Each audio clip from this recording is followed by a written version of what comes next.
That's good. That's good.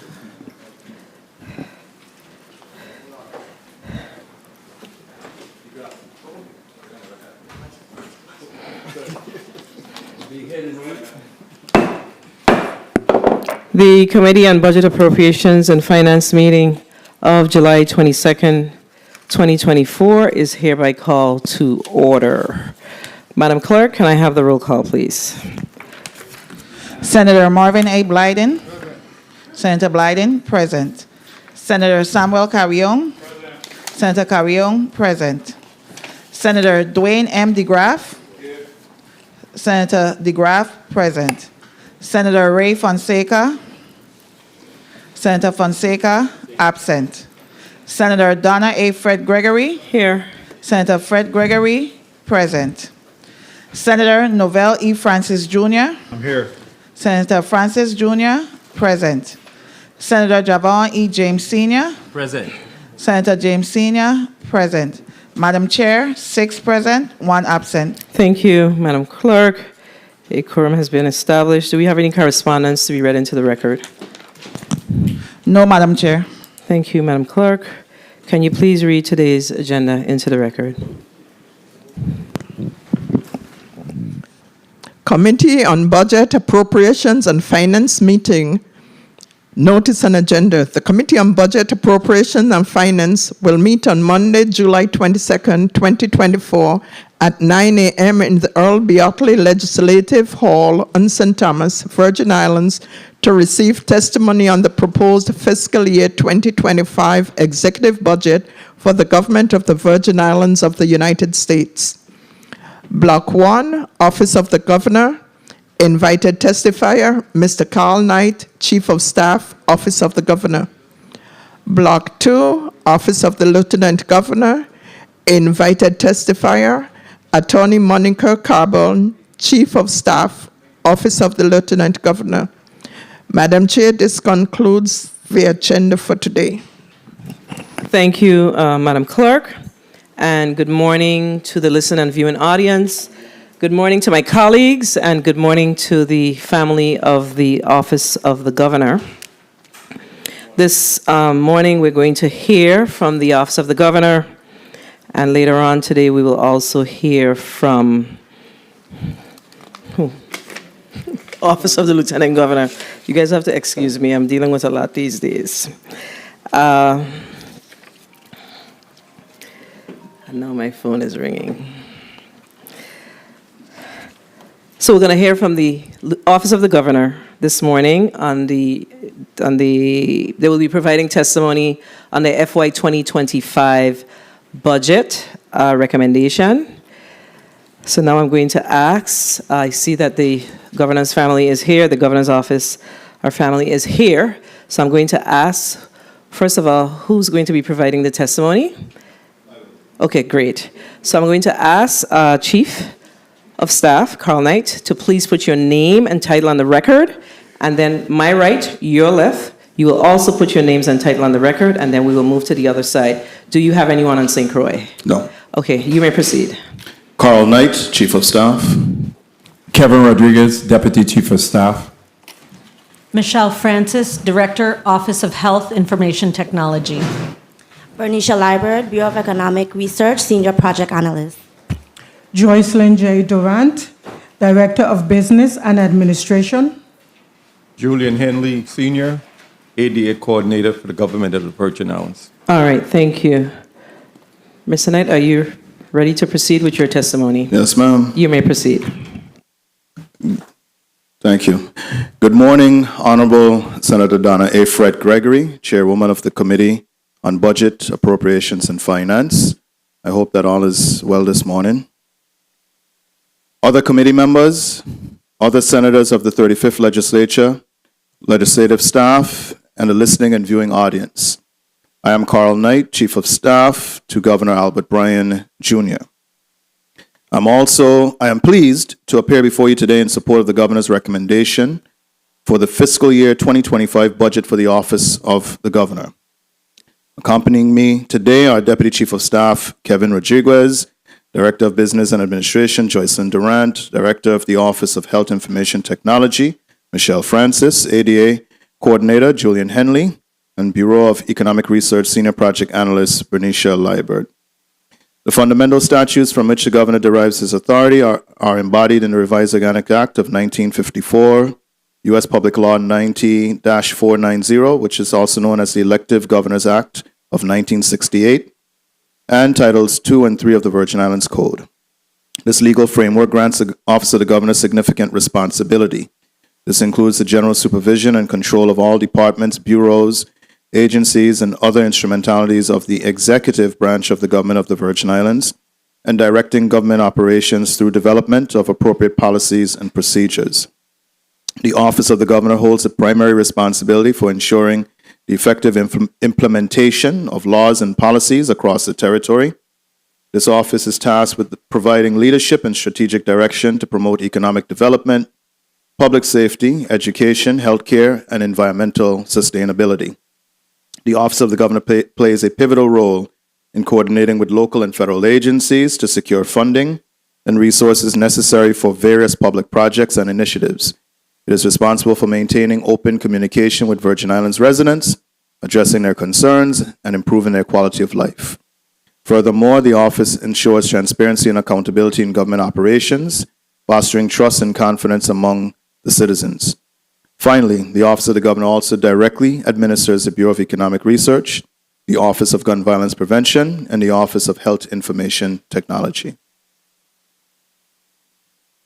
The proposed budget for the Office of the Governor for fiscal year 2025 amounts to $14,015,824. This total includes $1,225,000 in miscellaneous special appropriated funds, $300,000 from the Tourism Revolving Fund, and $12,490,824 allocated from the General Fund. Currently, the Office of the Governor employs a total of 96 employees with 86 filled positions and 10 vacancies. Today, we will highlight the major components of the Governor's fiscal year 2025 budget. The financial resources requested are required to fund our mandatory costs and planned initiatives for the central operations of the Office of the Governor, the Bureau of Economic Research, the Office of Gun Violence Prevention, and the Office of Health Information Technology. The Office of the Governor's fiscal year 2025 general fund budget of $12,490,824 includes $11,130,962 of funding for the Office of the Governor, $693,397 for the Bureau of Economic Research, and $666,465 for the Office of Gun Violence Prevention. Additionally, as mentioned, is $1.225 million for the miscellaneous and special activities, and $300,000 is requested from the Tourism Revolving Fund for the total fiscal year budget of $14,015,824. The chart attached provides that breakdown for the fiscal year 2025 general fund budget requests. Personnel services is approximately $6,404,300. For fiscal year 2025, personnel are estimated at $6.4 million, which represents 51.2% of the proposed budget. Those personnel costs are for 86 full-time filled positions and 10 vacant positions, funded at 50% by the general fund. The positions are distributed as follows. Government House on St. Thomas has 38 employees. The Battery on St. John has 4. Government House on St. Croix has 35 employees. The Bureau of Economic Research has 3. The Office of Gun Violence has 6 employees. The Office of Health Information Technology has 2 employees. There are 5 vacancies within the Office of the Governor, 3 within the Bureau of Economic Research, and 2 within the Office of Gun Violence Prevention. Two funded vacancies and new positions within the Office of Gun Violence Prevention. Employee fringe benefits account for $2,640,576, which is 21.1% of our overall budget and amounting to 41% of the personnel costs. Fringe benefits cover employees' retirement contributions, workers' compensation premiums, Social Security contributions, FICA, Medicare, and health insurance premiums. Supplies. The request of $386,400 for supplies will fund the purchase of operating, maintenance, and consumable office supplies, food and catering services, and minor tools and office equipment, and the replacement costs of uniforms for our housekeeping, maintenance, and security staff. Other services and charges. The budget category described as other services and charges amounts to $2,186,220, or 17.5% of our budget. Those projected expenditures are broken down as follows: $140,000 for the repair, maintenance of equipment and automotive repairs based on historic expenditures, minor building repairs, landscaping, exterminating at a cost of $118,000, and auto repairs at a cost of $22,000. $230,000 for the rental of the DC and local office spaces, the rental of our copiers, postage machine, and other equipment. $955,600 for routine monthly professional service contracts and security services in the amount of $15,000 necessary to augment the security staff during special events. $25,120 for the printing and binding of documents and reports. $10,120 and for transportation expenses to include shipping of goods and services between islands, another $15,000. $383,500 for monthly communication costs for telephone, T1 lines, internet, conference call services, and advertising and promotion via radio and print media. $359,500 for inter-island and off-island travel expenses for the governor, security detail, and support staff, the purchase of bulk tickets for travel, cash advances, and to facilitate training initiatives. $92,500 for miscellaneous items not otherwise classified in the ERP system, such as bank charges, community events, and other initiatives of the governor. Our utility budget request of $489,000 will provide for electricity and water consumption for the governor's office and BER. The expenditure of these funds will be managed through the single-payer utility fund at the Department of Finance. Capital outlay, our capital budget request of $384,328 will provide for the replacement costs of major office equipment, the purchase of 2 new vehicles, repairs to the generator and air conditioning at Government House on St. Croix, and other minor renovations to Government House on St. Croix. An analysis of the Office of the Governor's General Fund distribution trends to include the 2023 actual expenditures, the 2024 adjusted appropriation, and the 2025 recommendations are shown below.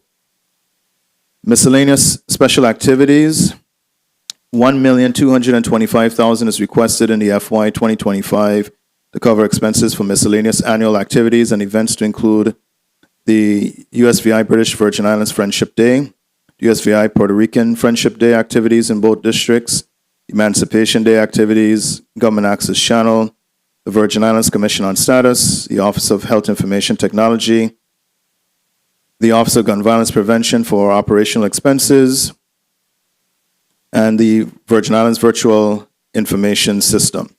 Funding for the governor's annual activities will cover activities for the Children's Christmas Party and the Summer Reading Challenge territory-wide. The Bureau of Economic Research. The governor's budget proposal for the Bureau of Economic Research of $993,381 includes $693,381 from the general fund and $300,000 from the tourism revolving fund. The Bureau of Economic Research is tasked with a range of responsibilities that are vital for the territory's economic planning and development. Its primary duties include the collection, analysis, and dissemination of economic data pertinent to the Virgin Islands. The Bureau produces statistics on critical issues such as economic growth, tourism performance, price changes in the economy, and business and economic development. BER also prepares economic forecasts and reports that assist policymakers, government agencies, and the private sector in making data-informed decisions. Additionally, the BER supports the development of strategic economic plans and policies aimed at fostering sustainable growth and development within the Virgin Islands. In the current fiscal year, the Department of Interior, Office of Insular Affairs, has introduced a new approach aimed at filling data gaps in U.S. territories, enhancing the timeliness of reports, and reducing disparities in federal policymaking and program delivery to the territorial residents. Throughout this initiative, OIA has collaborated with BER to assess data sources and engage key stakeholders, refining methodologies for future data collection. Concurrently, contractors from Graduate School USA are currently analyzing territorial data to enhance economic statistics and associated analyses. The BER plays a pivotal role in bolstering economic stability and advancing the territory's overall economic welfare, as evidenced by its initiatives including the release of the 2022 Gross Domestic Product and the 2022 Economic Census, completion of the High Season and Low Season Visitor Exit Survey, U.S. Virgin Islands 2023-2024 Economic Outlook, the monthly CPI Index and inflation rate calculations, the Carnival Exit Survey, data collection on the blue economy for the National Oceanic and Atmospheric Association, and the completion of the Living Wage Study Phases 1 and 2. The Office of Gun Violence Prevention. The Governor's budget proposal for the Office of Gun Violence Prevention of $891,465 includes $666,465 from the General Fund and $225,000 from the Miscellaneous Fund for operational expenses. The Office of Gun Violence Prevention, GVP, was established by Act Number 8423 to create strategies that will reduce the incidence of gun violence in the territory. It formulates and executes comprehensive strategies aimed at reducing incidents of gun violence across the islands. This involves collaborating closely with various government agencies, local and federal law enforcement agencies, nonprofit organizations, private businesses, and faith-based groups to develop targeted initiatives that enhance public safety. The Office of Gun Violence Prevention also plays a pivotal role in raising awareness by providing trainings, seminars, and presentations within the community with topics ranging from workplace violence prevention, active shooter response, de-escalation, procedural justice, and conflict resolution. Additionally, this office engages in outreach efforts to support victims and their families, advocating for justice and providing crucial support services with avoiding violence or dealing with the aftermath of violence.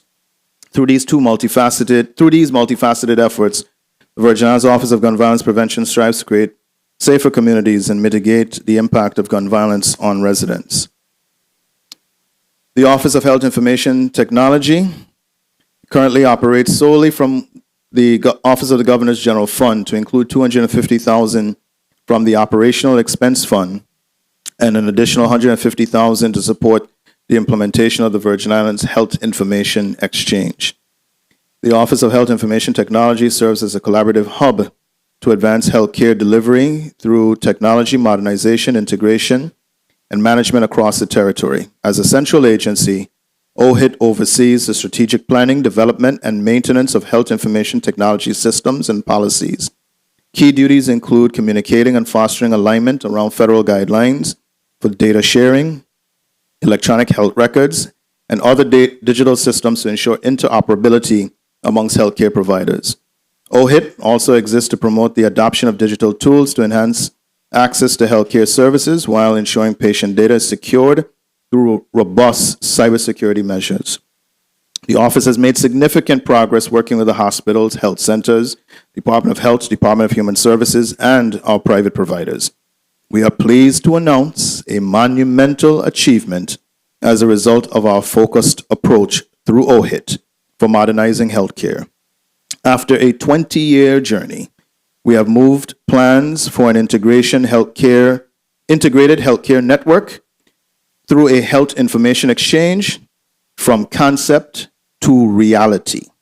The government of the Virgin Islands, via the Medicaid Office and the Governor's Office of Health Information Technology, is in the process of executing a contract with CRISP Shared Services to provide the core infrastructure for clinical data sharing, connectivity, and enhanced care coordination through the Virgin Islands Health Information Exchange. In addition to this major milestone, OHIT has fostered a partnership with Howard University to launch free workshop development training certificates and initiatives. Public Health Informatics and Technology for the U.S. Virgin Islands, a workforce training program, and the Digital Research Initiative, which will afford Virgin Islanders opportunities to advance in the fields of public health informatics, health information, and telehealth. There have been 14 graduates thus far. Other key achievements and initiatives include the following. Worked collaboratively with the DHS Division of Medicaid to secure a CMS grant in the amount of $3.4 million for the Health Information Exchange. Secured 4 grants totaling approximately $1.3 million in federal funding for health IT and digital modernization. Launched a pilot for a free Google beat-making and coding opportunity for young Virgin Islanders. Partnered with both federal qualified health centers in St. Croix and St. Thomas to provide resources in cybersecurity, telehealth grant funding, and more. Worked collaboratively on the Coronavirus Capital Projects Fund grant to secure approximately $14.5 million for broadband expansion, remote education, and digital health initiatives. This year, the office will host its 3rd annual Digital Health Summit on St. Thomas on November 18th through the 20th, bringing world-class experts, resources, and health IT vendors to the territory. The Office of Health Information Technology is also working to launch a health data utility in line with best practices for data exchange in the U.S.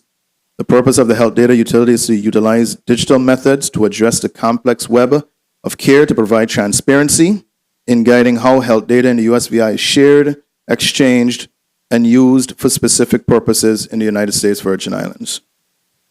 OHIT serves as a liaison with federal agencies and private sector partners to secure funding opportunities and technological resources that support the territory's health IT initiatives. Overall, OHIT plays a central role in modernizing healthcare delivery in the Virgin Islands by ensuring that technology is leveraged to improve patient outcomes, streamline operations, reduce costs, and promote a more integrated and efficient healthcare system. The Office of the ADA Coordinator is responsible for ensuring compliance with the Americans with Disabilities Act across the territory. This office works to promote equal access and opportunity for individuals and disabilities by overseeing the implementation of ADA regulations within government agencies and public services. It does so through conducting accessibility assessments, providing technical assistance, and facilitating training programs for government employees and community members. One of its most popular and well-attended initiatives is the All Things ADA Expo for seniors and individuals with disabilities. This initiative is provided in both districts and highlights local health and disaster preparedness efforts from partnering GVI agencies. Participants receive critical information and resources to include go bags and their contents, registration for free services like Vitran paratransit, health screenings, vaccinations, and much more. The office also handles complaints regarding non-compliance, mediates disputes, and collaborates with local businesses and organizations to improve accessibility. Additionally, the office plays a crucial role in policy development and advocacy, working to eliminate barriers and create inclusive environments throughout the Virgin Islands. The Office of the ADA Coordinator has continued to make significant progress on several key initiatives from this past fiscal year to include the following: the Divisional Personnel Accommodation Form for new or present GVI employees, a new ADA parking placard with ID for validation, deaf or hard of hearing driver's communication visor card for officers to communicate with persons who are deaf or hard of hearing during a traffic stop, free disabled ID for persons with disabilities from BMV, the Megan's Bay Beach Accessibility Initiative with mats, chairs, parking, and access to a shed, 508 ADA training by FEMA and the Office of the Governor, training for all new peace officers on ADA guidelines, the ADA Preparedness Expo for seniors and individuals with disabilities, ADA training for all new taxi drivers about communications and concerns, the ADA webpage, sensitivity trainings for GVI agencies, and the ADA upgrades to the recently renovated Kramer's Park Beach. As we enter fiscal year 2025, I'm pleased with the significant progress the 35th Legislature has made in passing several crucial measures for the benefit of the territory. The policy and legal staff within the Office of the Governor continues to do their part as well to collaborate with stakeholders in the development of legislation to address the needs of the community. As we testify in support of the fiscal year 2025 budget, I urge this esteemed body to act on several pending measures proposed by the administration. Particularly, I request action on the following: the proposed legislation to strengthen, fund, and further the purposes set forth in the Virgin Islands Uniform Prevention and Remedies for Human Trafficking Act, the proposed cannabis amendments, proposed gender marker legislation, proposed amendments to Titles 31, Chapters 21 and 23 regarding Department of Property and Procurement, the mandatory minimum bill expanding parole eligibility, proposed revised amendments to Workers' Compensation Administration Statute, the Abandoned and Derelict Real Property Conservatorship Act. We are eager to see those crucial measures heard on the Senate floor. As the administration navigates through the second term, the Office of Governor remains deeply committed and focused on prudent financial management, strategic public investments, and transparent accountability. We are poised to navigate challenges, seize opportunities, and deliver on our commitment to the pursuit of a stronger economy, building a stronger infrastructure, and developing stronger families to enhance the quality of life for all Virgin Islanders and our guests. This budget proposal supports our strategic vision and unwavering dedication to creating a resilient economy, enhancing public services, and fostering a community where every resident can thrive. I want to express my gratitude to the wonderful men and women in our office for their hard work and efforts, which is the backbone of our success in serving our constituents. I want to give a special thank you and recognition to our Employees of the Year, Ms. Rachel Havercorn from our St. Croix District, and Ms. Bernadine Liebert from our St. Thomas St. John District. Thank you both for your unwavering dedication to public service. We also appreciate the support and cooperation of the 35th Legislature in this process and look forward to working together to achieve our shared goals. On behalf of Governor Albert Bryan Jr., I thank you, Madam Chair, and the members of the Finance Committee and the other senators present for your attention and consideration of our budget proposal for the upcoming fiscal year. It has been my honor and privilege, once again, to appear before you in defense of the governor's budget.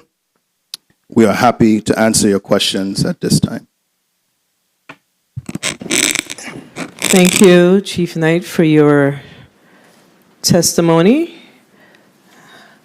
Colleagues, we're going to go to a 5-minute round. But before we start, I note specifically that the Bureau of Economic Research noted some information with regards to a Carnival exit survey, a data collection on the blue economy, and the visitor exit survey on the high and low season. Is that on your website? No. Senator But before you start, put your name on the record.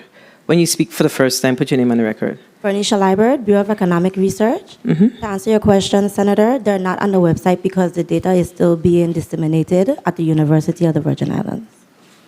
It should be available by August or September of this year. Okay, August or September. For the high and low season, for the visitor exit survey, the Carnival exit survey may be a little later next year, probably more like January, when the data has been processed through the same processing. So what about the monthly consumer price index and the inflation rate calculations? The inflation rate for 2024 will be posted hopefully next week, because that is still being disseminated. And for 2023, that will be up on the website by this afternoon. Okay, and the Virgin Islands 23-24 economic outlook? At that as well this afternoon. Okay. All right. And the completion of the living wage study, phase 1 and 2? Yes, that is actually a newsletter out on the website right now. So that's online? Yes, that is online on the Okay. website. But the Where do I full click? document, other documents. Where do it I says click to find it? Other documents. Other? Okay. And it should have a newsletter with like a summary Okay, I of see the it. entire study. I see it. Okay. Well, I see 2022. So what year is this for? There should be another one there. If you Okay. scroll down a little bit more, it should be another living wage study there. Okay, we'll look. I'll look for it. Okay. All right, colleagues, we're going to go to a 5-minute round like I shared, and we're going to start with Senator Marvin Blyden. Senator Blyden, you may proceed. Thank you so much, Madam Chair. Good morning to my colleagues, view and listening audiences, staff, central staff. Good morning. Chief of Staff Knight, Deputy Chief Rodriguez, and all other testifiers there with you, and thank you so much for your testimony. But before I begin, the post auditor noted that in his report that no information was submitted to the post auditor. Is that correct? Chief of Staff Knight? That's not correct. Yes, it was submitted. I think we might have been late in the submission, but it was submitted. When? When was it submitted?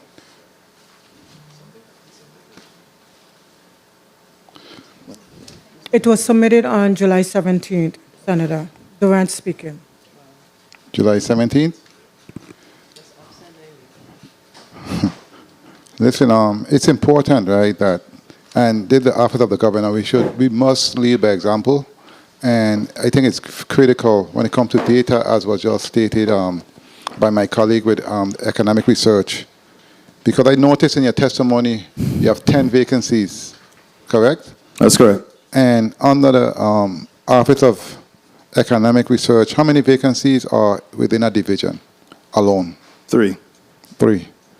And they do very important work here in the territory in terms of data, which can assist us in getting grants and also can assist us in being more efficient and effective and being more competitive. So let me ask quickly in respect to the post-audit report on page 11 of 13, I believe. The community engagement coordinator, what do they do and what their role? That is a position within the Office of Gun Violence Prevention. They are there to facilitate community activities that engage at-risk individuals within the community. So they're the component of the office that is more proactive in trying to foster engagement amongst at-risk people. How long have they been vacant, and when can we get that filled? Because I think that's very important with all that's going on right now. Right. So the position has been filled in the St. Thomas district. We're looking for a similarly dynamic individual in the St. Croix district. That position has been vacant. It was funded in the current budget for the first time. This would be a new position that we're creating for the first time. We have never filled that position. We're trying to find the right individual to fill it. Okay, very well. Let's go to the numbers in respect to your budget and your ask.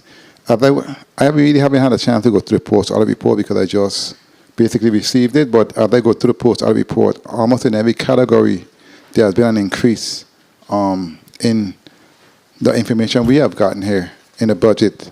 And I just spoke, for instance, on other services and charge in your testimony, you have $2,186,000 for the 25 budget under other services and charge, but in a budget book, because as stated, we didn't really receive the information showing $3.4 million recommended for the 25 budget under other services and charge.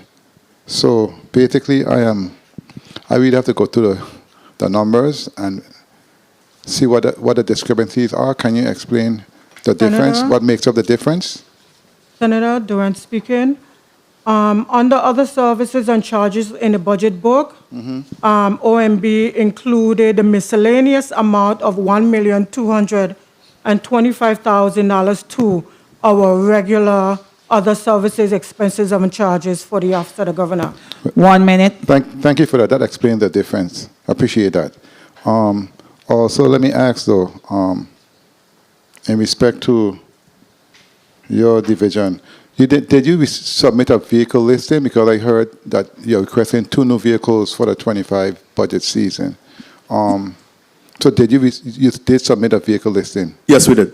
And what are those 2 new vehicles for? And what the reason for those additional vehicles? Yeah, Carl Knight, Chief of 30 Staff. seconds. We do have some vehicles that are aging out. If you look at that vehicle listing, most of our vehicles are 5 years and older.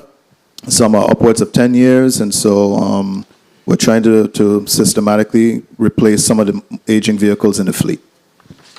Okay, very well. And before my time is called, let's go to page number, in the post-audit report, let's go to page number 5. Time. The advertising revolving fund. The post-auditor noted that it was understated by $300,000 from fiscal year 24 to 25. Is there a cause or a reason for that? Let me understand your question, Carl Knight, Chief of Staff. Let me understand your question, Senator Blyden. You said it was understated? Yeah, understated. The tourism advertising revolving fund. Yeah, the request in fiscal year 2025 is for $300,000, which mirrors our request in fiscal year 2024, which goes to the Bureau of Economic Research to conduct the Carnival Exit Survey. Bernicia Liebert. The Bureau uses the Tourism Revolving Fund to do any type of studies with projects, including the Consumer Price Index, Carnival Exit Survey, and the Visitor Exit Survey, high and low season, and any new upcoming projects that we may have. Thank you. And in closing, Mr. Chair, if I may. You may. On page 7, under the professional service contracts, you have several contracts, but I want to speak in particular to, you have Media One Productions, right, that expired in May. Was that renewed? We're in the process of renewing that. We have, right now we're on a month-to-month. We're in the process of trying to renew them for a year. We're negotiating. And that's for $180,000. And what about consulting services, professional consulting services, Targan Group LLC? Yes. Also, that was expired in March. That was recently renewed. So that was renewed. And how about OHIT Strategic Management for $150,000? There's no date there. There's no date or no information there. Right. That is a proposed contract for the upcoming fiscal year that we're anticipating engaging in. That's the contract I actually mentioned under in the testimony regarding health information technology with CRISP Shared Services. So all of your contract that expired in March have been renewed? Yes. We at the time we submitted, that was the status, and we also included the anticipated contracts for the upcoming fiscal year. Well, thank you so much for your responses. Thank you, Mr. Chair. I may have many questions, but time is of the essence. Thank you so much. Thank you very much, Senator Blyden. Before we go on to the next senator, which will be Senator Javon James Sr., I wanted to ask you, Mr. Knight, what was the reason for the delay of the submittal to post-audit? I mean, I think submitting the information on the 17th, it really don't allow for sufficient time for post-audit to do a proper analysis. Yeah, I apologize for that, Senator. I know we had delays. I didn't realize it was that far delayed, but we had some discrepancies with OMB that we had to work out internally. What they had submitted versus what we had submitted to them didn't square away, and while we spent a lot of time focusing on everyone else's budget, when it came time to look at ours, we recognized those discrepancies kind of late after they had already made their submission. Very well. Your apology accepted. Senator Javon James Sr., you're recognized for your 5 minutes. Greetings to the people of the U.S. Virgin Islands. Thank you, Mr. Chair, for the time. Along the same line of Bureau of Economic Research, my question to the Bureau of Economic Research, within your allotment for the FY 2025 and even for the FY 2024, do you have funding for training? And if so, at what cost? Yes, there is funding for training included in the 25 budget. We have that broken out. Under the... 1 second. While we're looking for that, my next question, as far as travel, I know there's inter-island travel, but based on the Virgin Islands Code, Title 3 Virgin Islands Code, Section 4B, It speaks to the Bureau of Economic Research being a liaison to U.S. Department of Commerce, Bureau of Economic Analysis, and the list goes on. So I just want to know, as far as your budget for traveling, what does that look like, and do you interact with these individuals in which you're mandated to speak with based on the code? Yes, certainly we do. We're fortunate in most cases that they come to us and we don't have to go to them. We've had several recent discussions in the territory, and Ms. Liebert can expound a little bit further. As we speak about the budget, just want to know if there's an allotment or is a specific amount that you put aside for travel to interact with these entities. If the answer is no, I could go back to the first question. Yes, there is an allotment for travel and for training. However, for this fiscal year, no one from the agency traveled abroad, but we anticipate that. Make it a practice. I all for the virtual thing, but I just feel that at some point, if we really want to be taken serious, I know some individuals like to come here because of our nice sand and beaches, and it's like a vacation as well while they work and whatever. But please take into consideration to meet with these entities, specifically for the Bureau of Economic Research. And the first question? For 2024, $25,000 is budgeted for training, and in 2024, $25,000, 2025, $15,000. Because I know the governor spoke heavily on digitizing government, and I want to make sure as we speak about data that you have more than enough resources to empower your team, to make sure that they're trained, and not just trained, but to help those individuals who are probably fairly new or whatever who are coming in. And it's unfortunate the GVI Fellows Program, what's going on with that? We do have a graduation coming up. I did see the inquiries that was placed by one fellow, speaking on behalf of the other fellows.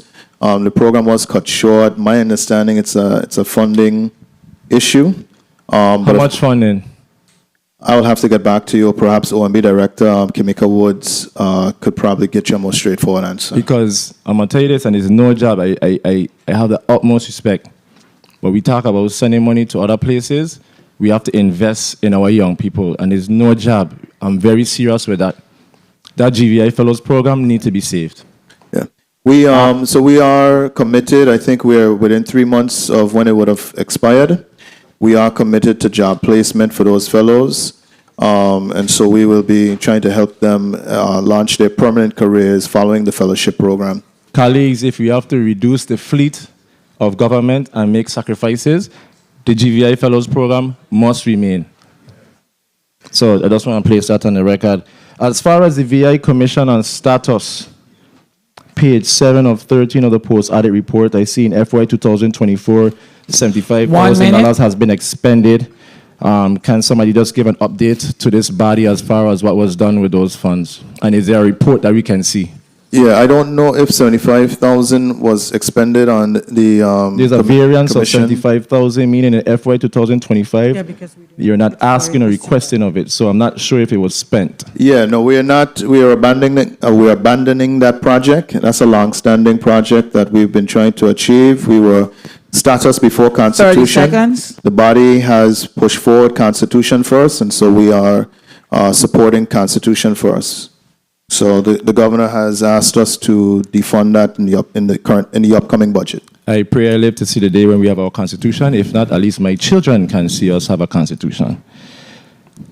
As far as the Health Info Tech Exchange, I saw that it increased drastically of $150,000 variance from FY 2024, FY 2025. So if you can just explain to me, justify your $150,000 increase and what benefit that would be for the territory. And that's on page 7 of 13 of the post-audit report in the miscellaneous section. Good morning, Michelle Francis, Director, Office of Health Information Technology. The increase is because of the increase in output from the office and the signing of contracts to actually put the infrastructure in place. And I would like to request to the chair some documentation that speaks to the justification for the $150,000 for the Health Info Tech Exchange for FY 2025. Thank you, Madam Chair, for the time. Thank you, Senator James. Senator James, I should be the one saying that I hope for us to see a constitution. You got a lot more time to go. A lot more time to go. All right. So I note that the Office of Gun Violence Director isn't here with us today, and there was notice provided, just for my colleagues, in case you have not received it, that the director is out on some sort of a training. That's correct. So the budget has, based on the post-audit report, so I need clarification, has some $66,328 for capital outlay. Yeah. Oh, capital outlay, you're Correct. switching gears. Yes. So correct. what's the purpose of that? Firstly, let me apologize. I did neglect to point out the one member of the team that's missing is Director Antonio Emanuel. He is attending the Community Violence Intervention Leadership Academy at the University of Chicago's Crime Lab. He's one of 30 participants, and this is second cohort. The first cohort graduated last year in a ceremony at the White House, attended to by none other than our future president, Kamala Harris. He's one of 30 participants from around the country this year, and he's the only one representing the Caribbean. It is a 6-month intensive program, and it requires him to put in 1 week a month, and he is not allowed to miss any of the classes, and that is why he's not with us this morning. As far as capital outlays, we have, so they are included in that listing, the purchase of office equipment, replacement of office equipment. We do have 2 vehicles, one in each district, that we're hoping to acquire in the upcoming fiscal year. The air conditioning at Government House on St. Croix has been faltering, so we do have a replacement unit there. The transfer switch on the generator there has also been failing us.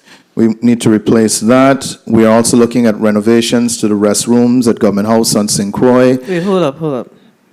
Specifically, 1 second, because I think you're kind of encroaching. So under the page, the capital outlay section of the Office of Gun Violence and the post-audit report says, yeah, so it says, so the personnel services is 412,000. It increased. Last year it showed some 206,000 personnel, and this year it's 412. So I'm going to get to that. But the capital outlay says 66,328. So the question is, what is the 66,328 being used for? Oh, I'm sorry, I heard the No number problem. wrong. For gun violence, that would be for the purchase of 2 vehicles. So the purchase of 2 vehicles. So the office, do they have vehicles now? They have 2, one in each district. Should have 1 in each district, and you're looking for 2 in each district. That's correct. Okay, so how many employees do you have? There's currently 6 employees and 2 vacancies that we're seeking to fill. So you're 6 to 2, that's 8? That's correct. So do we have the breakdown of the personnel listing for the Office of Gun Violence? You should have it.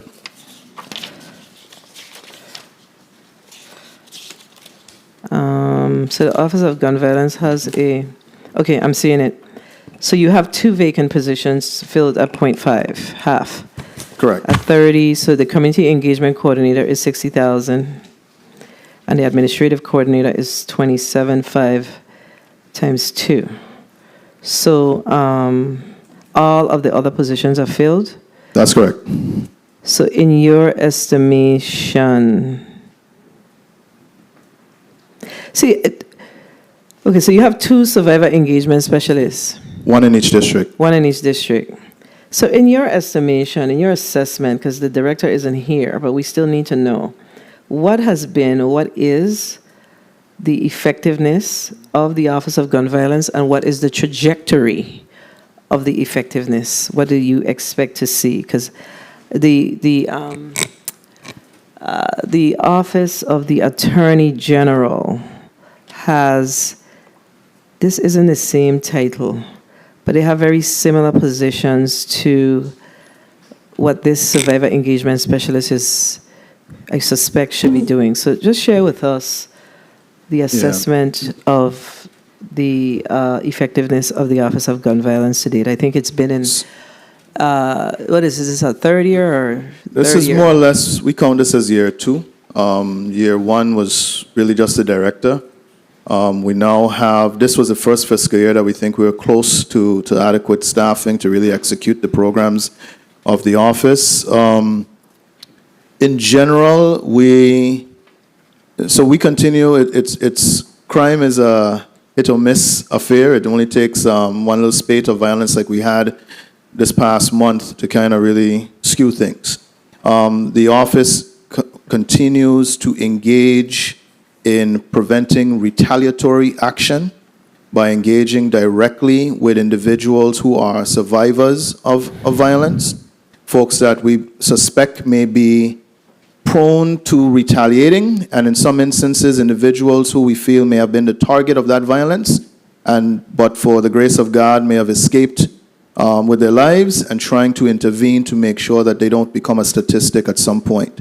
So our work is more involved with speaking to individuals that we still feel may be in jeopardy or may be at risk to jeopardizing someone else's life, and really having a really tough conversation with those survivors about not doing what we think is on their mind to do. Give me the assessment to date. I think we've been very effective. I think we had an initiative during the carnival season that I think on St. Thomas, where we literally went from community to community and sat down with folks, had a conversation. We have approaches and methods that we think are effective in getting folks to quell their worst instincts.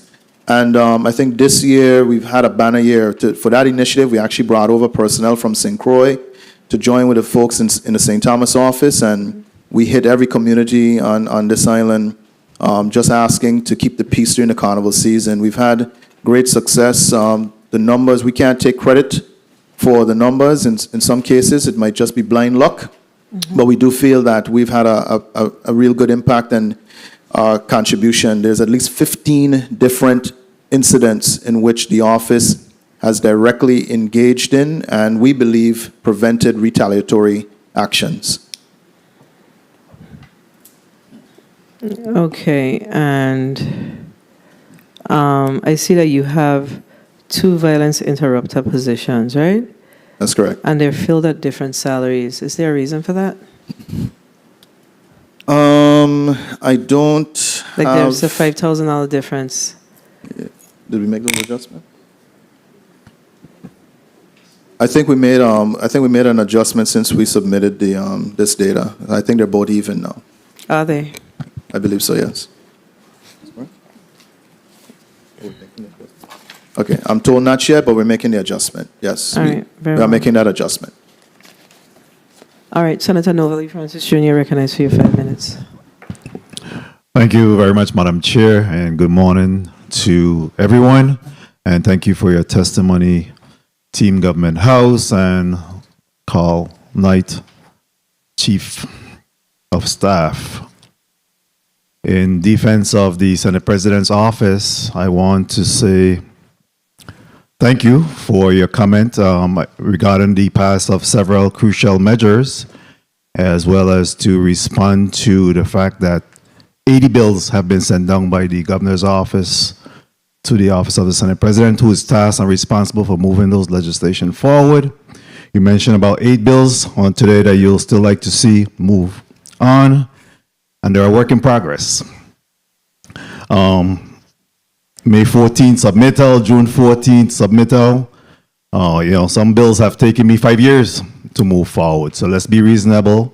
I mean, I still have a re-election coming up, and still have to move the Senate President's agenda and the people's agenda forward as well. So. Senator, we understand and we're patient. I just wanted to use the opportunity to point out the hard work of our policy team and our legal team. They often get neglected in the budget hearings as to some of the work that they do. So I wanted to take the opportunity to document some of the efforts they've made this past fiscal year. Thank you for that, but it can't be at the side of the Senate President's office because we have to carry the bulk of it, and all those have to be moved forward as well. So. Understood, sir.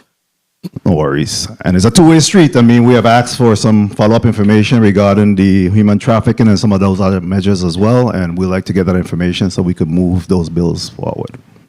But we good, of course. Yes, sir. Vendors payment. What is your status of vendors payments? How much do you owe in aggregate to vendors? As far as I know, we're fairly current. The GVI made a big effort about 3 weeks ago to get current with a lot of the outstanding aging payables. And as far as I know, in Government House, we are within 30 to 60 days of on all our vendor payments. Do you know the amount, approximate amount that was paid out on those?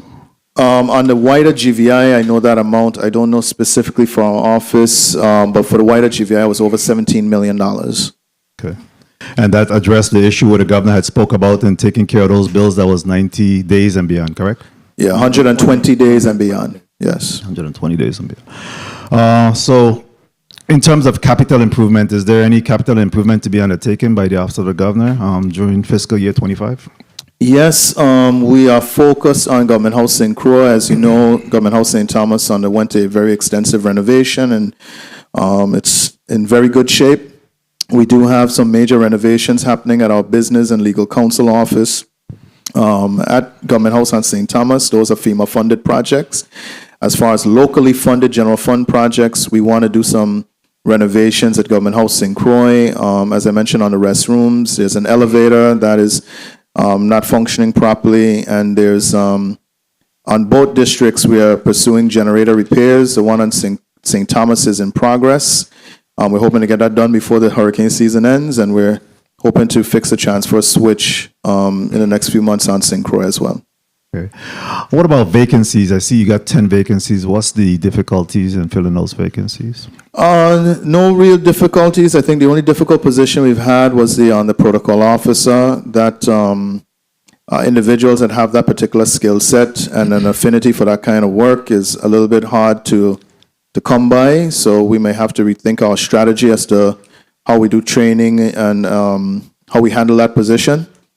Other than that, there's no real difficulty in filling our vacancies. On the Bureau of Economic Research, we're making some progress. We actually have four applications for chief economists. So we're actually going to look at how we restructure that agency based on those applicants. So we're making progress. Okay, and what is the instrument or mechanism that you use to evaluate the success of the Office of the Governor? I know that especially we use the KPI in some of the other areas. What is it that you utilize? I didn't see any mention of any KPIs in here. I think we are at a point where the spin-off units might have, BR has very specific tasks, Office of Health Information Technology has specific tasks.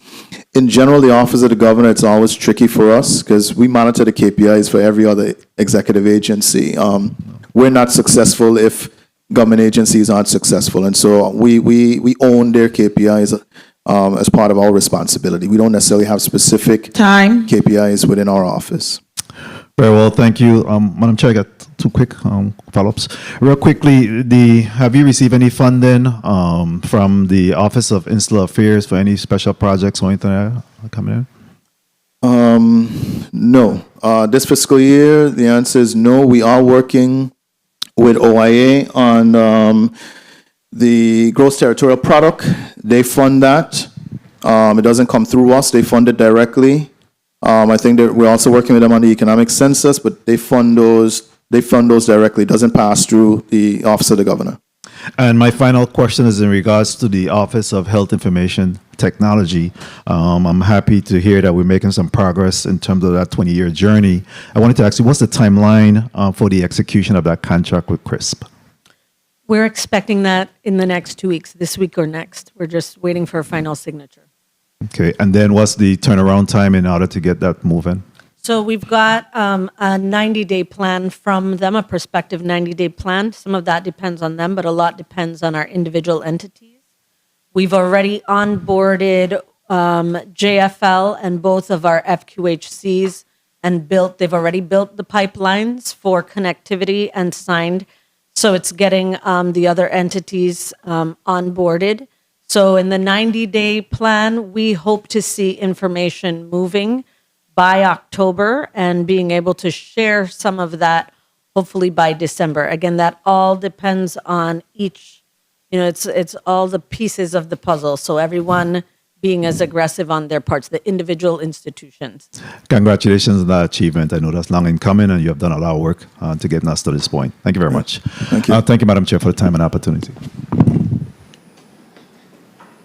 Thank you, Senator Francis Jr. Just going back very quickly to the Office of Gun Violence, I know that we spoke about this in our last hearing, our last budget cycle. Have they developed a strategic plan, mission, vision, strategic plan with goals within what I would say a 5-year range? Has that been done? Yeah, they have in fact developed a plan. I'm hoping that they can. I wasn't fully satisfied with the plan that was developed by the office. Some of the work that they're doing right now, it's part of this fellowship, I think will better inform what that plan should look like. And so we're hoping to have something coming out of that effort that we can share more publicly as to the strategy approach, the mission, the vision, and how we execute on that mission and vision. There is a plan, a draft plan that was done probably back in January, but I think it needs, it wasn't to our satisfaction. All right, so we talked about that last fiscal year, 23. Yes. So, it's important that, obviously it takes time for an agency of that type to be stood up, or a division of that type to be stood up, but based on the challenges that we have in our community, most definitely we need to fast track what's happening with the Office of Gun Violence, because there's a lot of different types of energies around it as far as whether or not it's truly effective. And I believe that if we are able to establish the mission, the vision, and lay out the strategic plan over a particular period of time, then our community will have a better sense of exactly what the Office of Gun Violence is doing, what they're responsible for doing, and what their vision is overall for the future. Yes. So I think that's important. We've discussed it before, and it's something that's sort of still languishing. Now let's go to you shared that this is for Ms. Francis. It's the Department of the Wang Lui, the Federal Qualified Health Centers that are now, share that again. They've just been onboarded. That means they've signed their particular agreement to open up the digital pipelines. The digital pipeline. And to create an account within CRISP Shared Services so that once we've signed the final contract, they can start sharing information. And what's going on with Senator Regional?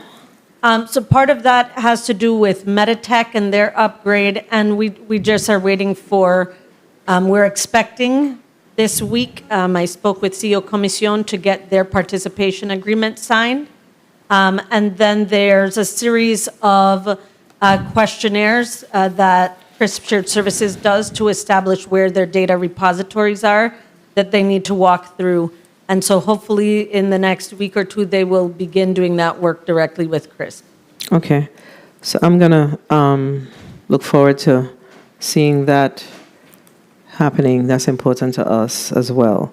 Now, let me ask, because the Chief Knight started to talk about the capital outlays for 25, which I guess is rolled up in the entire 384, 328. Correct. In fiscal year 24, so that was 25, that is 25. 24 is 75,000. Have you spent that $75,000? And if you did, for what? There was a specific Yeah, purpose. we have, I believe that's fully expended. You can respond. You can respond. Ms. Please, yeah, please respond. A portion Mr. of that Rance. $75,000 went to replacement furnitures for the business office and the administrator's office on St. Croix. And the other fundings went to miscellaneous repairs and maintenance. We call night chief of staff. We did do some renovations as well. St. John, we did the air conditioner at the battery, and we did some minor renovations, office space on St. Croix.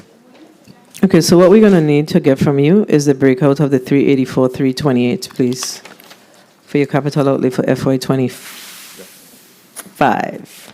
And I'm going to go to the next senator. I'll wait to hear what their questions are, then I'll come back to the overall budget numbers. Senator DeGraff, you're recognized for your 5 minutes.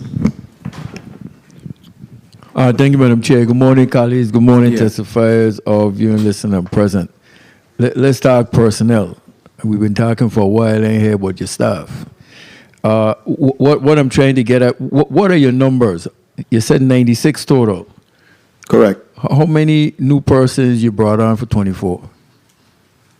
New? Yeah, because I seen last year that your numbers were 75 with 5 vacancies. So this year's budget includes one of the big changes. We have brought over the government access folks that had up until now been funded as part of Department of Education. So we've now accounted for those 4 individuals in our budget for the first time. They do ultimately report to our communications team, and so it's kind of misplaced. So we've adjusted that. Okay, so were there any wage increases in 24? No. No. Okay, so the wage increases in 25, you have GS employees? No. You don't have any. Okay, so all classified, unclassified. That's correct.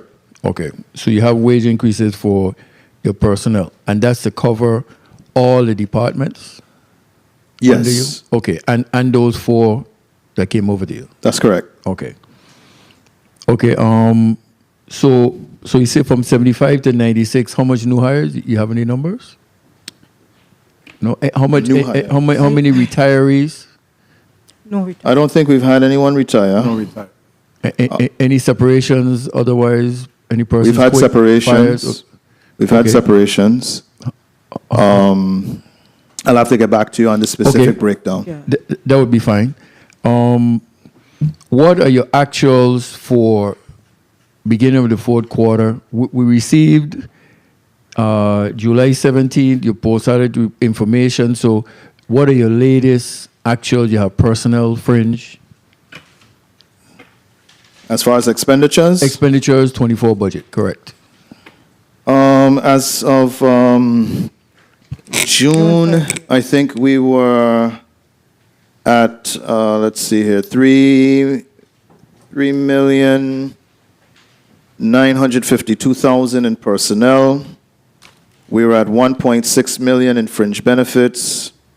We've fully expended the capital outlay. Supplies?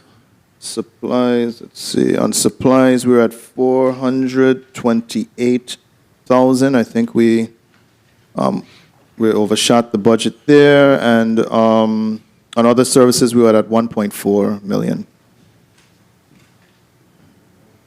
Okay. All right. Now, on the post-auditor's report, page 7, I think it is, page 7 of 13, under the miscellaneous section, there's a virtual information systems where it stated in the post-audit report that is a duplication of 150,000. Right. That was one area of confusion. Okay. One of those line items should have been referred to as the Health Information Exchange. In the current budget, we have rolled that into the allotment for the Office of Health Information Technology. Okay. Just to prevent the confusion. It's not 2 virtual information systems. It's only one. That's the Vivis and the Health Information Exchange, two different items. Okay, because they do have also for the health information system where there's 250,000. I mean, no, correction, 400,000 for. Okay, And that so- includes 150,000 for health information Okay, so technology. that, One that is minute. corrected. For your, do you collect any type of revenues at all? Unfortunately, no. We just spend it. Oh, just sounds good. So now There will be a small component. I think that's negligible on the health information exchange. Is fees. When we send down the bill for the health data utility, we'll explain all of that. But it's really to cover the cost of maintaining the system, not revenues. 30 seconds. for the general fund. So what would be a number or that number? We haven't arrived there yet. We will send down legislation for consideration. Okay, so you say for fees. Yeah. It be categorized as fees? Yes, so there's a fee per patient per record that is assessed. That's just standard nationally. Okay. So then we will be proposing how we cover that in a cost allocation in the legislation. Okay, all right. Time. In closing, if I may, Madam Chair, so the general fund recommendation is 3,715,824. Correct? That's what you have? Correct. And then For the Office of the Governor, Office of the Governor, your general fund on for page personnel. For pay on page 8. General fund FY25 recommended budget $13,715,824. That's correct. That's correct. That's your numbers you have. Okay, good. And then the 300,000 from tourism revolving fund takes it to the 14,015,824. Correct. Correct. Okay. Thank you for the time, Madam Chair. Thank you, Senator DeGraff. So I know you spoke about several new initiatives. What's the status of the Tax Study Commission? I think the governor has sent down some names that he's preparing to send to the Rules Committee. So we are moving forward with getting that staffed up so they can convene. So the Tax Study Commission is finally going to move after 5 years. Yes, ma'am. It's dear to me. That was my legislation. So I just decided I would ask since you spoke about. Yes, we have found some candidates that we're ready to submit to the Rules Committee. Great. Also, what's going on with the Wage Compensation Commission? That I'm not as privy on. You're talking about the Department of Labor wage. No. I'm probably using the wrong term. Yeah, I know the wage board. official the wage board. No, let me get it right.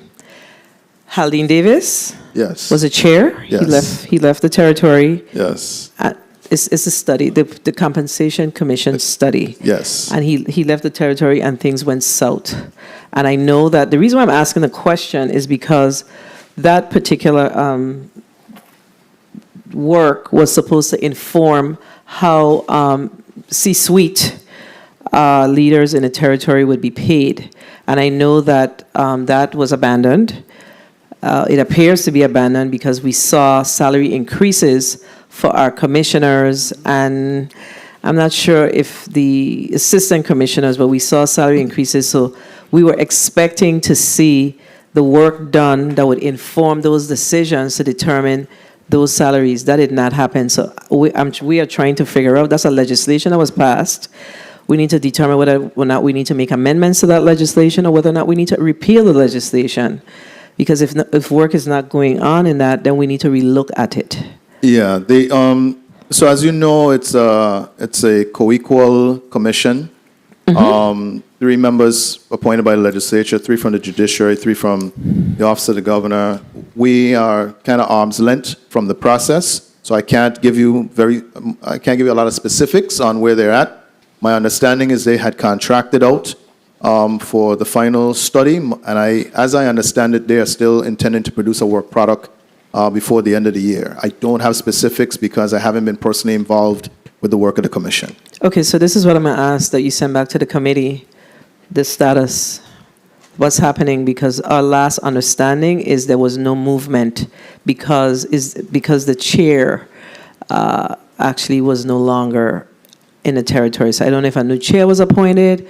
We have zero information around this. So if you can send back to the committee what's the status, then we will be in a better position to make a decision as it relates to if there's any work that we need to do here as far as the legislation was concerned. Will do. Okay?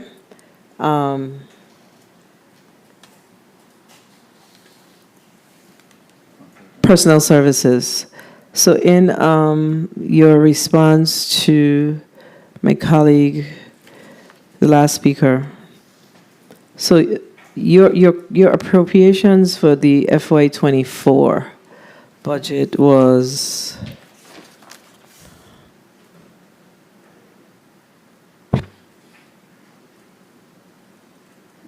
okay. It seems like 5,891,470 was tied to personnel. In FY25, the number is 6.404300. So there's a variance of some 512,830. I think you shared that there were no salary increases granted in FY24. That's correct? That's correct. So tell us about the 512,830, please. Go ahead. Durant speaking. We're transferring 4 employees from the government access channel from the DOE's budget to the Office of the Governor. That's estimated at $330,550. Say that again. $330,550. And we have the Office of Gun Violence. There was an addition of employees who was added. They were not budgeted in 2024, but we did add them. And we added 2 vacant positions for a difference of 225,000 difference between 2024 and 2025. So the budget that was passed for the Office of Gun Violence in FY24 reflected 4 positions. 4 positions, and we actually have 6 hires. And you added 6. Where did you get the other 2, the resources for the other 2? Vacancy savings from the Office of the Governor. Okay, so you got the other 2. So you created 2 new positions. That's correct, Senator. And you are asking for 2 more. So in That's essence, you have 4 new positions. That's correct. And those 4 new positions total 225?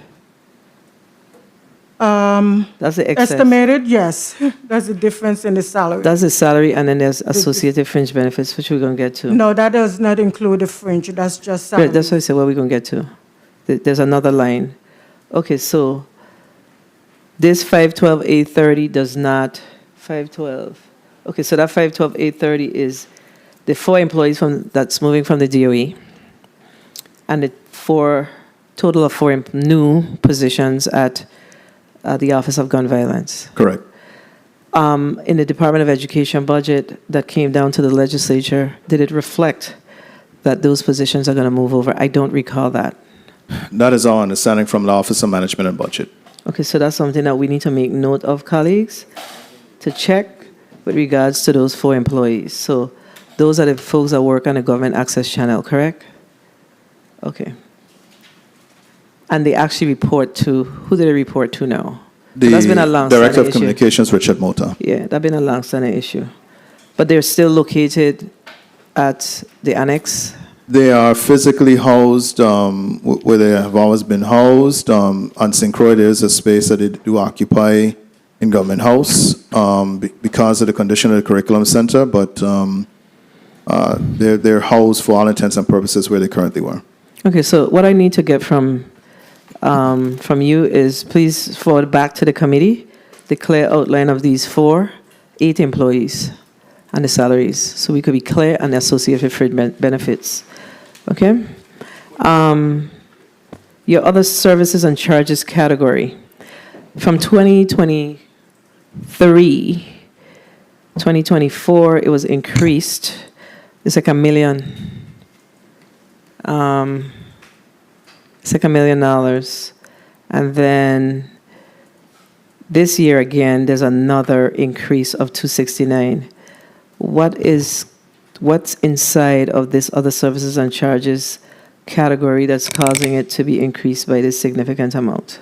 We don't believe it to be a significant amount. Other services for the current fiscal year is 1.9, and we're asking for 2.1, about 286,000 difference. And those, for the most part, are just some increases, are increasing reliance on professional service contracts. Okay, so then the document could you go to page 3 of the post-audit report? Because the post-audit report says that the appropriation, and I could check, actually your appropriation comes a little different. So perhaps some of this is under the miscellaneous section? So, that's probably what it is? Yes. Okay. Yes. That's what it is? Yes. Okay, so what we're going to need is a clear, because how the budget is laid out, we lay out your budget different, of course. We don't lay out your specifics. So you have operating expenses of 11.1 for fiscal year 24. And then we don't lay out all of the other things. You basically get a lump sum budget, right? Yes. So I believe that these numbers are, these other things like the Commission on Status, Puerto Rico Friendship, Office of Gun Violence, all those are rolled up in there. We need to get a breakout of the operating expenses so that we will be able to separate, because when I said it seems like it's a significant amount and you responded, no, you were right. But my perspective is that because these are rolled up in there. Okay? Yeah, we have that. It was broken down in the testimony, and we'll provide that on a separate copy. Okay, so you have it in the testimony. You are Yes, ma'am. correct. Let me check. Give me the page just to make sure that I'm receiving it the same way you are. I think it's page 7. Yeah, page 7, and then the miscellaneous is broken down on page 11. So other services is on page 9. 9. And then miscellaneous is on page Got 11. it. Perfect. You are correct. Okay, good. I'm glad that you sent me to page 11. All right, so one of the concerns I have is, and I'm not sure if it's budgeted in FY25, but in FY24, I note that, so the Governor's Summer Reading Challenge books, that was a program that I actually, that was my brainchild back in 2012. There was a vendor that provided after-school services to the Department of Education, and they had a warehouse filled with books.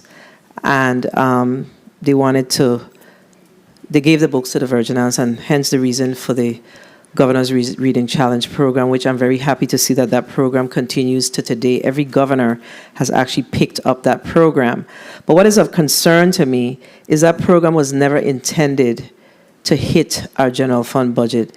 That program is a program where our community, our EDC companies and the like should be supporting the Governor's Reading Program. But over the years, I'm seeing where there is an amount that's actually budgeted to purchase the books. That's something that I really believe that we should take a look at, because that was never the intent to hit our general fund coffers. We discussed this last year, Senator, to your credit. This year we've been able to get some donations. We've also put in place a online free service as well that actually tracks the reading and all of that in an effort to reduce the cost of purchasing physical hard copy books. So we are taking steps in that direction to get back to a point where it's the purchase of the books is not fully driven by the general fund, and we're focusing our resources more on some of the launching event and the celebratory whatever we do for the winning schools and children and whatnot. Okay, I just wanted to, point that out, and the fact that, there is a lot of relationships with book companies in the territory with the Department of Education, and those companies are always willing to, when we attend like the National Council of State Legislators conferences, there's always vendors there that are willing to give books. We like to smell paper still, some of us. Give away Hard books copy. to the hard copies to the community. So just was concerned that, the intent was never for this to hit the general fund. Yeah, we took a step away from that this year. I'm seeing that. You are absolutely correct. So I'm going to go to the next Senator. DeGraff, point of information to Senator DeGraff. You're recognized. Thank you. Recognize the mic of Senator DeGraff, please. Thank you, Madam Chair. Like I mentioned about personnel, I asked if you have any wage increases in 24. You said no. Okay, so if you said no, then 5,891,470 should be a personnel services number. I believe so. Then The difference, you mean? the difference now is 512,830 for 25. 25 is 6,004,300.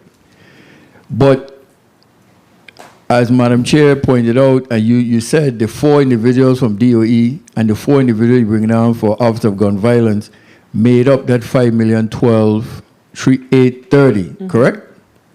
The increased amount. You look at page 3 on Post-audit. post-auditor report. You see the FY24 appropriation, 5,891,470. Okay. Then you see the FY25 recommendation, 6,404,300. The variance is 512,830. Yes. You said that was bringing on that 8 people transfer over from DOE and the 4 for Office of Gun Violence. Correct. So you have in the 25 budget, you have wage increases. Where are those numbers? If I'm based on what I'm seeing, I don't see the wage increases in it, based on your explanation. It's not. We don't have classified employees in our budget. No, you have unclassified. You're giving Right. wage increases to I don't unclassified have individuals wage increases for 25 budget? for 25. Okay, that's what I thought you said you did. Okay, no. Okay, you don't. No, Okay, no. all right. Thank you, Madam Chair. That's why I asked the question. You just disappointed my whole team, but no, I don't. Yeah. That's actually why I asked the question, because you did represent. Oh, I Yeah. must have misspoke. I'm sorry. Yeah. All right. So before we go to the next senator, you have a point of information? Senator Blyden, you're recognized for your point of information. On the same line, sort of, Chief Knight, because all of my colleagues spoke to different boards. I'm talking about different boards and commission, and as you know, I wrote the governor, and you're also aware of what I spoke to when it comes to minimum wage here in the territory and inflation and the cost of living. And as I go through most of these budgets, the least of those really haven't seen any significant increase in terms of their salary. That's why it's very important that we appoint individuals to those boards and commission. So in respect to that, what's going on in that space, and what are you guys doing? And I still have not received any written correspondence in that respect. You're now referring to the wage board. Yes, in particular. The living wage. I probably have to get back to you as to where we are with identifying individuals to serve on that board. So I probably have to confer with the team and get back to you. I understand your concern in the high inflation environment. I think there's been a lot of back and forth as to what we should be doing with wages and how it affects the private sector. But certainly we are doing our best to fill out all boards, all commissions. We are constantly going through resumes and expressing interest. I will check and see. We have a lot of major boards that we are still struggling to fill. I'll check and see if we've made any progress on the wage board as well. Yeah, that's very important. We're talking about some 15,000 plus individuals and their families. So thank you so much, Madam Chair, for the time, and thank you for your response. Thank you, Senator Blyden.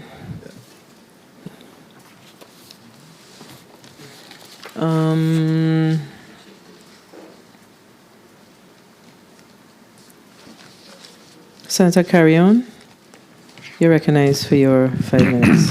Thank you, Madam Chair. Good morning to you, the people of Virgin Islands, my colleagues, and the team from the Office of the Governor here this morning. First of all, Chief of Staff Carl Knight, I would like to ask with regards to any austerity measures the governor is planning to implement, and if are they, I don't see them within the budget presented, but within the whole government and your office. I think Senator Graff just squeezed one out of me. No wage increases planned for the upcoming budget. We are very prudent. We try our best to stay within our budget. To the extent that we don't need to expend funds, we don't extend funds. We don't necessarily have any particular austerity measures. I've been cracking down on things like utility usage and that sort of thing, but no particular austerity measures per se, other than the fact that we're very prudent when it comes to salaries and wages, et cetera. Do you think it's necessary for the government to implement austerity measure given our financial status? I think our approach has been to slow expenditures. We are trying to kind of normalize our process. I think the wider GVI is going through sort of a course correction and a normalization. We recognize that we had been ambitious with our planned expenditures, and we've been trying to slow them to see how revenues look as we finish out this fiscal year. And to the extent that the revenues don't get to the level that we are hoping for, we're going to leave some expenditures on the table. So our thing has been to slow expenditures, especially as we approach the end of the fiscal year. We're not obligating a bunch of POs and tying up funds. We are trying to be as austere as we can to close out the fiscal year. And that's a GVI-wide approach that we are implementing. I know in general the Office of Manager and Budget has been or has established some caps for some departments and agencies. Was your office involved in the process of selecting which departments and agencies will receive a cap ceiling within their budget? And how was that decision made? Yeah, we left it to the Office of Management and Budget to make a recommendation, and then we allowed agency heads to come in and plead their case. If they felt that that ceiling was too tight, we called it the Budget Court, and we asked them to come in and make a case as to why their budget ceiling was too tight. Well, thank you for sharing that information. I would like to have some numbers, your business office director. Regards to the actuals, can you tell us what actuals we have within the categories that are stated within your budget presentation today?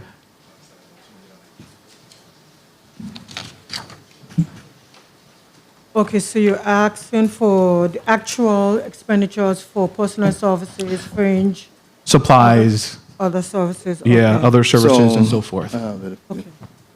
So personnel services, $3,952,950. Fringe, $1,665,993. And that's when you're saying reading these actuals, that is up to what date, sir? As of the end of June, June 30th. June 30th. Continue. Let's see here. Capital outlay. That's correct. The yellow. Capital outlay $79,738. You said capital outlay 79 that you have expended thus far. Correct. Total supplies $428,785. 1 minute.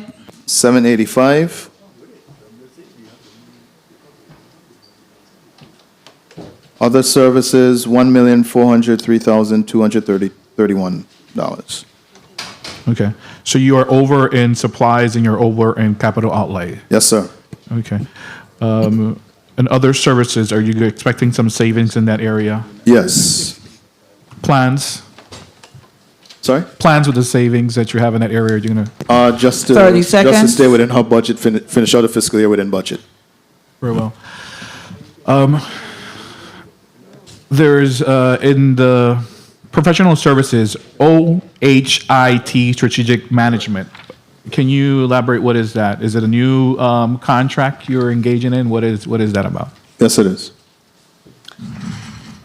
The exact amount Tell me again the amount you're. Just trying to understand what are those services? Time. So we have moved into the contracting phase, and there are two things. One is the supporting the local match for the contract for the infrastructure for the health information exchange. Then the next is for standing up a health data utility, the governing board and operations to really drive how that data is exchanged. I think the one you're looking at is the CRISP Shared Services. They're the implementation agent for the Health Information Exchange. And I see you also have a program manager which is employed. Yes, that's That would manage that. that makes up the 2 employees. Yes. Okay, very well. I think my time has been called. Thank you, Madam Chair. Thank you, Senator Carrion. Senator Graff, you're recognized for your point of information. Thank you, Madam Chair. I'm seeing, based on the post-auditor report, page 9 of 13 for the 25 budget, I have also the 24, no, page 9 of 13 for the 25 budget. I have the personal listing of all individuals. You seen it? Yeah, yes, sir. Okay, I have the 24 budget, personal listings. There are wage increases. The difference in, I will just call out names. You could look at the numbers. Sure. Protocol officer, salary different. Executive housekeeper, executive assistant, chief of staff, policy advisor. Salaries are different from the 24 budget. I don't have an issue with the salary being different, but that's what I'm saying. It shows 25 an increase, and based on what you're stating, there wasn't an increase. So would you have the monies to cover the? Is it a typo? I'll take a look at it to see the difference in the post-audit report. The last increases we gave out as an office was in August of 2023, which would have been prior to the start of the current fiscal year budget. Right. So that's what I know. I will look and see if the numbers, why the numbers aren't matching up. Right. But we haven't given any increases in the current fiscal year. Right. So that's why I just wanted to make sure that, because based on what you are saying, then you don't have these increases covered in what your ask is. So to have your increases covered in what your ask is, then you have to reflect there is wage increases. All right, we'll go back and scrub the number and see what if there's a discrepancy where it might be coming from. Thank you. Thank you for the time, Madam Chair. So, when was the last time the employees that are considered rank and file received the salary increases at the Office of the Governor? We made a round of adjustments in August of last year. So all employees received an increase? I wouldn't say all, but a considerable portion. Okay.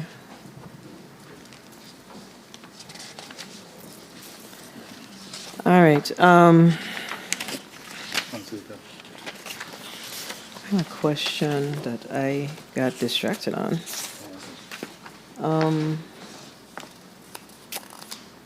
Where's my paper?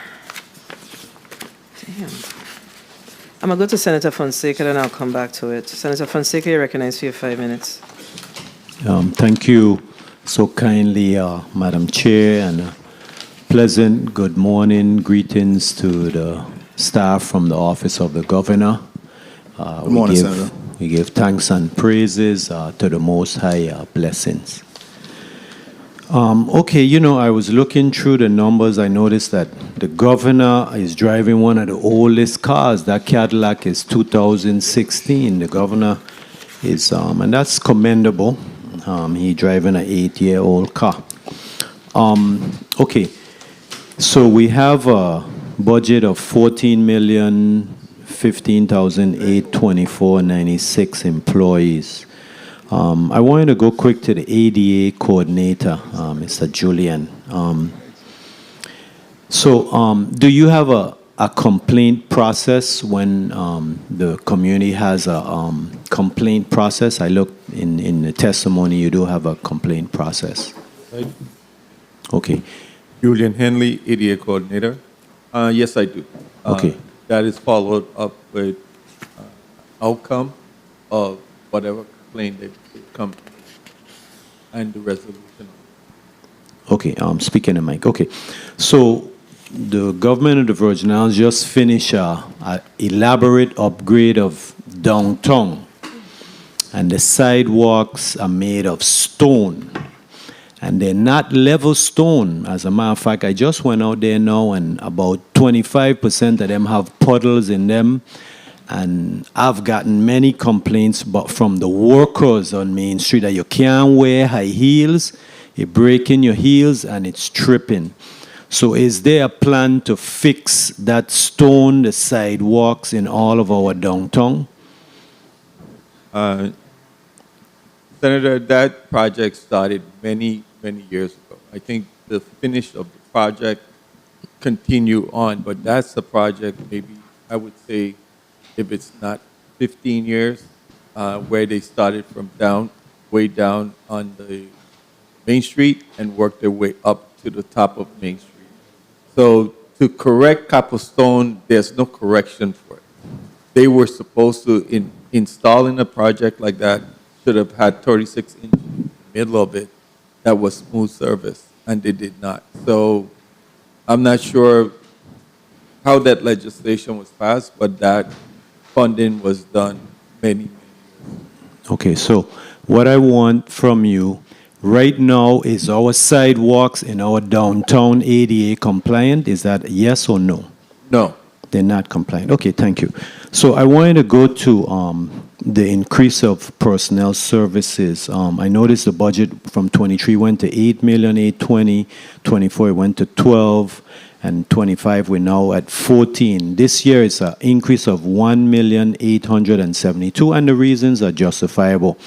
But I note some other important agencies in the government has gotten a substantial cut. And this, the governor's office has had a substantial increase, but anyway, that's at the governor's discretion. Bureau of Economic Research, the 3 vacant positions, are any of those attorney position that's vacant? No, none of those are attorney positions. They're more technical to the Bureau. One of them we're repurposing into a chief economist since we've found some potential to fill that. So we're going to probably change the job description and hire a chief economist. And again, one of the reasons for the increase in our budget is because we are taking from other departments and reducing days. So the net effect is not what it appears. Well, I'll follow up on that because what I've noticed is this. 1 minute. The governor's staff actually have some of the best employees in the government. Yourself, Kevin Rodriguez, former administrator Avery Lewis, awesome individual. Kevin, now you have 2 hats. So, it's good. The governor, as a matter of fact, Carl Nod, I have to congratulate you because that information you provided to me for WAPA, right, was the most transparent and 30 accountable seconds. information that I've ever received from WAPA. So keep up the good work. I know the governor, needs you, but I think WAPA needs you. I don't know what's the situation, but we have a strong team. The governor will be all right. We have a strong team. Quickly, I want to go to the Office of Gun Violence, right? Somehow the strategy of the Office of the Gun Violence, we have to look at the strategy because, they're all hard working. They do all. Madam Chair, can I just finish up? The Office of Gun Violence does hard work, right?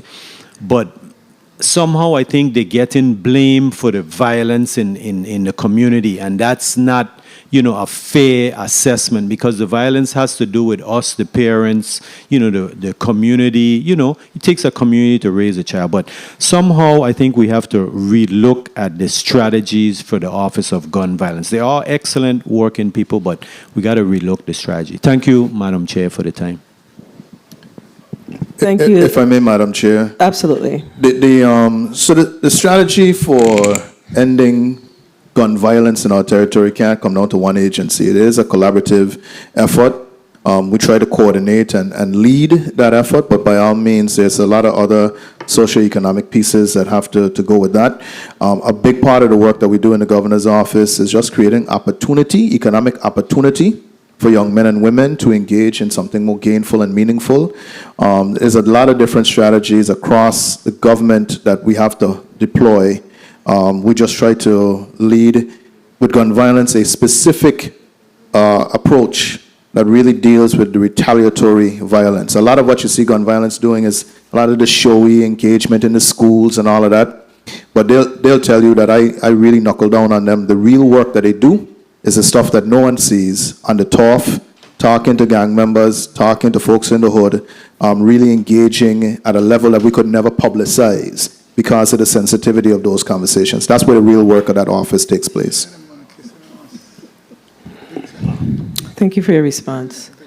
So, the Senator, the last speaker asked a very important question with regards to the challenges that we have with the redevelopment that occurred on the main street of St. Thomas, in particular Charlotte Mali. And of course, the American Disabilities Act was in place long before that project started. Now, how are we dealing with our tourists with regards to this situation? Has there been any assessment, any opportunity to actually look at that work that was done to determine if there is some opportunity to do some right correcting in that area? I mean, you can't change the whole street, but there should be a assessment and a determination as to what we can potentially or possibly do to right correct the area. After all, this is a tourist-oriented district, and we have all types of people coming, and we should not be. It just gives an appearance of a level of discrimination when those individuals want to come down and visit the town of Charlotte Mali and are unable to do so because of this vexing situation. So what I'll say, Senator, is Julian Henley has been a very vocal critic of the design of that project. Unfortunately, as he pointed out, the design was done, project funded, long before he had an opportunity to really weigh in. He also spoke out against some of the modifications that was made in the Vendors Plaza area and forced some modifications somewhat. Out of those efforts and his vocal opposition, there is now a sensitivity within the Department of Public Works that as they now build out and design projects moving forward, that the ADA compliance has to be first and foremost in the design criteria. So moving forward, I think we're addressing the problem. As for Main Street, I do think there is an ability to fix it. I mean, it will require some funds, but there is a point in time when we need to go back, revisit that project, and make it ADA compliant. Absolutely. I don't think that that's something that we should be sitting on our laurels on. That's an important part of our economic development, our economy. And you don't want folks coming to visit the Virgin Islands who are challenged with disabilities and feeling that they cannot come back here because we didn't make just that.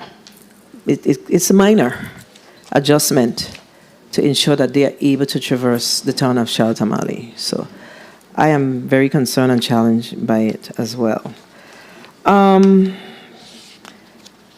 Did you all expend any dollars on the commission and status for FY24? Not for that purpose, no. So there was $75,000 in 24 budget on the commission and status, and you have not expended any of that money, correct? No. Good. BVI friendship activities, PR, VI friendship activities, both St. Thomas and St. Croix. Have you expended any funds from either of those? Yes, we have. Both? Yes. BVI friendship? Sorry? BVI Friendship? Yes, we have expended funds, and I think Didn't we have a challenge with BVI Friendship in this?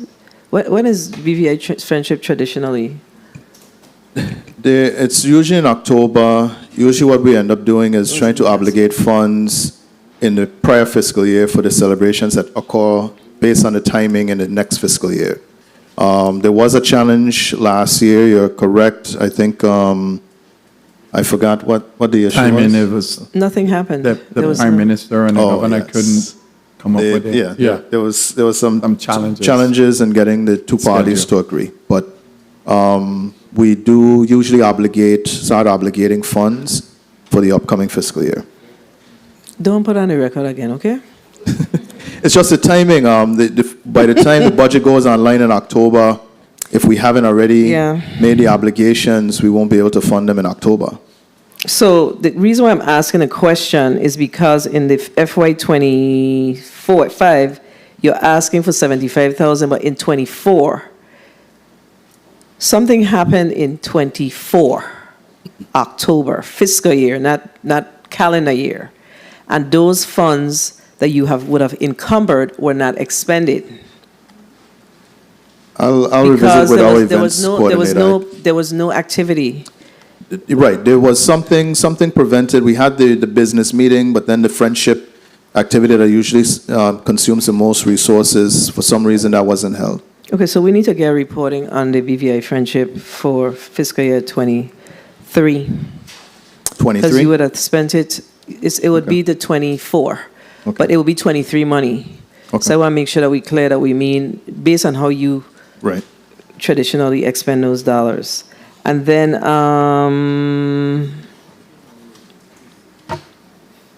there was another one here. So you're not funding commission and status next year. I think you said that in your testimony. You responded to one of my colleagues before. That's correct. We're not funding that. Okay. So let me ask you a question very quickly as well. How many policy advisors do you have at the Office of the Governor? 4 policy advisors and a chief policy advisor that heads the unit. Okay, so you have 4 policy advisors, and each one of those policy advisors are responsible for a department, groups of departments. Clusters, yes. Clusters, that's the term. How is that working? We think it works really well. It's a practice that was recommended to us by the National Governors Association. It's been adhered to by the last couple governors, and we think it serves us well. Okay, good. All right, you have a point of information. Senator Blyden, point of information. What we're going to do is, after Senator Blyden's point, I see that the Lieutenant Governor's office is here and ready to go. So what we're going to do is we're going to do a quick 2-minute rapid round, okay? Senator Blyden, you're recognized. Thank you so much, Madam Chair. Chief Knight, in your testimony on page 20, you spoke to the ADA coordinator as being make significant progress thus far. And for a matter of fact, in your testimony, you have all the different areas. How much was budgeted? How much was budgeted for the ADA compliance office? Typically, that's within the core budget of the Office of the Governor. We don't have a separate breakout. His expenses are part of the expenses of the Office of the Governor. The one-man team? He's a one-man team with a little bit of help. Because he has made a lot of difference here in the territory, especially when it comes to folks with disabilities. So let me actually, let me have you say something on the record in respect to what's going on in that space. I know you had the expo the other day for the seniors and individual with disability, the excellent expo. Great job. What is going on in terms of what you're doing to advance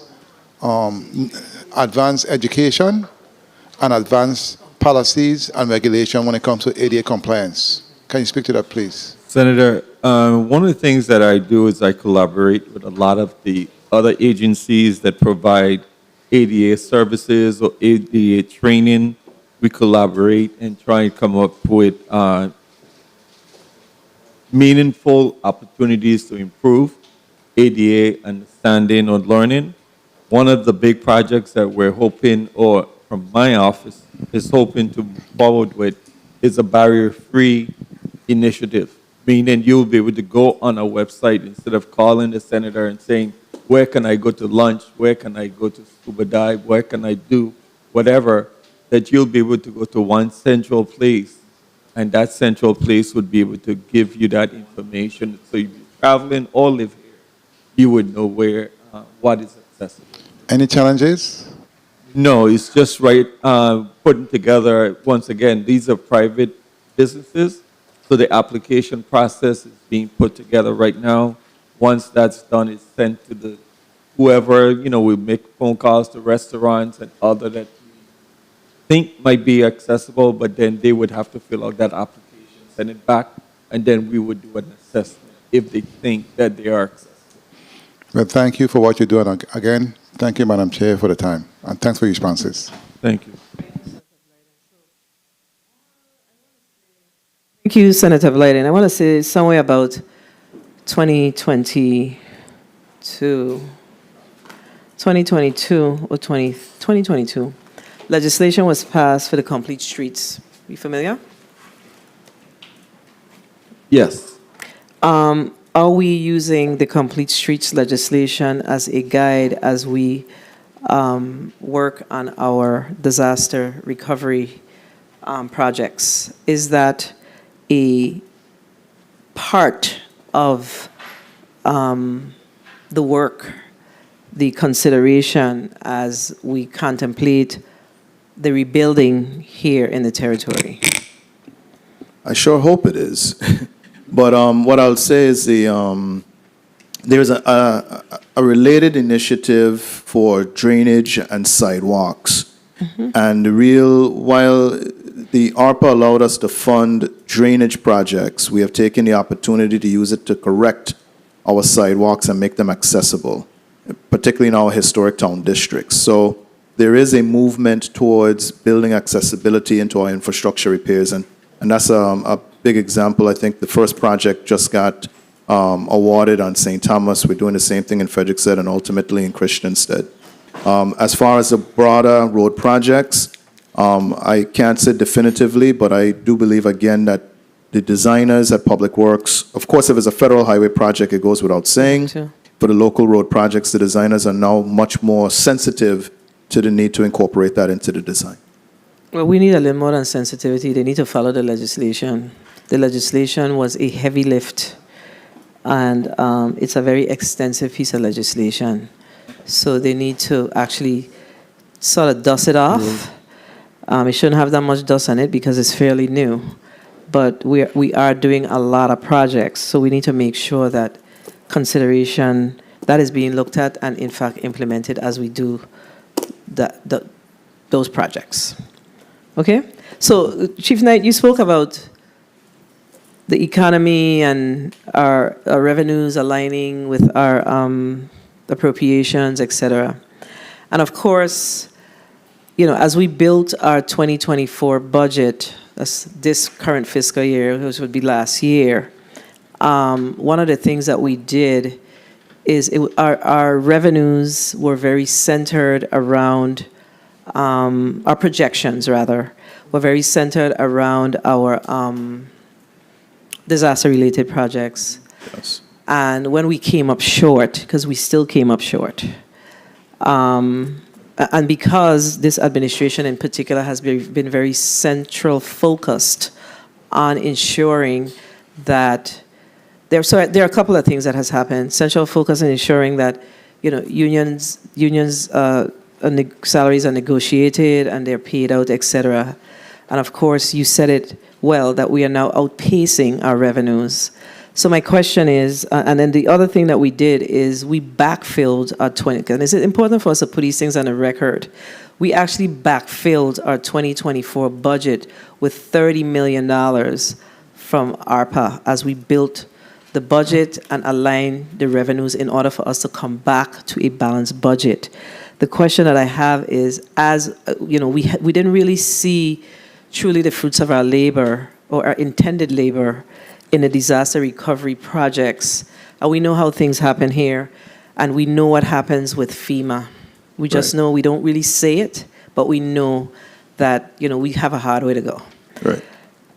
What are those conversations? And I'm asking this question, while it may be disaster recovery related, you said something important when my colleague asked about the KPIs, that, you know, your KPIs, your success is heavily based on the success of the whole, right? That's correct. So what are the conversations and the push around these agencies to jumpstart these projects? Because as the chair of this committee, I'm concerned that we kind of set aside like some $72 million, well, 69, it was probably more like 69 last fiscal year as revenues that we projected that we would generate. And now we're basically seeing the 90 million is really attached to the projections that we made with those projects and the 30 million. That's, when I look at it, it's basically coming down to us not moving these projects as we should. And like I said, because of challenges. But what is the discussion around the importance of moving these projects in the upcoming ensuing fiscal year? Because if we don't have that warm and fuzzy feeling about, you know, the affirmative on these projects, then we're going to see a budget in FY25 that's going to be significantly lowered. And we really don't have a choice because these revenues have to come in to support that budget. And then we have a longer term issue, which is how do we right fit our economy to ensure that as our expenses increase, how do we ensure that our revenues are pacing with them? So I just want to know, from the larger picture, your financial team, your Bureau of Economic Research, all of those agencies that should be pouring. I heard you talk about economists. How are we really having that deeper conversation outside of these numbers, these budgets, right? The way forward? Right. So the tourism economy has propped us up. The real push has to be on the recovery and the capital projects and the economic activity generated from the capital projects. We tried to staff up agencies to be able to move projects along for the recovery, but then came the bipartisan infrastructure law, then came the Inflation Reduction Act, then came a whole host of more capital funds that, quite frankly, overwhelmed our system. Contracts getting out of PNP, just the procurement process, every aspect of that procurement chain poses a problem. That's after you pass FEMA. FEMA just announced the $989 million for sewer lines on the island of St. Croix. That's been years in the making. Like, we've been anticipating this for at least the last 2, maybe 3 years. They finally just released that obligation. We couldn't do anything until they finally said, okay, now we have settled on a number and this is what we're giving you. We are putting a lot of chips on one side of the table. We're investing heavily in the bundling process. We're trying to fast track and streamline the procurement for the larger recovery projects. And in so doing, not only do we hope to move those projects quicker, but we hope to lighten the load on the departments to focus on some of the smaller projects that were also getting caught up in the same pipeline. So if I take the large, Lionel Roberts off of sports parks and recreation, that frees them up to work on fencing and lighting in some of the smaller parks.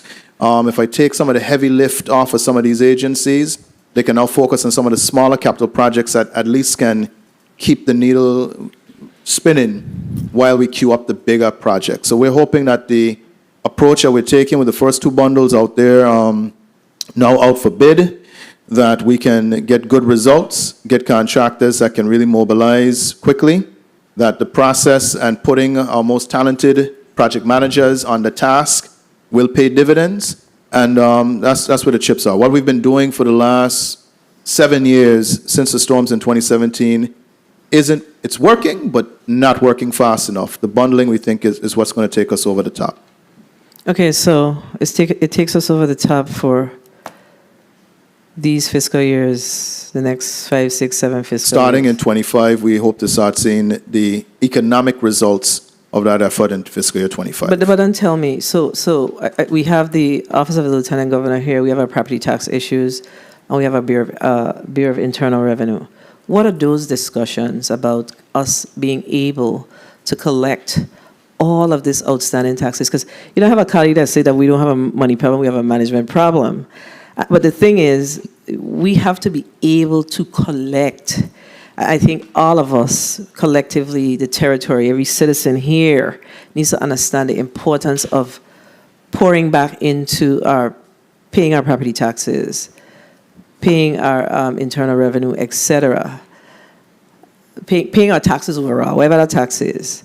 What are those discussions? What are the things that we are looking to do different to ensure that we are able to get in the minds of our citizenry of the importance of these things and what it means to services being provided to our human services, to our education, etc.? There is, we're in a high inflationary environment where everyone feels that the cost of living has exceeded their income. But in the midst of that, there's a real conversation, and I'm not going to preempt my colleagues in the LGO office, but there's a real conversation about reassessment that has to take place. There's been a lot of improvements since the storms, and we need to kind of weigh and balance where we are with inflation in the territory versus the need to look at our rates on property taxes. This might not be the year, and for various reasons, but there's a conversation that probably needs to be had sooner rather than later. On the Bureau side, they assure me that, with more revenue agents, they could collect more. They feel it's a resource problem, and so we've been trying to figure out how we can help them with that resource problem. They feel that if they had just had more trained and experienced revenue agents, they could do a better job of bringing in the cash. It's not that we're not generating the revenues. Perhaps it might be an issue of are we on top of collections as much as we can be. Okay, so that was basically what I was getting at, the collections part of it. I think that there must be a concerted effort around collections. But let me take this opportunity to recognize my colleagues. Senator Diane Capehart, non-committee member, thank you for being here. We're going to allow you your 5 minutes. And then I think we are sort of running out of time. So if colleagues have a burning question, I think I'm going to go to the burning question strategy. So you may proceed, Senator Capehart. Good morning, colleagues. Thank you, Madam Chair. Good morning, the governor's team. Good morning. I'm so happy to see Mr. Henley. It's a pleasure to see you. I just have one question, as I know the senator is waiting for the next block. As you mentioned, I think on my way here, boards, commissions, you send the names down. But one of the responsibilities also of the Rules and Judiciary Committee is working with the code reviser. Recently, I sent correspondence to the executive branch just trying to see how we can work together to look at codes, the VI codes, to bring them up to par.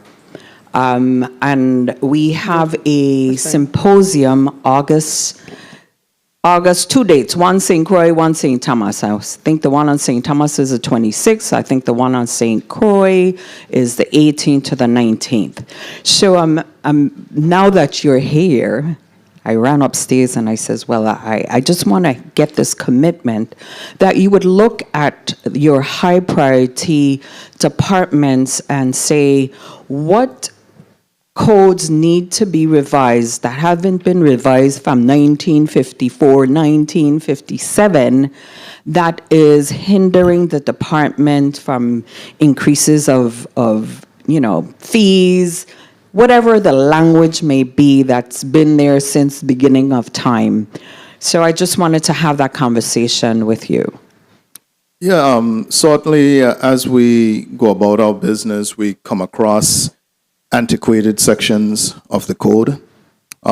We would be more than happy to join with you. I'm sure the attorneys in our office, we have 3 attorneys, and I'm sure they've all stumped their toe on some section of the code that simply no longer makes sense.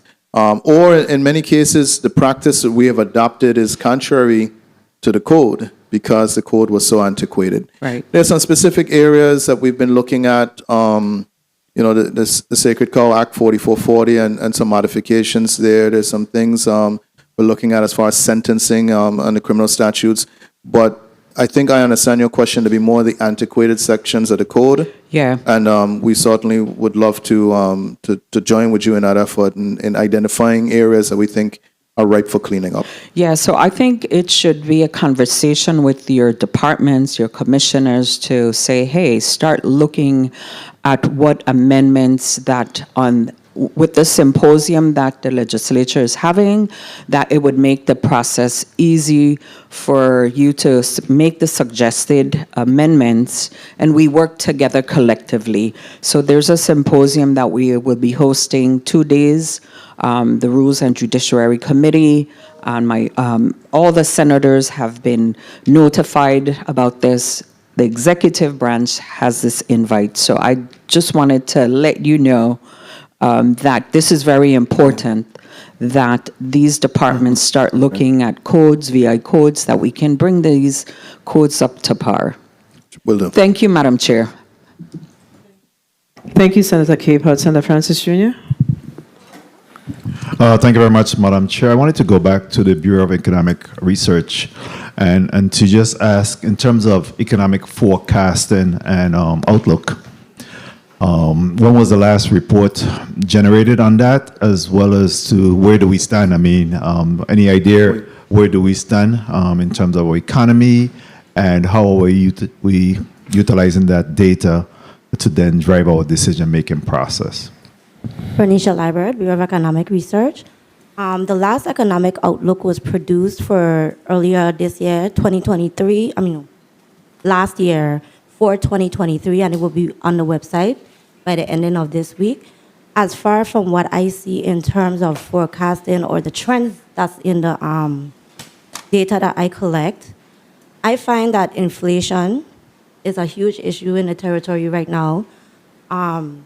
But as far as as far as tourist arrivals and so forth, the economy we are doing very well in terms of visitor arrivals and hotel stays at this time. It's in good standing. So I guess, as Chief Knight also mentioned, maybe it's more of a cash flow issue. 1 minute. I'm sorry, you cut off. More of a what you said? I don't know. Maybe it's a data revenue collection issue, if, to add to what Mr. Knight. Chief Knight, you want? Yeah, the economy has been strong. We saw it. We're seeing a cooling off period, but it's still not. It's still stronger than it was when we went into the COVID period. I think we're just coming back down to normal. 30 seconds. And we actually have a report we're about to put out on the marine economy that's going to show that that's doing well. Unemployment and job creation has been strong. So on that end, the economy is solid. It's probably, like I said, cooling off in the last year or so, but it was red hot and probably just coming back down to reality. Another thing that I observe is, of course, the number have decreased in the number of government employees. Time. And Madam Chair, if I might just wrap up real quickly. The number of government employees has decreased significantly over the years. And then when you look at the salary of our government employees, and I see in particular the Lieutenant Governor's office is coming up next, but the deduction as a result, even though you see that an individual making $50,000, $60,000, when you look at the amount of deductions coming out of that person's salary at the tune of almost 40 to 40%, I think the take-home pay is significantly reduced. So then I believe that again is impacting the situation, compounded by the inflation, because individuals still struggle to be able to make ends meet. What do you say about that? No, we agree. It's a hard road for us, particularly. So we do try to take care of our unionized workers. It's a hard road for us in the governor and lieutenant governor's office. We ask a lot of our staff, and we remind them that it's public service, just like this body. The effort that you put into the job will never be fully compensated on your paycheck. And it's a very similar thing for the office of the governor and lieutenant governor's office. We do try to work with our career staff employees to try and make sure that they can keep their head above water and make ends meet. But we do recognize it is a sacrifice for some of our employees. Thank you.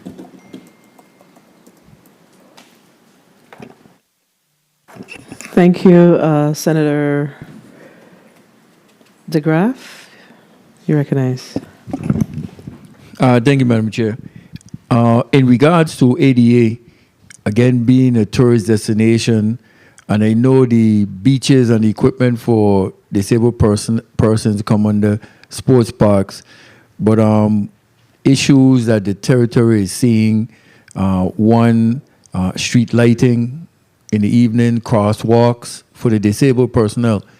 Those are things I think really we need to step up on. And, you know, so in addition to Julian's fight, you know, we need to get on the bandwagon because the island is dark in the night. So you imagine you come out on your wheelchair, you want to enjoy the nightlife.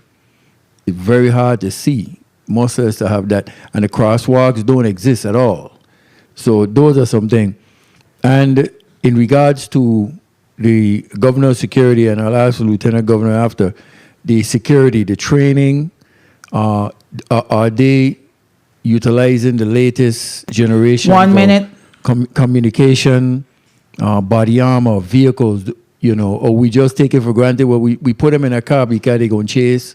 We put on a bulletproof vest because close quarter combat, close quarter firearm, you know, those are things that we need to take serious for our security because, again, we saw what happened in St. Martin. So political figures are never off the list. We saw what happened to President Trump, former president. 30 seconds. These are things, again, I want us to take serious in looking at and for this office in particular.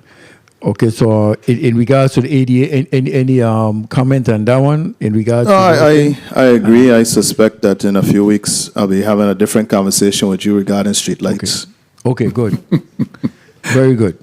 And Senator Kevin Rodriguez, to add to that, I'm in communication with Public Works as my added responsibility as the St. Thomas administrator. We're working on repaving all of the crosswalk. Okay. Repainting, okay. As it relates to security, our guys take it very seriously. If you know our director of the Executive Security Unit, Lamar Jacobs, he's a stickler for that. So we outfit them with everything that they need between us and VIPD, and they're a well-trained unit. Okay, thank you. Thank you, Madam Chair. Thank you, Senator DeGraff. Just very quickly for our acting St. Thomas St. John administrator. St. Thomas. St. Thomas Water Island. Water Island, yes. Administrator. Water Island. So talk to us about what's happening with the abandoned vehicles in the Virgin Islands overall, well, in this district. Well, I've been in this role probably for like a month and a half now, and I've received calls just about every day.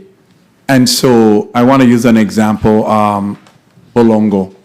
A lady called me, it's on private property. Someone cleared the land and they have over 35 abandoned vehicles. They look like they just take them and they just put them there. It's on private property, so there's nothing we can do. So what we're doing now, Caesar and myself, we're driving. We literally have to, once we get a call, we go, we tag the vehicle, but then we're playing cat and mouse also. Because once the vehicle is tagged, the person realizes it's tagged, they move the vehicle somewhere else. So when the wrecker comes to pick up the vehicle is no longer there, and then the vehicle is returned a couple weeks later. So we're just, trying our best to move them as quickly as possible in order to prevent, these vehicles from being all over the place. I mean, that's a major issue. If I may, real quickly, Senator, so I've chastised all of the administrators. I don't feel it's the responsibility of the office of the governor to be the custodian of abandoned vehicles for the entire territory. I've told them that whatever we've been doing before has failed, that we need to focus more on a public education campaign. We need to work more closely with waste management as to making sure that they are in a position to conveniently accept abandoned vehicles. But the public needs to understand that the proper disposal of your vehicle is not on the side of the street or in a vacant lot, or you just leave it there and somebody else comes and cleans up the mess after the fact. We've been doing that for well over a decade, and the problem hasn't diminished. Clearly, we need to hold people personally accountable. If you buy a vehicle, the same way there's a process to purchase and acquire a vehicle, there's a process to dispose of a vehicle properly. And so putting resources, chasing after people because they don't dispose of their vehicles properly, I just don't think that's sustainable. It just hasn't worked. I have to concur with you, and I actually asked the question for a reason, because I am actually working on legislation, because we have to put some teeth in this abandoned vehicle thing. We cannot keep chasing this tail. You clean up an area, and we brag about it on social media, and then in the next 3 weeks, the area look the same. It's disheartening. It's horrible. It's a very bad situation. So we're working on some legislation to actually hold folks accountable. All of us travel to the mainland, and we don't see that challenge in the mainland. So nothing prevents us from adopting similar legislation that's on the mainland in some of these cities and actually states to address this issue. So what we're going to do is, I brought it up for a reason, because we intend, I think I asked my chief of staff to send a copy of it to your office so you guys can review it, because we have to eliminate this abandoned vehicle situation that we have in the Virgin Islands. People need to we feel welcome that. this situation where it hurts, not only in their pocket, but perhaps it needs to become a misdemeanor. Something has to give, because this situation is just grave for us. And again, we are a tourist base. We have to make sure that we attract or continue to have return tourists here in the Virgin Islands, just overall. So I'm working on that legislation, just putting it out there. Senator Carrion, you're recognized. Thank you, Madam Chair. I just want to ask Chief of Staff some clarity, because looking at the post-audit report, when you made reference to policy advisor, I counted about 6 policy advisors within your listing. You mentioned 4. I also see you have some other positions here that I'm kind of curious about what their roles. You also have the special project coordinator. There's approximately 3 positions of those. Salary range around between $99,000 to $90,000 for a special project coordinator. You also have community liaisons. You have 4 of those. And you have special assistants also, and you have about 4 special assistants. So can you clarify some of the roles and responsibilities in these areas? And the reason I also bring this up, right, of course, because, again, we have to look at your personnel and what you have available, but you're also requesting some new positions for the Office of Gun Violence. And looking at some administrative coordinator positions that you have 6 administrative coordinator positions and a few other positions that I believe could be used to assist the Office of Gun Violence. All right, that's a mouthful. The policy advisors, there should be 5 of them. We have 5 policy clusters. One of them is occupied by what we now refer to as the chief policy advisor. So he assumed one of those clusters, and there's 4 other policy advisors.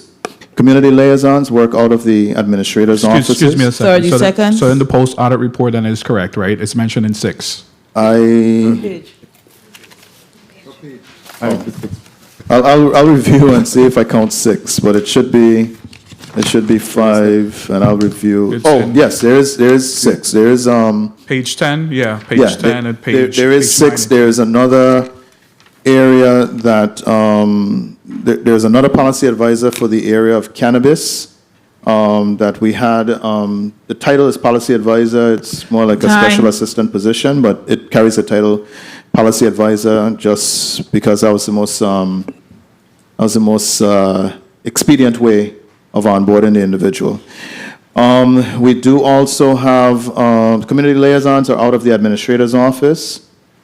Special assistants, we have our facilities coordinator carries the title special assistant. The individual in charge of our housekeeping and maintenance carries that title special assistant. So you have 1 for each district? You have 3? They're territorial in nature. And I think the other one would be our special events. Well, I think our events coordinator carries that title as well. Special assistants? Because you have special project coordinator. You have 3 special project coordinators at a salary range between $99,000 to $90,000. You have special assistants at a salary range between $95,000 to $65,000, and those are 4.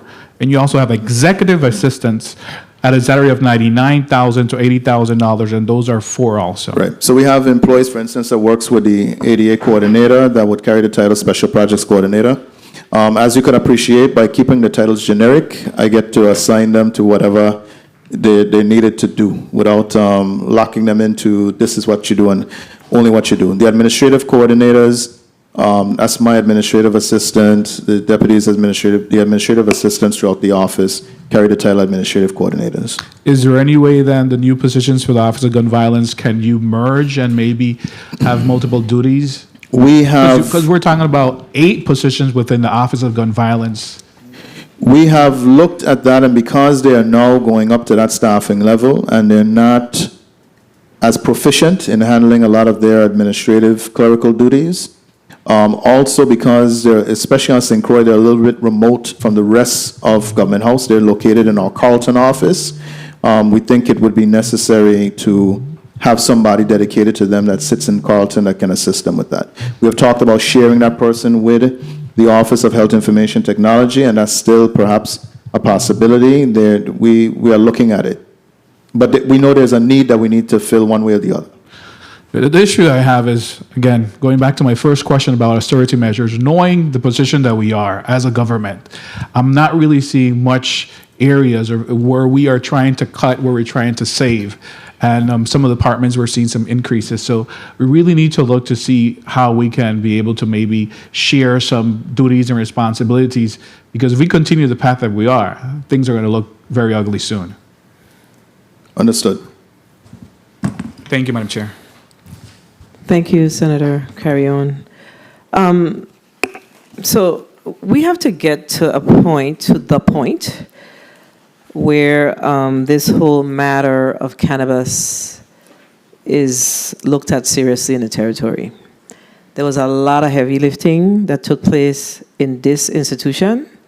Many of us took a hit because of all the work and all the energy around it. And now there seems to be this vibe that, it's no longer something that's on the top of the radar. I remember in fiscal year 23, the budget came down with $15 million. Right. As part of the revenue projections. Of course, that never materialized, so we did not even accommodate that. But at some point, we need to see how serious. I think the seriousness of cannabis in a territory has to be driven from the top down. And, you said that in order to expedite I think we have a legislation for cannabis as I think I have that legislation as I'm here listening to this conversation. So we need to amend the law or add it to whatever it is. I think it's not an amendment, it's actually a piece of legislation. But we need to establish a cannabis, because we have the Office of OCR, which is the Office of the Regulatory Component. But we need to have that central focus if we are going to truly expedite, implement, layout, enforce, etc., what we're doing as it relates to cannabis. Yes, so that is top of mind. It's definitely one of the top 5 items we're driving because of its revenue generating potential. Okay. We are making progress. We started rolling out the aspects of the rules and regs. As you know, it took us way too long to get those finally promulgated and issued. Now that they're promulgated and issued, we are now starting to provide licensure for the medicinal, the sacramental, all of the categories that we can do right away. We have done so already. We are now working on the laboratory. We're working with the Department of Health. They assure us that they have the means and the wherewithal to at least be the initial or interim laboratory solution. We hope to eventually contract out those services, but our Department of Health has the capacity. We've confirmed that with them. We're ready to launch on that end. So currently we're looking at the licensure for the growers and the dispensaries. We are moving in a direction as fast as we can, as responsibly as we can. We do have a dedicated staffer in Government House that is working to smooth all of the interagency issues, as well as we don't want the Office of Regulation to be caught up in marketing and some of the other aspects of the industry. We want them to be purely regulatory. And so we recognize that it needs to be a different body, which we've identified, that deals with some of the things that might create a conflict of interest for a regulatory board. And so we're trying to keep those two worlds separate. Good, because that was basically my point, that that's something that we need to really look at it a little differently. All right, Senator Gittins is here with us. Thank you for being here, Senator Gittins. We're just about to wrap up, but I will recognize you for 2 minutes. Thank you, Madam Chair, and good afternoon to all. Good afternoon. I wouldn't be too long. The Finance Committee has been doing a good job at it, but I came upstairs because of the conversation too with the junk and abandoned cars. I too don't understand why we still have the administrator's office task with this, but we'll be addressing this through the piece of legislation with the fines and the establishment of the police impound lot, because we need to be going after the last registered owners, and we're not doing a good job at that. In addition to these vehicles that are getting into these one-car accidents, that's damaging our signs, our guardrails, etc. Palm And they're trees. just pulling off, getting their friends to come tow away these vehicles and move away, and then the taxpayers are stuck with this. So I just want to say that we'll be tightening that up just now. And also, you know, I just must say, but we're going to have a conversation, because I couldn't believe the response about replacing government cars because they're aged 5 to 10 years. We got police vehicles out there driving outside the contract. We got 100 cars parked up down here on the hill over a year, and we can't get an answer as to why these cars are not on the road. So we got to do better than that. 30 All right? seconds. And we'll be addressing that in the appropriate committee. Thank you, Madam Chair. Thank you, Senator Gittins. I think we've exhausted all of our questions. If we have any follow-up questions, we'll definitely reach out to you. So what we're going to do is allow you a 30-second. I have one question. Vivis, Yes. Virgin Islands Virtual Information System. I forgot We all about hope that. to, before the end of the fiscal year, we're actually in final negotiations on a contract for the executive director. We're going to do that on a contractual basis. We're going to stand up the advisory board as well as the technical council, and we'll be ready to launch before the fiscal year ends. Good. Please keep me posted, because you know that's my baby. There's an aspect that that may be going unfunded in the budget. We do want to add in some modules from Department of Health and some things that over the years have been removed from the core Vivis, and that might be a subsequent conversation with this body once we get to the point of trying to build back in those modules. Okay, and just for the sake of the community, as we speak about Vivis, that's a Virgin Islands Virtual Information System. Correct. And that's really our cradle-to-grave system that allows us to track, let's just say, the success of our community, but most importantly, this Vivis is really important to us because we want to be able to track our children from birth to at least college, so we can see exactly what's happening with our children, and we are able to identify cognitive issues, whatever issues our children have, our youths, and we're able to provide the necessary wraparound services. Their teachers will be able to identify their challenges. They'll be able to pull the information and to determine if, we see Johnny in classroom X, new to my classroom, is behaving in a particular way, we'll be able to identify that sooner than later. So it's a very important system. We've been at this since, I think, 2010. We had a really great council, but in order for a virtual information system to work, it needs to be top down. The governor has to be involved in ensuring that all concerned understands the importance and what it does for the community. And if you don't believe me, look at the state of Maryland. It's very successful. To that point, Senator, this year, for the first, just to test it, to make sure I understood what it can do, I had them pull a report on all of the engineers that are either seniors or rising seniors or graduates from colleges in the United States, so that we can target them for recruitment. It also has the ability to be used as a recruiting tool, as we can track our Virgin Islands students all the way through their college careers right now. Great. I'm very happy that you were able to buy into it finally. 30 seconds close.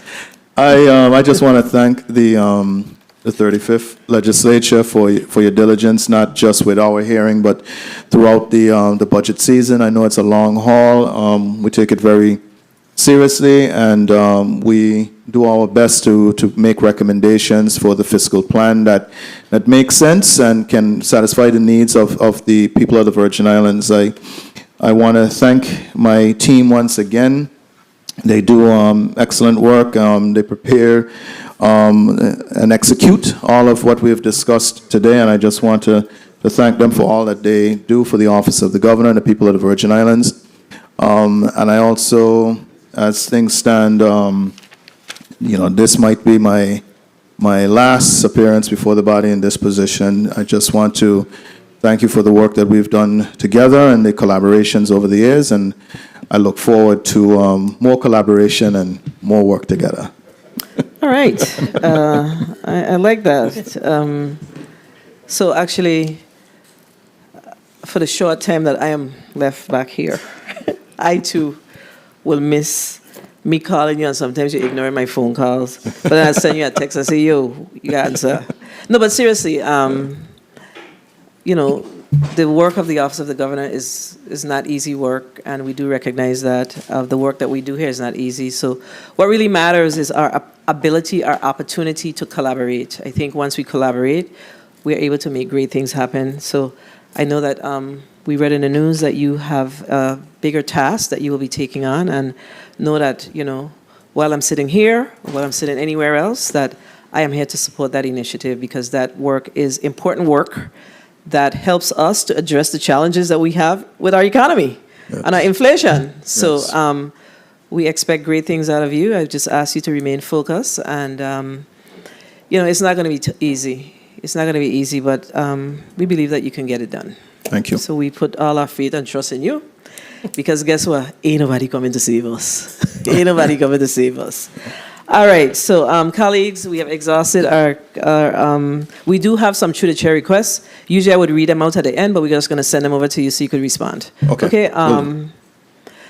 We've exhausted our conversation. We do have to move this along. We kind of lasted a little longer than we intended to, but fleshing out the Office of the Governor is important to us as well. So the committee stands in recess. We have the Office of the Lieutenant Governor, so we're going to give ourselves a 15-minute break, and then we'll resume with the Office of the Lieutenant Governor. The committee stands in recess for 15 minutes.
The committee is back on the record.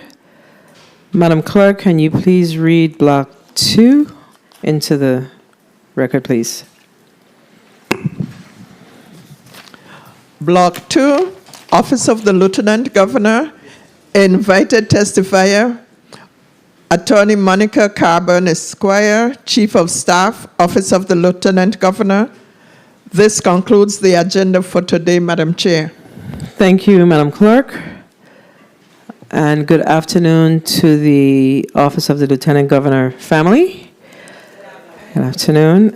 What we're going to do is ask the testifiers to put their names and titles on the record. And we're going to start with the Chief of Staff, Ms. Monica Williams Carbon, Esquire. And then we're going to go to my right, your left, put your names and titles, and then we'll go to the other side. So we're going to go all the way around, and then we're going to go all the way around to my left after. You may proceed, Chief Carbon, Williams Carbon. Monica Williams Carbon, Esquire, Chief of Staff, Office of the Lieutenant Governor. Next, please. Could you please put your name on the record? Yes. Morning. Claudette Farrington, Director of Business and Financial Management, Office of the Lieutenant Governor. Good morning. Denise Johannes, Director of the Division of Corporations and Trademarks, Office of the Lieutenant Governor. Morning. Chris George, Administrator of the GIS Division and Project Manager, Office of the Lieutenant Governor. Good morning. Nadia Harrigan, Esquire, Legal Counsel, Office of the Lieutenant Governor. Good morning. Erica Dover, Director. Could you please recognize the mic of the testifier? Repeat your name and title again. Good morning. Recorder of Deeds Office Director, Erica Dover. Good morning. Ira Mills, Tax Assessor, Office of the Lieutenant Governor. Good morning. Good morning. Good morning. Brent Laird, I'm Tax Collector, Office of the Lieutenant Governor. Good morning. Shani Penny, Medicare Coordinator, VI Shelf Director, Office of Lieutenant Governor. We missed Ms. Dorset. Good morning. Kishma Dorset. Please recognize the mic of... Okay, 1 second. Go ahead. Yeah, her mic is not on. Please recognize the mic of Senator Bolkes. Proceed. Good morning. Kishma Dorset, Supervisor of Passports, Office of the Lieutenant Governor. Okay, St. Croix. Good morning, Director Glendina Matthew, Division of Banking, Insurance, and Financial Regulation. Repeat that again. You broke up a little bit. Good morning, Glendina Matthew, Director, Division of Banking, Insurance, and Financial Regulation. Okay. Noon, Rutlin Peters, Supervisor, Passport Services, St. Croix Division. Put that name on the record again. You're breaking up. Please come closer to the mics. Good afternoon. My name is Rutlin Peters, and I'm Supervisor for Passport Services, St. Croix Division.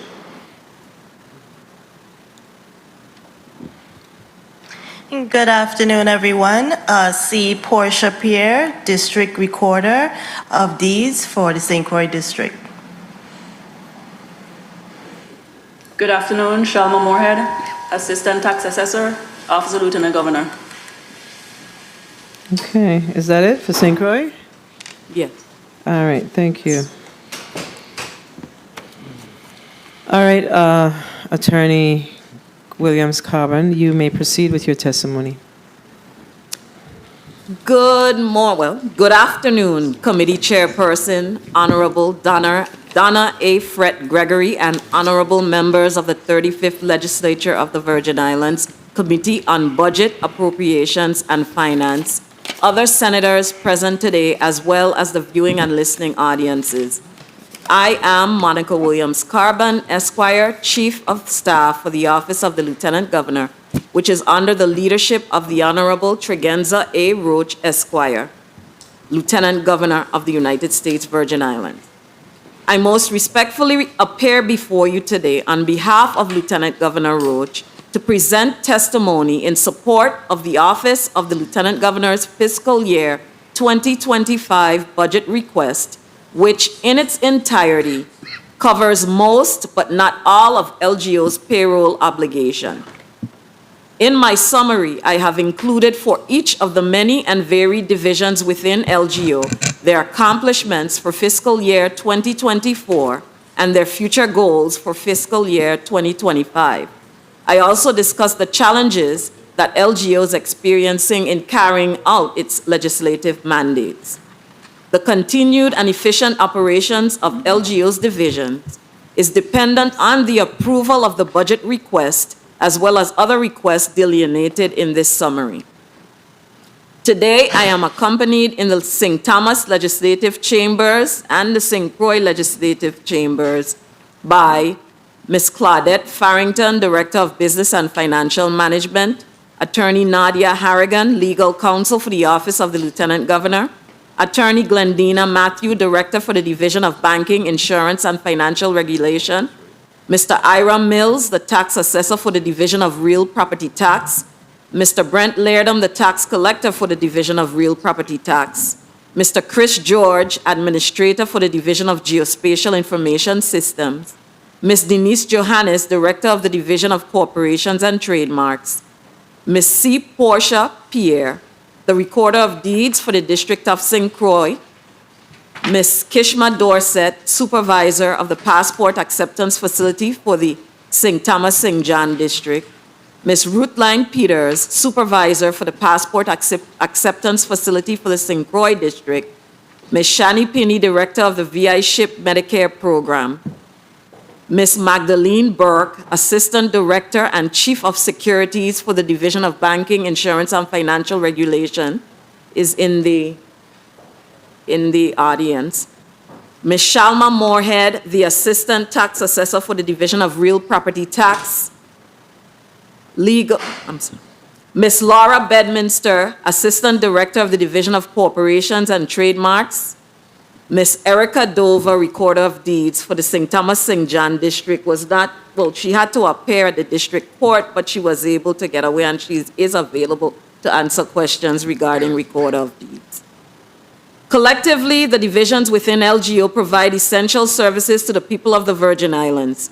These essential services include, but are not limited to, the licensing, registration, and regulation of businesses that fall within the jurisdiction of the respective divisions, the recording and provision of access to critical land ownership documents and information, the collection and provision of access to geodetic data used by public and private entities that provide emergency, navigational, and other essential services, the acceptance of passport applications, which makes it possible for members of this community to travel around the world, the provision of consumer protection services to protect members of the community from the unsound and unfair consumer practices of entities that are licensed, registered, and regulated by LGO's division, the appointment of notaries and the processing of apostilles to authenticate official documents to be used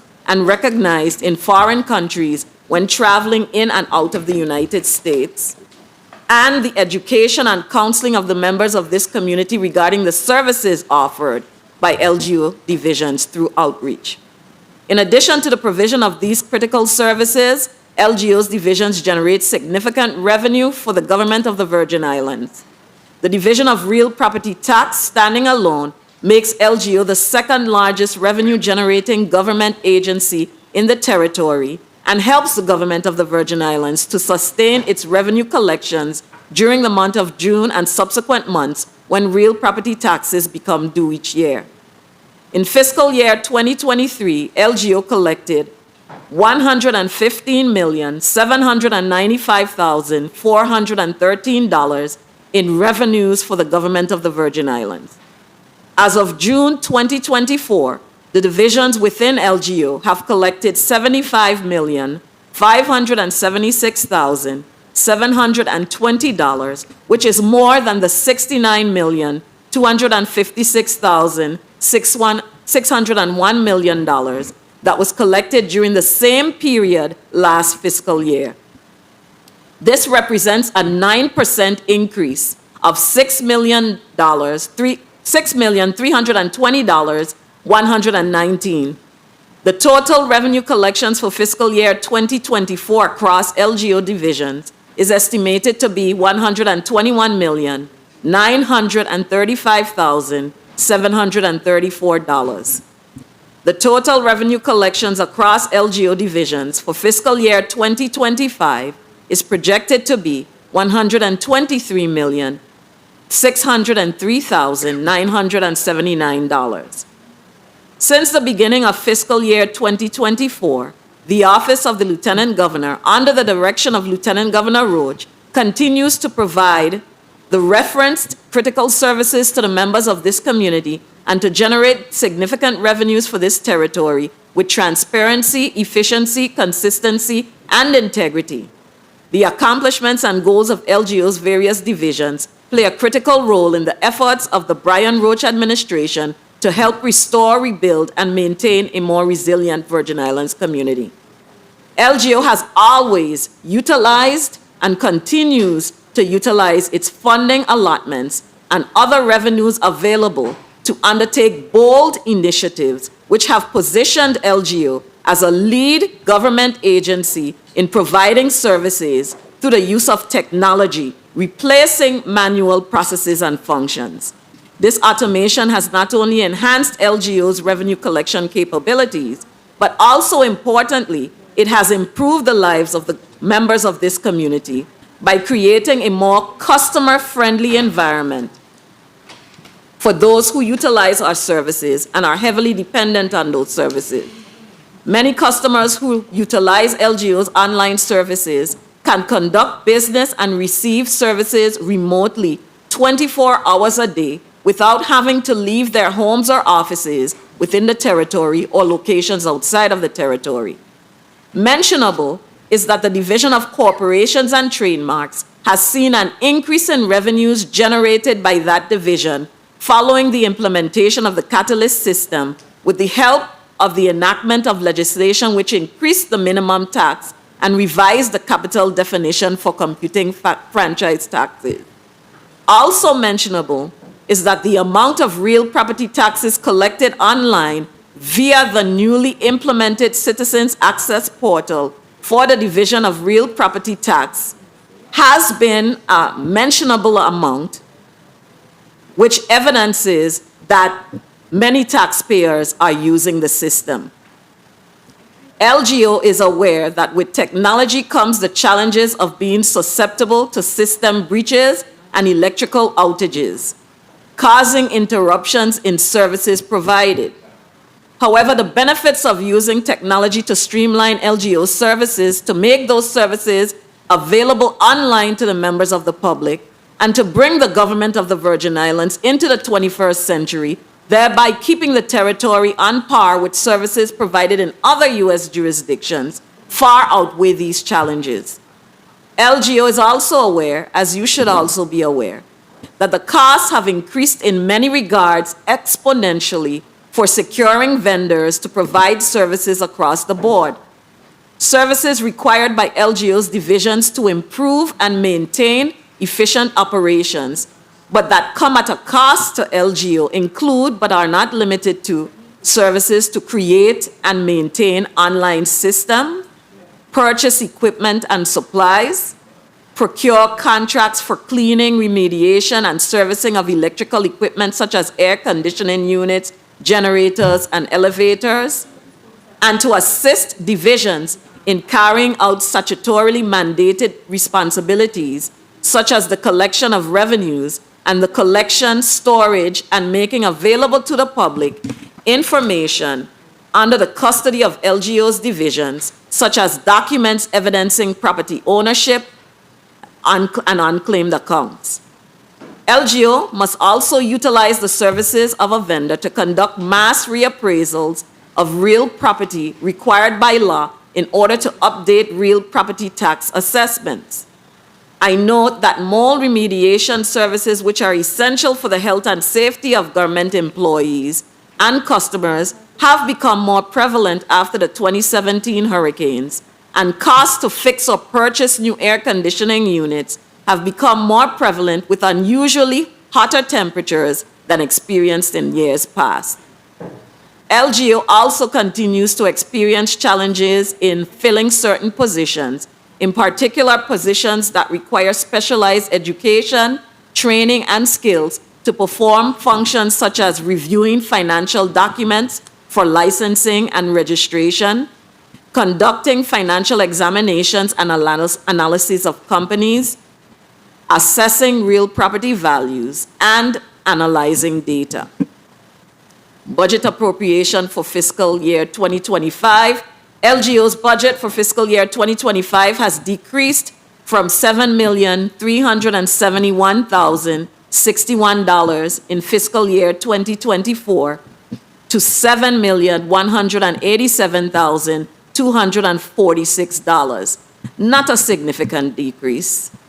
We will continue to perform our statutory duties as best we can with what we have, but we may have to request additional funding, in particular for upcoming projects such as the mass reappraisal for the assessment of real property in the territory, which is estimated to be around $10 million over a 5-year period. Despite the challenges during fiscal year 2024, the very dedicated, experienced, qualified, and competent staff across all of LGO's various divisions continue to perform their duties and responsibilities and have had several noteworthy accomplishments as a result of their hard work and continued sacrifices.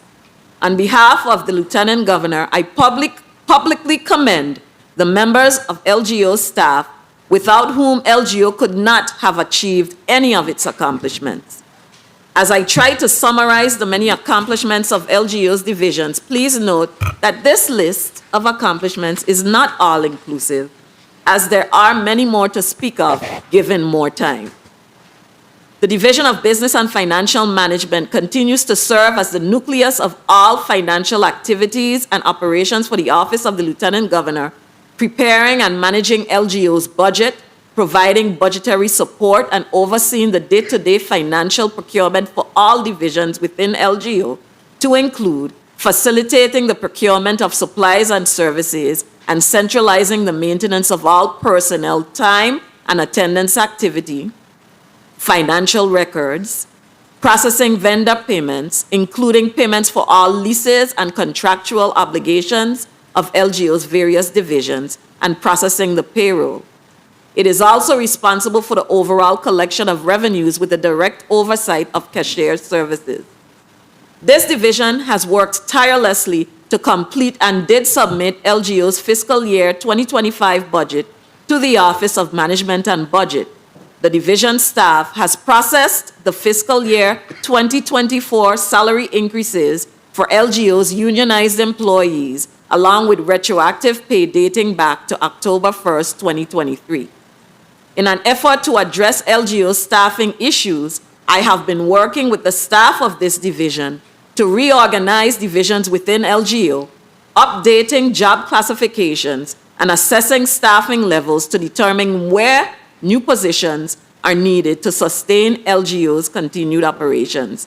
This is a huge task, as there are many divisions within LGO, and the duties and responsibilities of and the respective job positions within each of these divisions are so varied.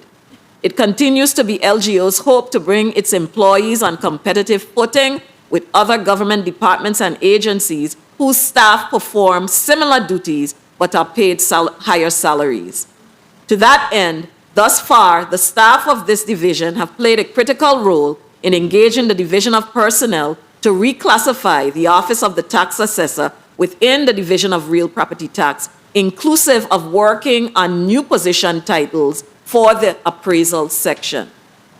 I am also pleased to report that the division was instrumental in hiring 12 new employees across LGO's divisions, including Division of Real Property Tax, the passport facilities, Division of Recorder of Deeds, Division of Corporations and Trademarks, Division of Management Information Systems, Division of Business and Financial Management, and Division of Banking, Insurance, and Financial Regulation. We are very satisfied with the pool of candidates and with the character and caliber of the individuals we have hired, and hope that they will see LGO as viable employment for a long time into the future, even for their entire career. This division is also responsible for ensuring the execution and completion of various FEMA-funded projects for LGO, including the renovation of the Lieutenant Governor's residence in Sion Farm on the island of St. Croix, and the renovation of LGO's main office on Government Hill on the island of St. Thomas. A vendor to complete the Sion Farm renovations was selected in May of this year, and we are awaiting the required contract. We enthusiastically look forward to completing this project. Also noteworthy is that in February of this year, the acquisition of the First Bank building of St. Croix was finalized, and the division participated along with the Department of Property and Procurement in the closing for the acquisition of the building. The division staff was responsible for identifying this location and for initiating the process with the Department of Property and Procurement to purchase the building. Using the money appropriated by this legislature, the staff was also responsible for processing through the ERP system the requisite payments to the seller and the broker to complete the purchase. I reported last year that LGO has begun the process of relocating LGO divisions on the island of St. Croix. We have thus far been able to relocate the VI Ship Medicare office from the 1F Louis Hospital to the new location at the Caribe building in Estate Castle Coakley, and the staff is actively seeing clients at the new location.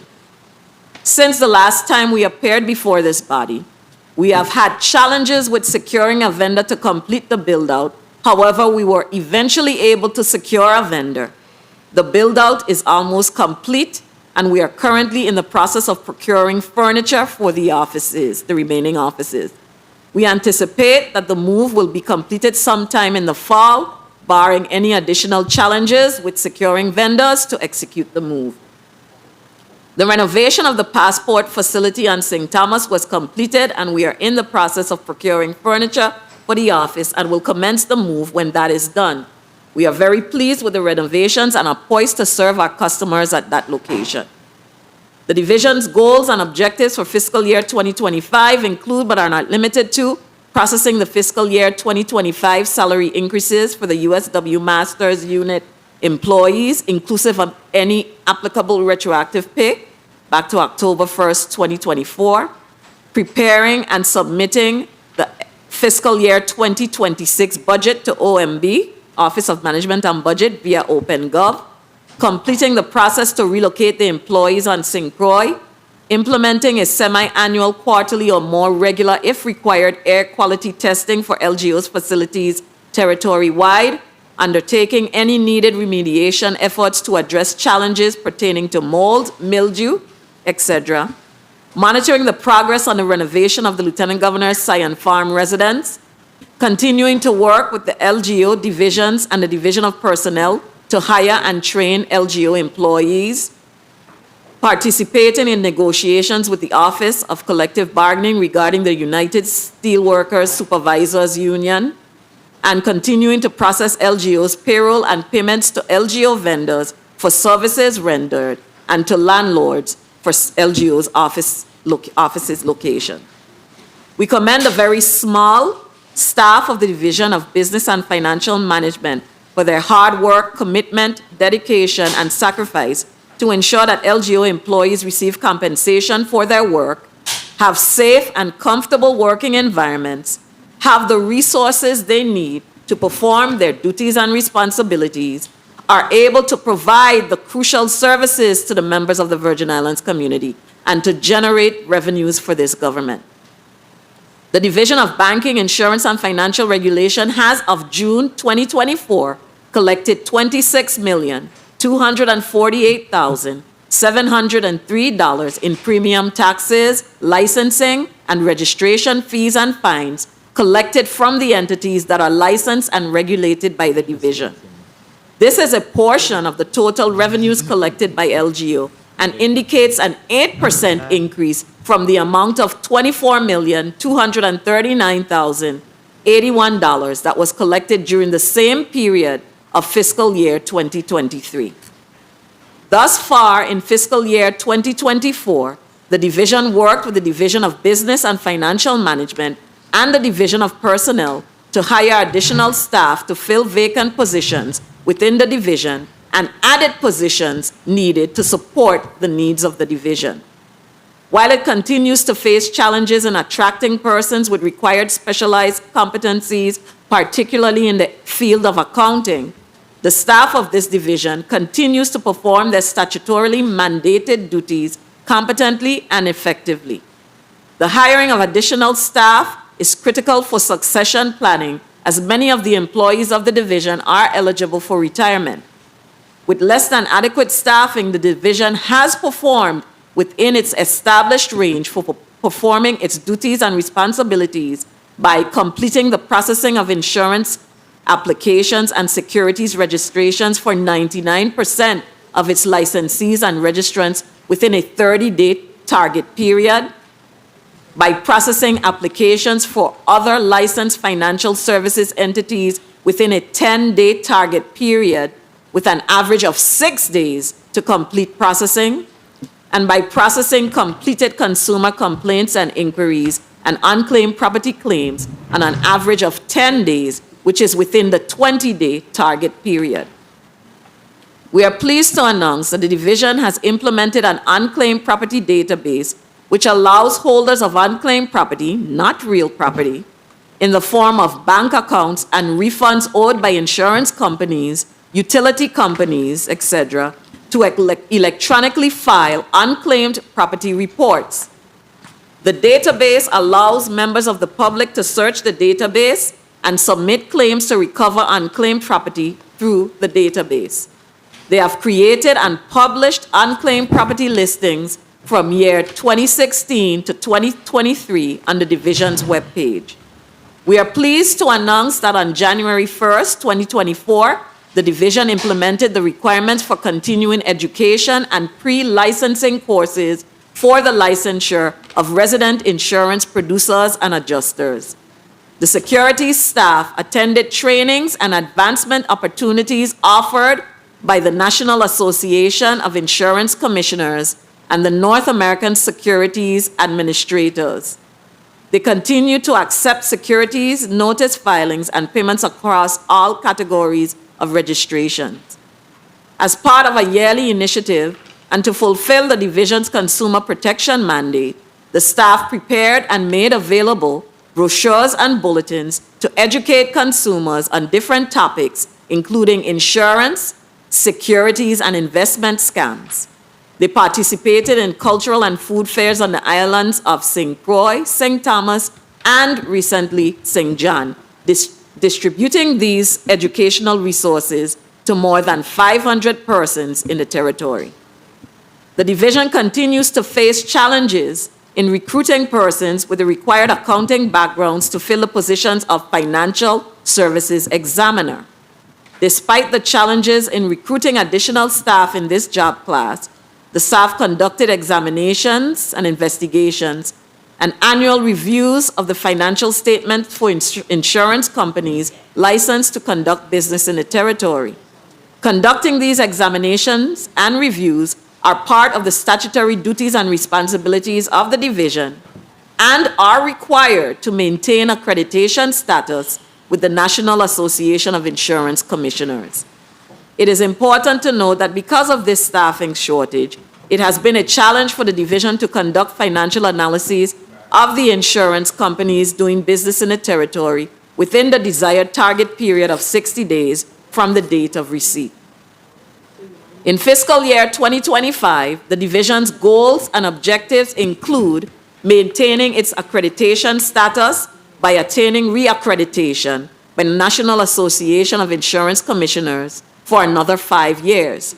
The reaccreditation review will take place this October 2024, In the interim, the division has been participating in pre-accreditation reviews with the NAIC, National Association of Insurance Commissioners, which will help to alleviate any issues when the re-accreditation takes place. As part of its efforts to maintain accreditation, the staff will continue to draft proposed legislation for the approval of this body to update the insurance code of the Virgin Islands. In fiscal year 2025, the Securities Unit anticipates receiving approximately $321,000 in multi-settlement penalties. The staff is ready to conduct required examinations of state-registered investment advisors and broker-dealers using the North American Securities Administration Association examination model system. Additionally, in accordance with the North American Securities Administrators Association model rule, an investment advisor representative continuing education dated November 24, 2020, the division will be implementing the requirement that both state-registered and federal covered investment advisor representatives complete annual continuing education effective January 1st, 2025. The staff of the division also plan to participate in the AARP TV program, as well as other outreach programs to discuss securities scams and investment fraud, and to coordinate and host in both districts the Virgin Islands Insurance Industry Symposium. We commend and thank the hardworking staff of the division for the work they continue to do to ensure that the companies that fall under the jurisdiction of the division are licensed and regulated, and that the best interests of the people of this territory is served. The Division of Real Property Tax, comprised of the Office of the Tax Assessor and the Office of the Tax Collector, collects significant revenues for the territory. Each year, bills go out in June, and current year taxes are paid between June, when taxes become due, and August, after which current year taxes become delinquent. A boost in the collection of current year property taxes usually occurs in the months of July and August, just before the taxes become delinquent. Since October of 2023 and as of June 2024, this division, through the Office of the Tax Collector, has collected real property taxes in the amount of $28,986,021, representing an 38% increase from the $21,066,189 it collected during the same period last fiscal year. Real property taxes are a vital source of revenue for all jurisdictions in the United States and in many other countries. Every property owner is expected to fulfill their obligation to pay their respective real property taxes. Thus far in fiscal year 2024, the staff of the Office of the Tax Collector has continued to collect delinquent real property taxes owed to the government of the Virgin Islands.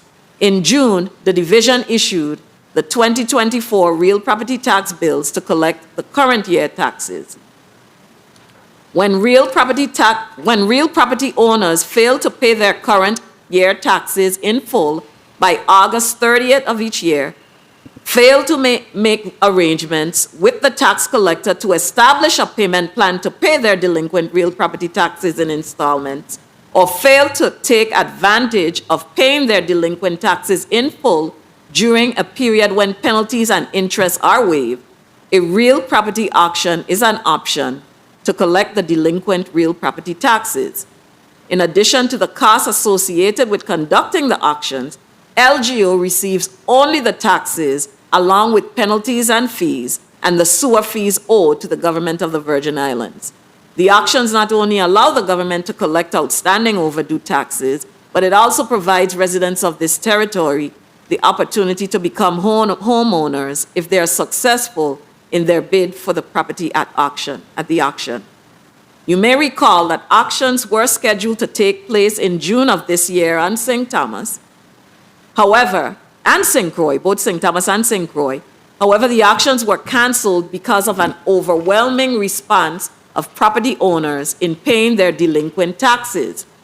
Refunds for persons who registered to take part in the auction have been processed and should be issued shortly. No new date has been scheduled for other auctions. Further, as there is no control over who will be a successful bidder at an auction, the Lieutenant Governor intends to finalize the implementation of the process for judicial in rem foreclosure actions as a means of disposing of properties in the territory for which taxes are delinquent by initiating a proceeding with the court. Under the applicable statute, residents who are considered low income, veterans, first-time home buyers, seniors, and persons with disabilities will have the opportunity to obtain property through this process. During the period of February 5th and March 29th of this year, the Lieutenant Governor, under the authority of Section 2494 of Title 33 of the Virgin Islands Code, authorized the Office of the Tax Collector to waive all interest and penalties owed on delinquent real property taxes for property owners who voluntarily paid their delinquent property taxes in full during that period. Property owners who cannot afford to pay their property taxes in full have the option to enter into installment payment plans, which stops the accrual of interest and penalties during the period that the plan is in effect.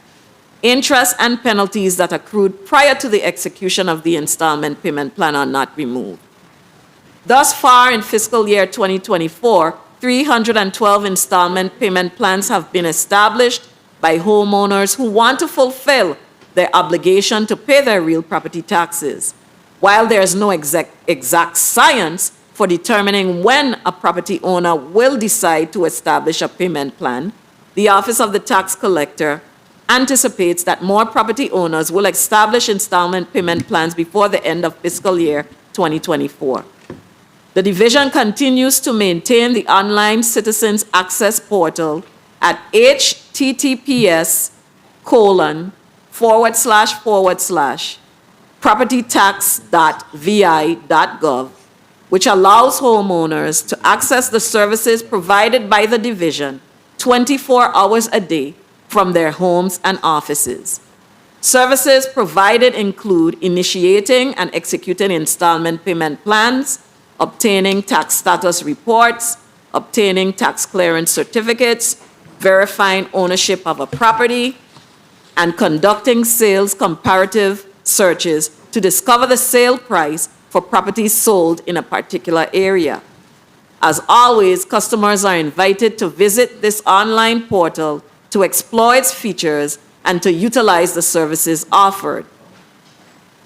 Persons have been using the portal, and which is clear evidence that the members of the community have been taking advantage of this online access, which allows our customers to do business with the office 24 hours a day.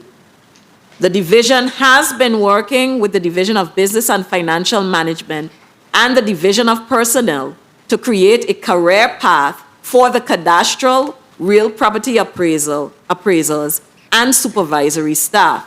This entails updating job descriptions, reorganizing the various units in the division, and reclassifying job descriptions. The division will also be restructuring staff for the timely update of both annual ownership change and assessment valuation. For the upcoming fiscal year 2025, the division will continue to work towards the reorganization of its units and the restructuring of its staff. The Office of the Tax Assessor will also be developing routine staff training on the standards and procedures for the International Association of Assessing Officers.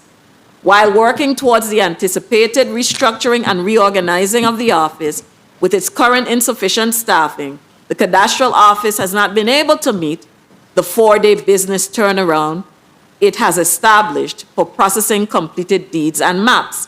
However, despite the understaffing, this unit has been able to achieve an average turnaround processing time of 4.9 business days. Last, but also very notably, the Office of the Tax Assessor plans to commence a 5-year project to reappraise all properties in the territory. The appraised value of real property sets the foundation for the assessment of real property taxes, which are collected by the Office of the Tax Collector. The reappraisal of real property for the purpose of updating assessed taxes is mandated by statute. Therefore, moving forward with this process is a matter of when, not if, the reappraisal will take place. Conducting the mass reappraisal has been challenging as there are over 80,000 parcels in the territory that need to be assessed. Of this number, over 60,000 parcels need to be inspected. The difference between the number of parcels to be assessed and the number of parcels to be inspected is because the over 80,000 parcels to be assessed include timeshares, which the office does not inspect individually. With the small staff of appraisers, the Office of the Tax Assessor has been unable to meet its performance goal of inspecting 10,480 properties each year over a 5-year period. The office has begun the process of reappraising properties. However, because of insufficient staff, thus far in fiscal year 2024, only 711 properties have been inspected. In the St. Thomas district, which includes Water Island, there are 23,549 parcels to be inspected. In the St. John district, there are 5,167 parcels to be inspected. In the St. Croix district, there are 31,887 parcels to be inspected. Accordingly, we have determined that it is necessary to solicit the services of a contractor to manage and oversee the mass reappraisal process. A solicitation for bids was issued. However, the costs were higher than expected. The bids came in between $7 million and $10 million. Due to inflation, we anticipate that these amounts will increase further when the bid is resolicited. In the interim, the office will be reconfiguring the scoping of the 5-year phased reappraisal for various classes of real property. In order to assist LGO in paying for the mandated mass reappraisal, LGO requests that this legislative body appropriate money for this purpose. Additionally, LGO requests that consideration be given to removing the $500,000 cap on the tax assessor revolving fund to assist the division in funding its various initiatives and carrying out its legislative mandates. The percentage of the tax collections that is deposited into the fund would remain at 1% as established in Title 33, Section 2456. We publicly commend and thank the very dedicated and hardworking staff of the Division of Real Property Tax for their work in continuing to serve the members of the Virgin Islands community and to generate needed revenue for the government of the Virgin Islands. The Division of Geospatial Information Systems, GIS Division, under the supervision of an administrator, is responsible for providing the critical geospatial backbone for the territory by collecting and storing geodetic data.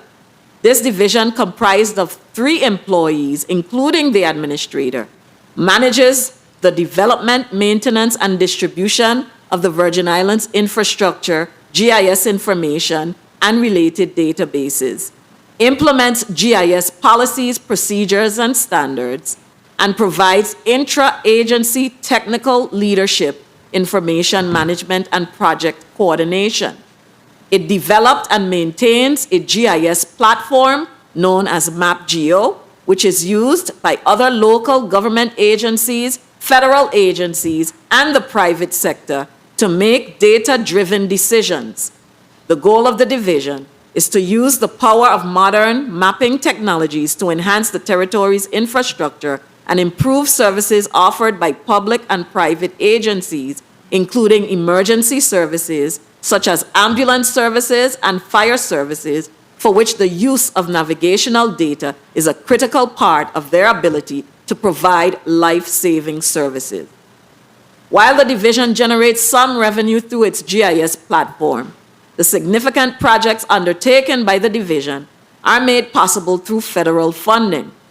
Thus far in fiscal year 2024, this funding was used to purchase an upgrade to its GIS platform, moving it to a cloud infrastructure, which allows it to operate at a faster speed with better security and redundancy. This upgrade means greater efficiency and opportunity to generate more revenues through this service. The division has also used the funding to purchase a high-resolution aerial imagery of the entire territory, which updates the platform. The capabilities of the GIS platform have positioned the Office of the Lieutenant Governor as a Caribbean region leader in the field of GIS in government infrastructure. The staff of the division continues to update the territory's road and estate data on the global OpenStreetMap platform, which is the basis for all global mapping engines like Google, Apple Maps, TomTom, and Esri. Thus far in fiscal year 2024, the division purchased high-definition road mapping equipment, which is being used to map the roads in the territory. Funding for these purchases were awarded from a community development block grant managed through the Office of Disaster Recovery for the completion of the street addressing initiative.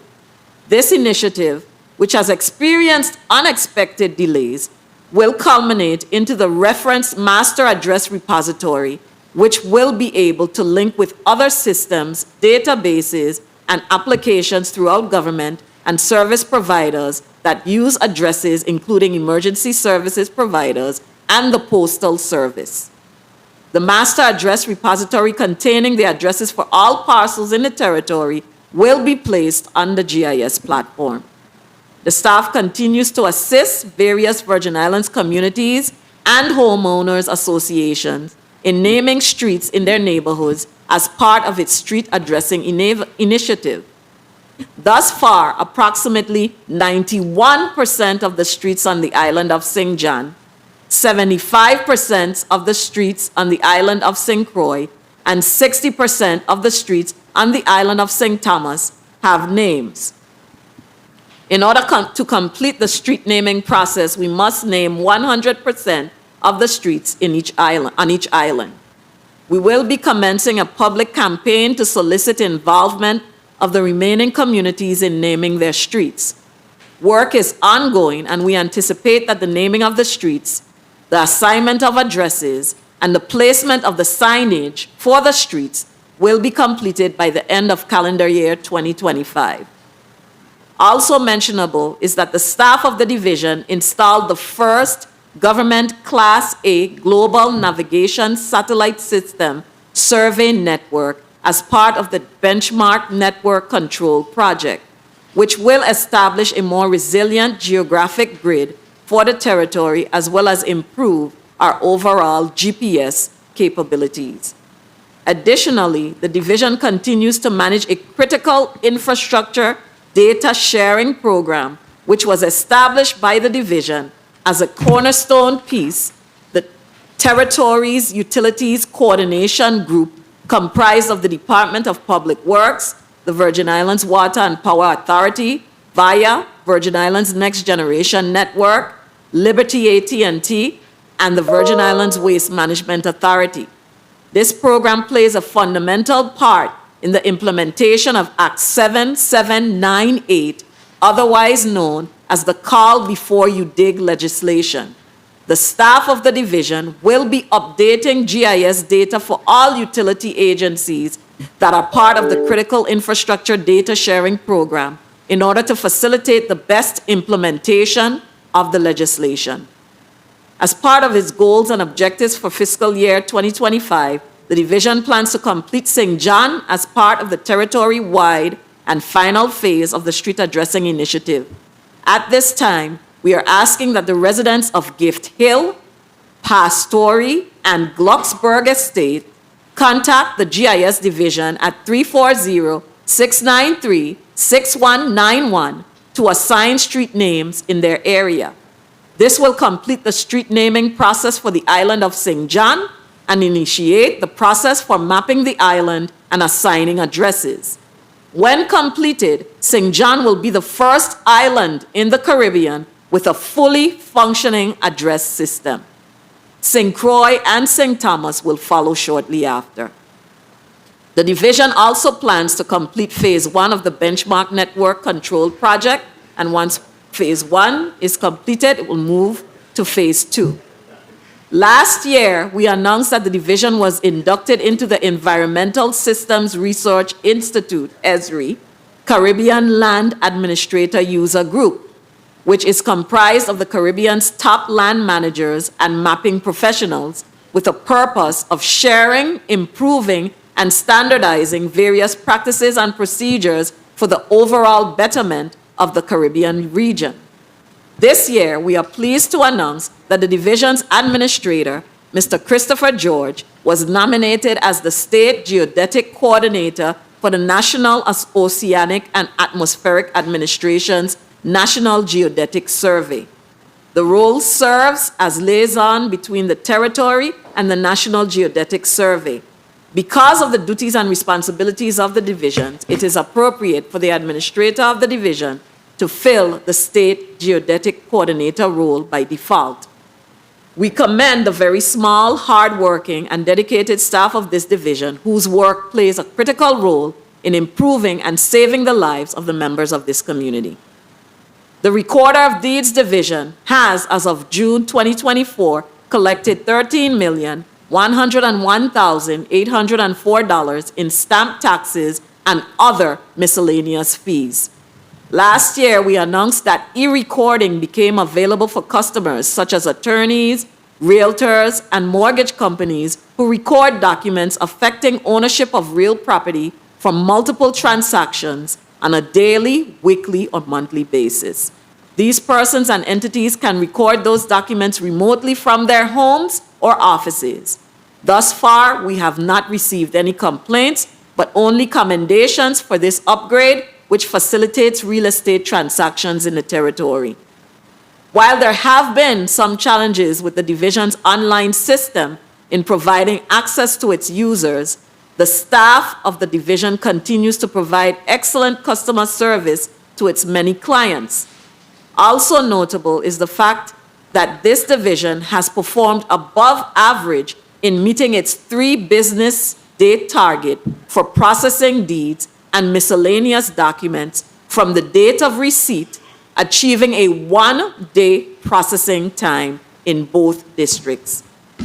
The division's primary future goals and objectives for fiscal year 2025 include improving online access to its users during and after service interruptions, such as those caused by electrical power outages, and expanding online access to its database to ownership index cards and estate cards, thereby achieving 100% automation of the services it offers. We commend the very small but very knowledgeable, experienced, hardworking, and dedicated staff of this division for the crucial service they provide to this community. The Division of Corporations and Trademarks has, as of June 2024, collected $6,040,162 in registration fees, filing fees, and franchise taxes. The division experiences its highest peak in collections in the month of June, as June 30th is the deadline for registered entities to pay their franchise taxes. We are pleased to announce that in December of 2023, the trademark module was launched as part of the Catalyst system.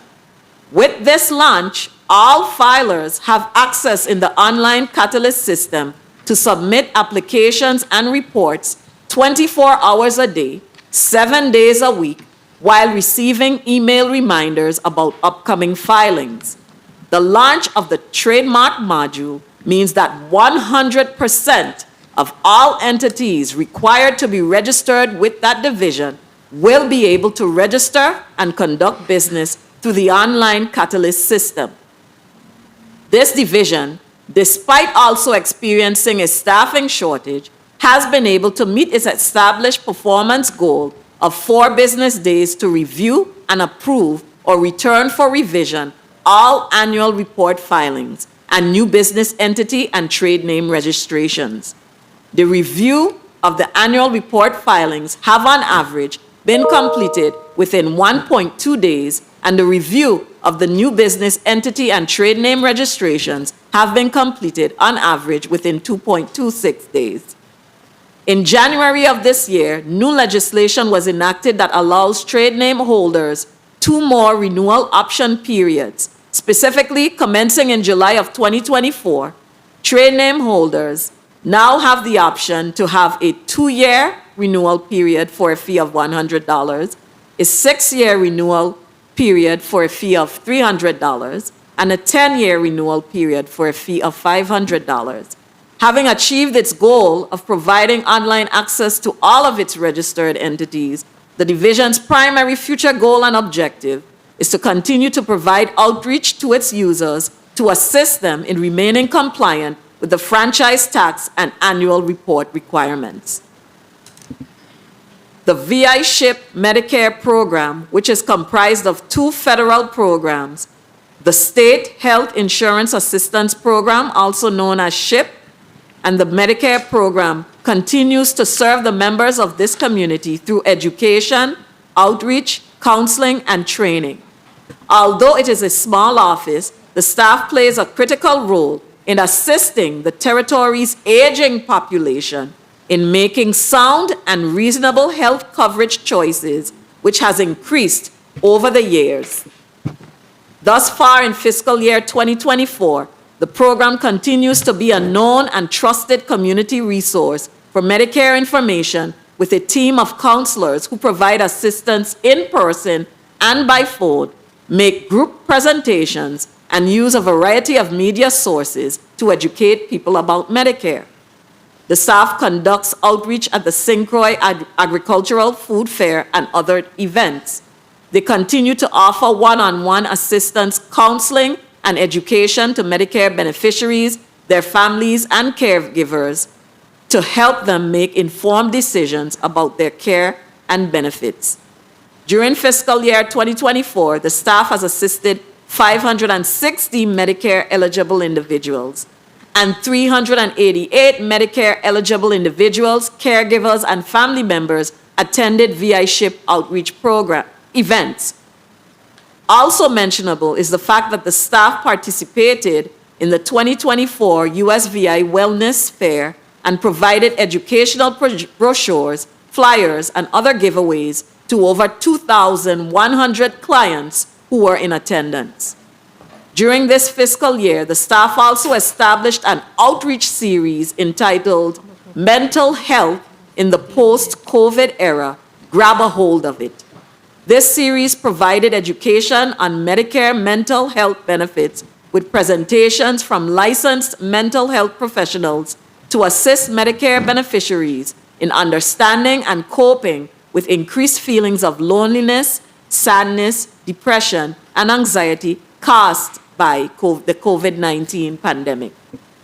Additionally, the program began mass text servicing to send bulk SMS Medicare updates, enrollment dates, and VI SHIP announcement, and continued its radio PSA campaign informing the community about VI SHIP services and Medicare coverage options. The staff also continued to provide guidance on how to enroll in Medicare, assisted with troubleshooting and questions on billing and how to submit appeals for benefits. They assisted Medicare beneficiaries with enrolling into the Medicare Prescription Plan, Part D, and Medigap supplement plans.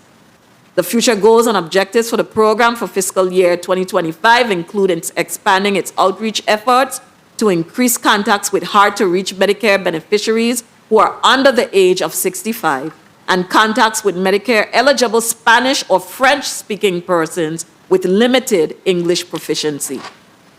The staff would also continue partnerships with the Centers for Medicare and Medicaid, Puerto Rico and Virgin Islands, Senior Medicare Patrol, AARP of the Virgin Islands, and plans to continue to build more community partnerships.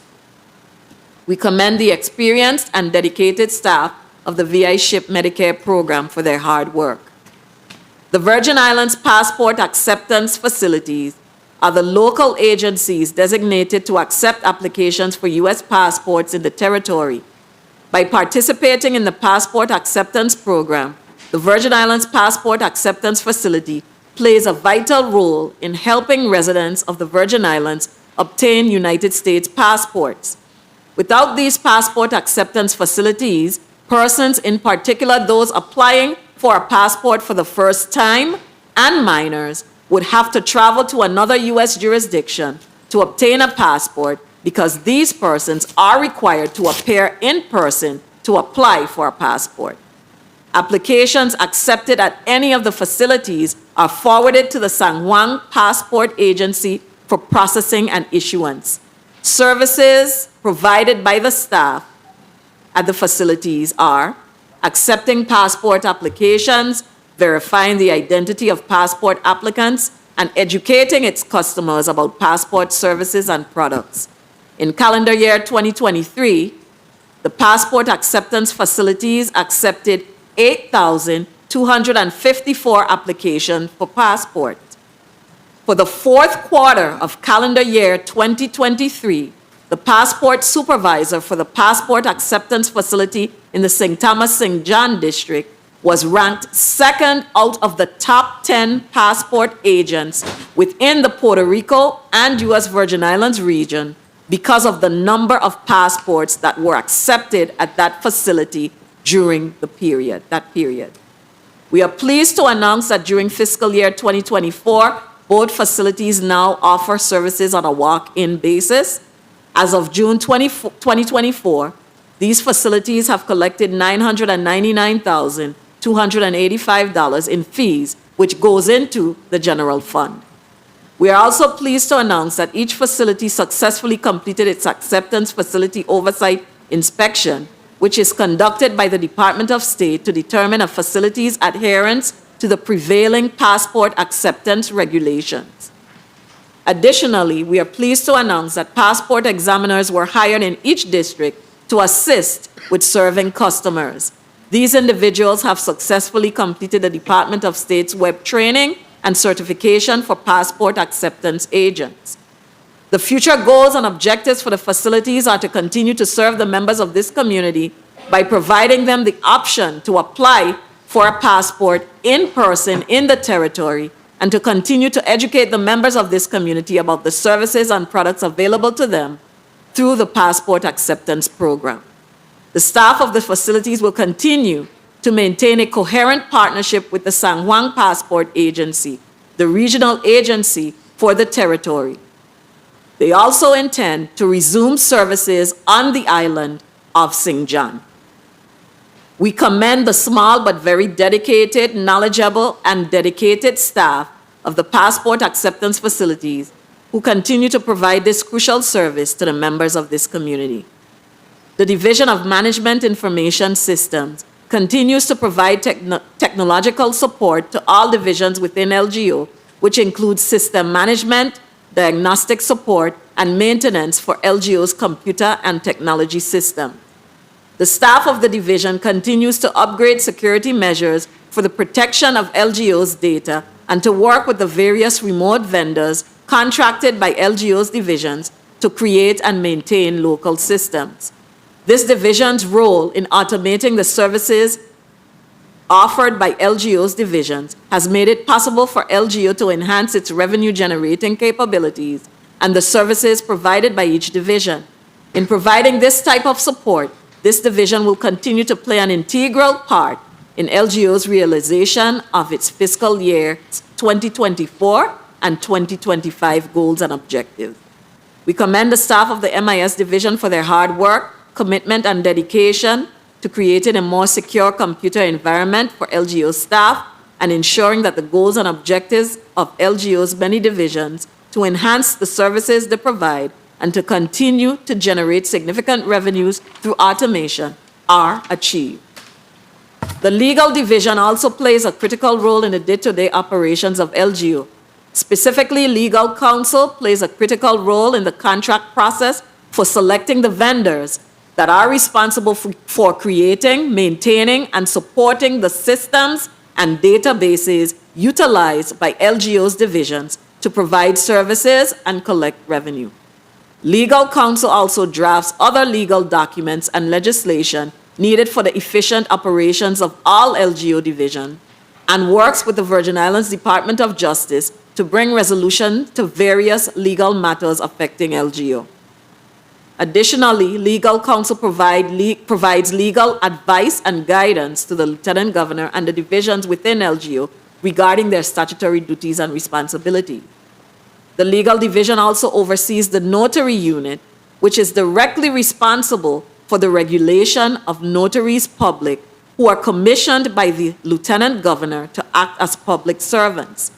With the assistance of another LGO employee of the island of St. Croix, this unit is staffed by one person who has served in the role of notary supervisor for the past 5 years.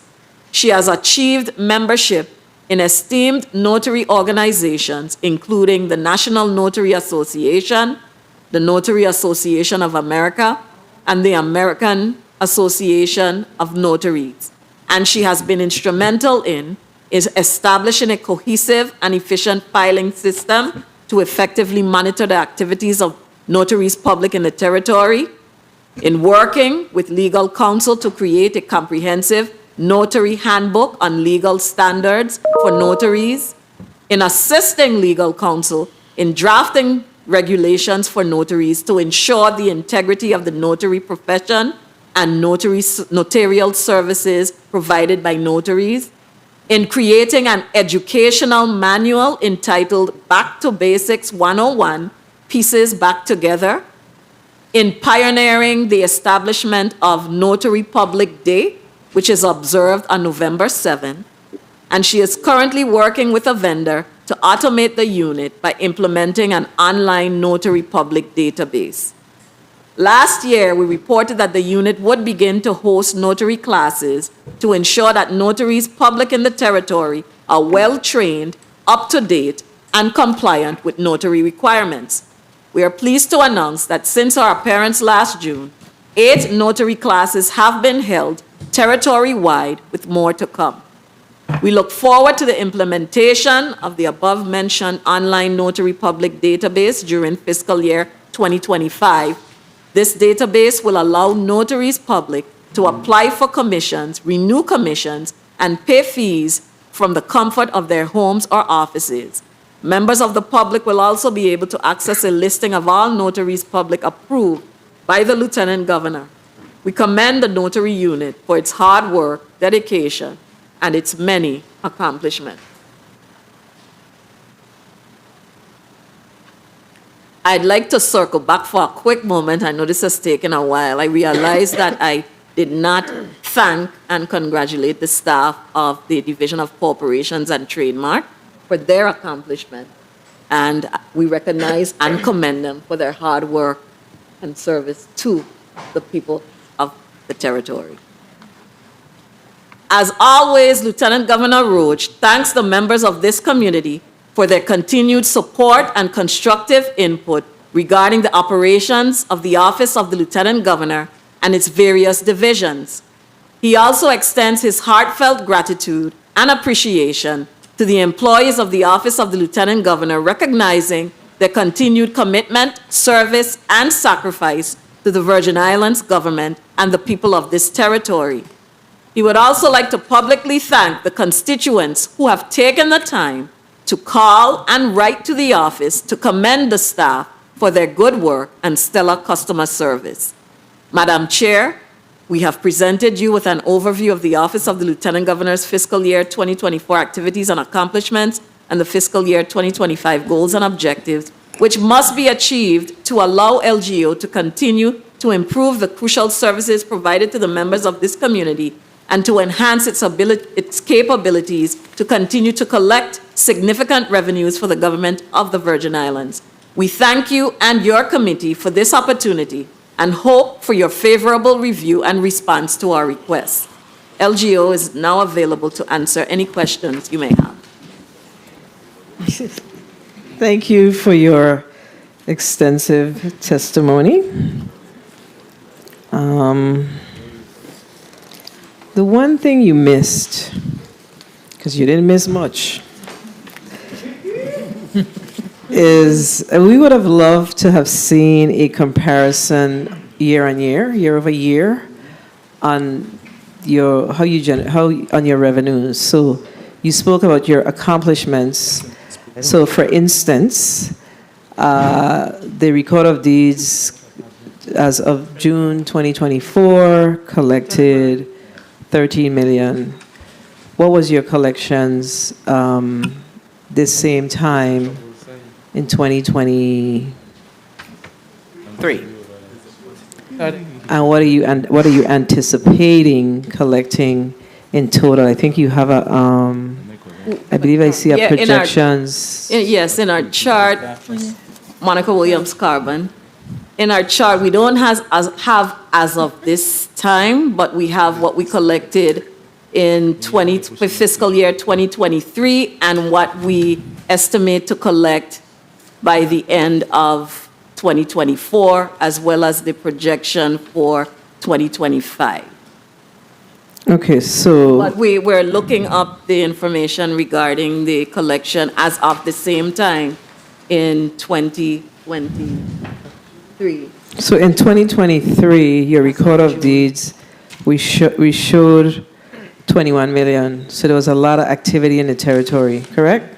Yes. And now to date, you're seeing 13, and your estimated projections are 17. So we're seeing that the activity around, I guess, is purchasing of homes, property, etc., is sort of moving south a bit. Just for the public, just share with us why this is happening. We have an idea, but just for the public, why are we seeing a sudden trajectory on property purchases in the territory? I am going to let Miss Erica Dova respond. Based on your observation for the difference? revenues for, what are we seeing is contributing to the downturn? Good day. Okay, we have to ask you one thing. You have to pull your chair closer so you could get to the mic. Yes, please. We also have Miss Portia Pear on the island of, at the chambers on the island of St. Croix, who can also. You may proceed. Yes. The difference, we noticed that 2023 is actual for the entire year. However, we have 13 million, which is up to June. So that makes the difference. Okay, so also. my question is basically around what are we seeing as it relates to properties being sold? Is it interest rate challenges? Is it less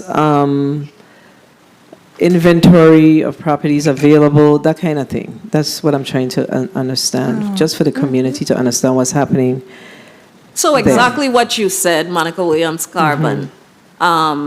Inventory, challenges in obtaining funding to purchase the properties.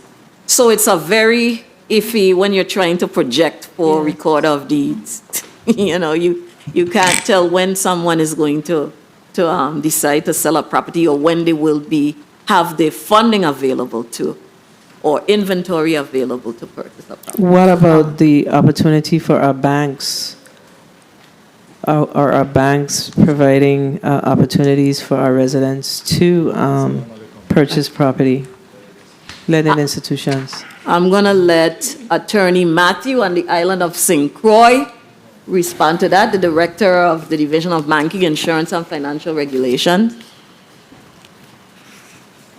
Good afternoon, Glendina Matthew, Director, Division of Banking, Insurance, and Financial Regulation. Yes, the banks are lending, but as you are aware, because of the high interest rate, that has been a deterrent for some persons who may be interested in purchasing properties. So I think with the higher interest rate as well as the limitation in inventory, that's where we're seeing a downturn. All right. Senator?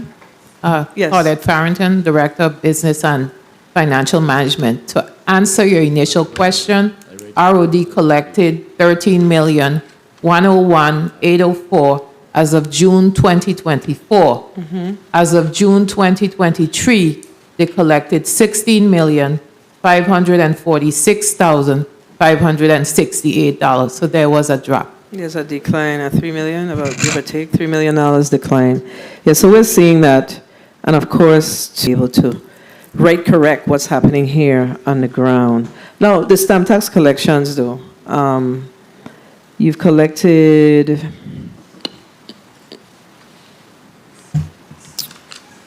the collections that you've collected thus far, when we had, I think it was the Housing Finance Authority, how are those funds transmitted to the Department of Finance? Because they did not, HFA did not receive their stamp tax dollars as of when they were here. I think it was under a week and a half ago. How is it paid? It's paid to your office, correct? The stamp taxes, yes.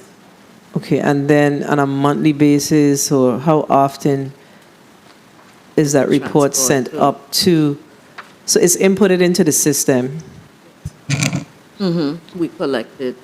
I imagine, good afternoon, Claudette Farrington. I imagine that Department of Finance transfers the funds, but I just don't know the frequency, whether monthly or whatever, of what interval, but they would transfer the funds, in terms of what you referenced before.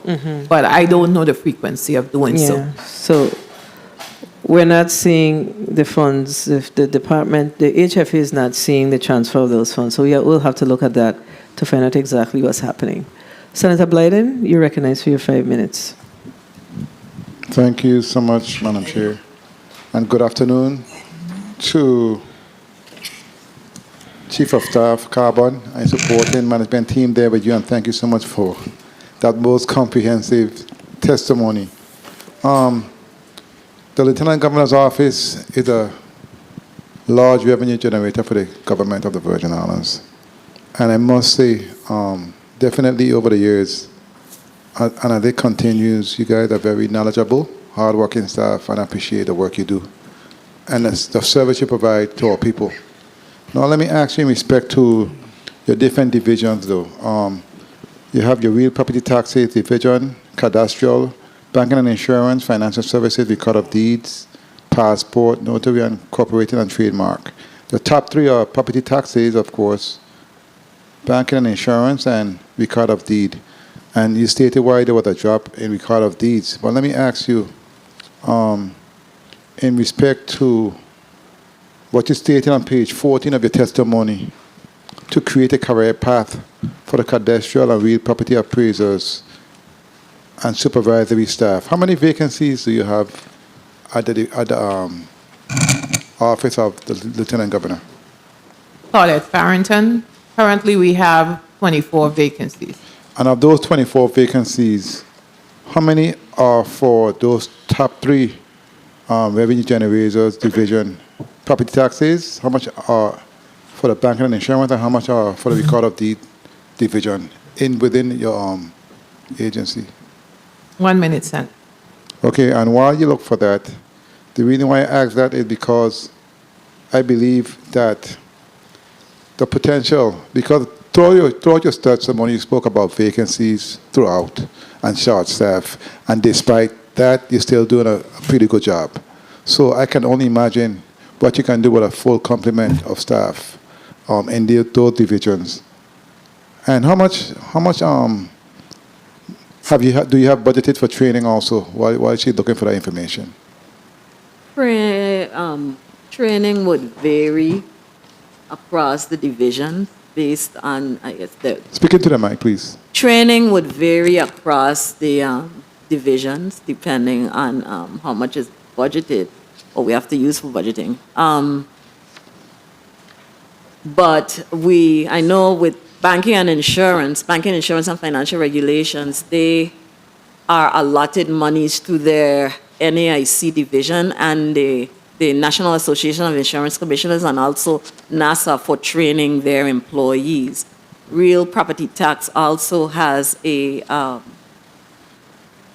national association Okay. And Ms. Farrington's staff, Director of Business and Financial Management, works with the Mr. Mills for arranging the training Okay, very well. and courses. Very well. Do you have that information for me? Claudette Farrington, of those vacancies, we have about 8 vacant for Office of the Real Property Tax Division, and we have about 12 for banking across the board. Wow. I will tell you, Monica Williams-Carvin, that we have been working with the Division of Personnel. They have been working with us. With regards to real property tax, we have been able to, well, through OMB, of course, get 3 additional positions for appraisers thus far. We just have to cast it out. The Division of Banking, Insurance, and Financial Regulations, they have been also working in adding positions and filling positions. Do you anticipate filling any of those positions for the 3 divisions in the 25 budget? In the For the 25 budget, yeah. Yes. Okay, very well. Okay, it's critical that we do, whereas we can increase revenues. Let me ask you before my time is finished, though. You spoke to appraising all of the properties here in the territory, and you gave some numbers in terms of percentage thus far. And 30 seconds. I was looking at, though, what would that process look like, though, in terms of, because you also included timeshares, what would a process look like in terms of prioritizing which properties you appraise first, or are you going to deal with the one that costs price tag is way higher, etc., in order to keep what the other one I want you to use, keep in line with assuring that you still continue to increase your revenues, but at the same time to complete the process, or are you going to go based on a certain area? Time. Work your way through. What would that process look like? Okay, I'm going to turn to Mr. Mills, who has been working on creating that phased process. Ira Mills, tax assessor. Senator, what we would first look at is what we call the assessment to sales ratio. And that tells you that you may have a house that is, that we may have assessed at, let's say, $200,000, but the house sells for $700,000. We look at, is it that we had all of the property's characteristics properly documented, or was there some missing? And from that, we can tell whether, let's say, they added a portion of the building that we didn't have. Then we'll know, okay, this portion needs to be added, and then the value needs to be adjusted. But we'll take those that have a variance, a wide variance in assessment to sales ratio, and we would then use those and see how they line up in terms of the different islands. And once we have that mapped out, then we'll know where to begin, because that assessment to sales ratio bears on the issue of fairness and equity in the assessment process. And also it speaks to the market value of the property as well. And so between those 2 things, you would be driven to do the mapping, as it were, of those properties, and therefore begin that evaluation process or revaluation process that way. And in closing, Madam Chair, in respect to that program also, that's where appraisers come in so handy in respect to your division. I know you're short staffed when it comes to appraisers, and I know we worked with my colleague and I basically gave some money to UBICL to assist folks with becoming appraisers, surveyors, and project managers. So I believe you can partner with them or work with them. It will assist you in accomplishing your tasks and goals. Okay, so I appreciate what you do, and that's a very cumbersome assignment that you're going to deal with. Thank you so much, Madam Chair. Thank you, sir. Thank you, Senator Blyden. Senator Francis Jr., recognized for your 5 minutes.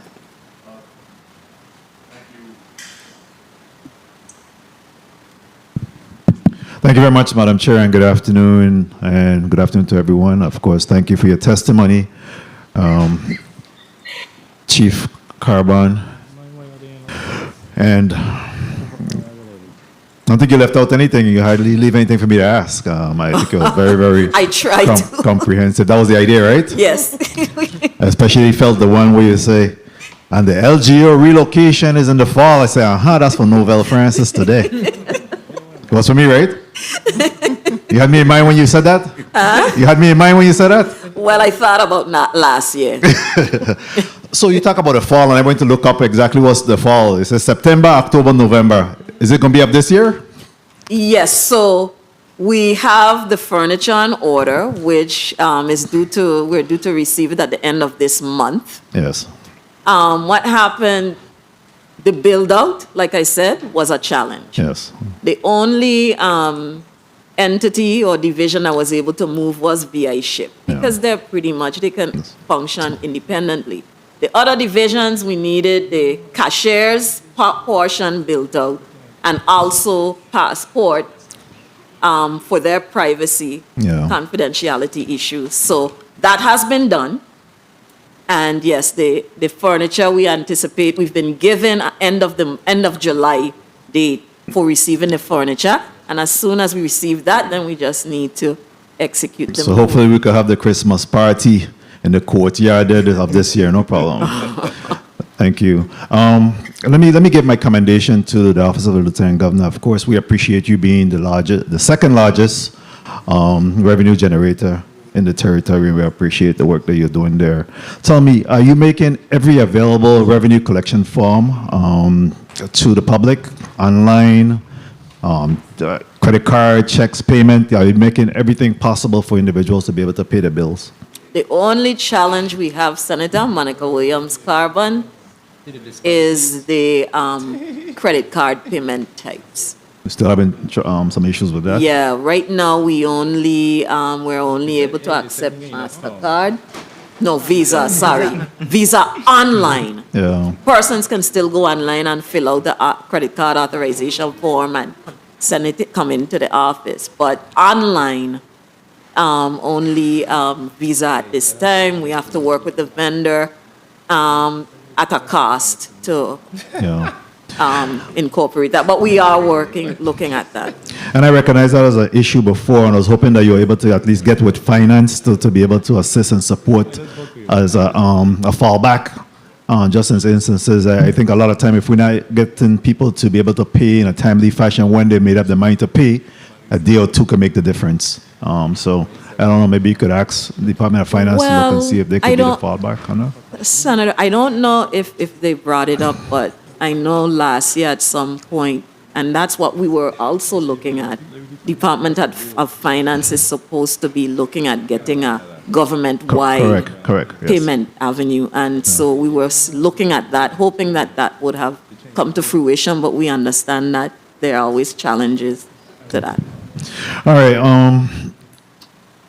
In terms of when I look at the salaries for the Lieutenant Governor's office employee, I'm not usually the salary senator, but I thought that they were pretty low on that end of it. When you look at individuals that are making, $30,000, $40,000, by the time the private sector versus the government is a big difference. We have so much deductions involved in that you end up carrying home. A person that makes $40,000 carrying home a little bit under $20,000 in some instances, and that's not what even if there is a loan payment or something else. That's just the bare 1 minute deductions.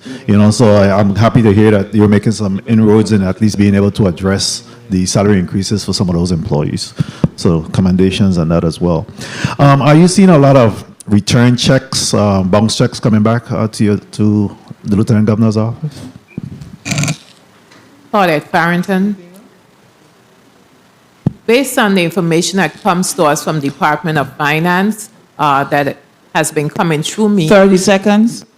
I don't see a lot of return checks. We do use the telecheck machines. It's something we've always done.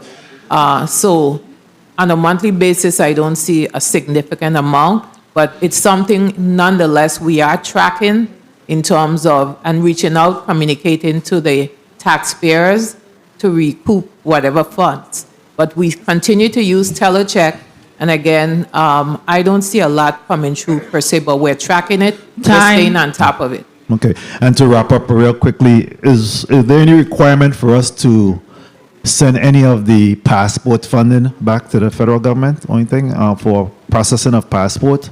I know that you spoke about collecting close to $1 million, $999,000, and Yes. that goes into the general fund. Is any portion of that going back for any No, payments? they allow us to keep it. We keep all of them. So our strictly servicing the members of the community, performing that servicing. Yeah. And lastly, of course, I want to commend all the division, especially our street addressing. I know that Chris George has been working feverishly in that. Can you just give us an update of where we at with our street addressing and if there any light at the end of the tunnel and being able to get that going? Thank you very much. Good afternoon, Senator Chris George, Project Manager, Street Addressing Initiative, Office of Lieutenant Governor. So we are currently off and running with the final phase. We were approved for $5 million from HFA. We were given a bump up to $5.3 million, and this includes the addressing as well as the street signage.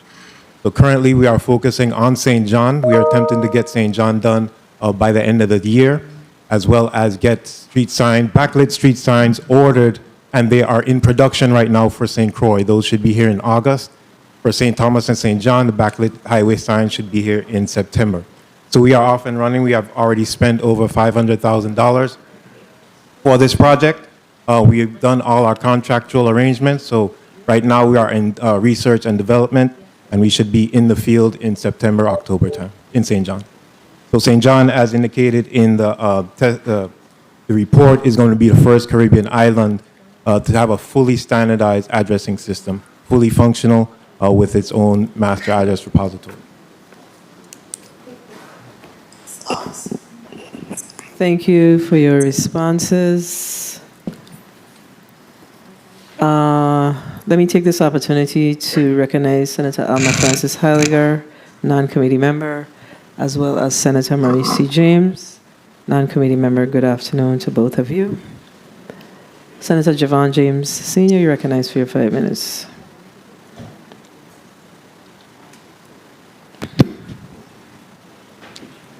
Media walk away and me mic hot. Tanga means nothing wrong.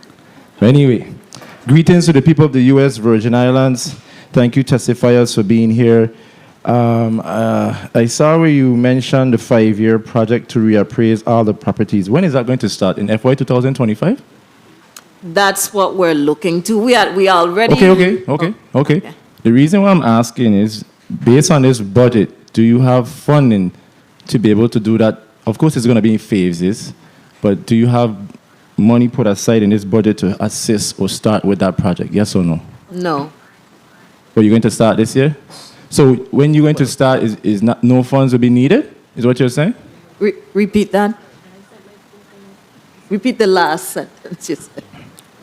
The 5-year project to reappraise all properties, you said is going to start in FY 2025. Yes or no? That's what we intend. Yes or no? Just simple yes or no? The problem is we have to go through the contract process, but we intend to start in FY 2025. We're in a budget hearing, so let's talk funds. Okay. I'm asking you, if it's going to start this year based on the FY 2025 budget, do you need funding to start the project? Yes, we do. All right, and that's what I'm basically asking. So in this budget, have you factored that in? And if so, how much to start? We didn't factor it in, and in my testimony, I did mention that we will be needing money to fund the project. So you're coming back to us? Yes. It's Okay. 10 million over the 5-year period, so about 2 million each year. Okay.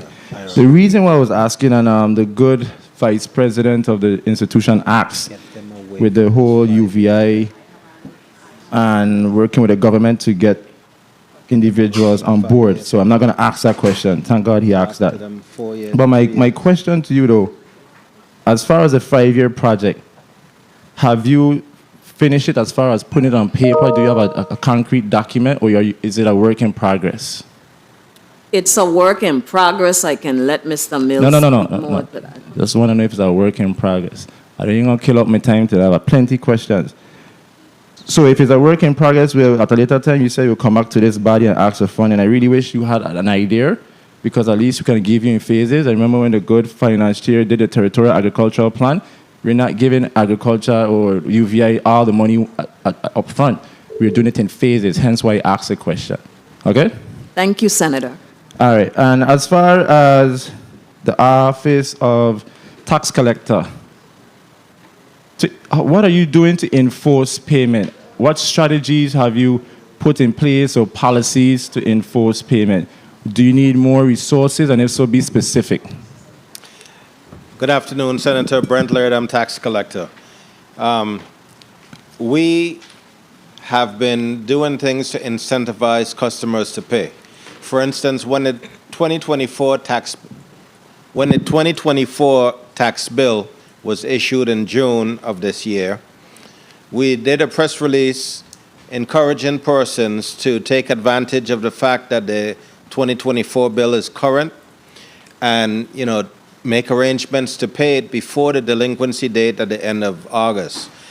And again, we'll be reminding them again in the next 2 weeks or so to make an effort to work on your current year tax bill, because at the end of August, all bills would become delinquent. And when we do the next publication, it would be encompassing everyone that owes delinquent bills. And So people in my age group now, they say we're no longer young, but people in my age group don't really participate in the old ways of promoting and advertising. So what are you doing to capture our attention? Are you as far as advertising and marketing?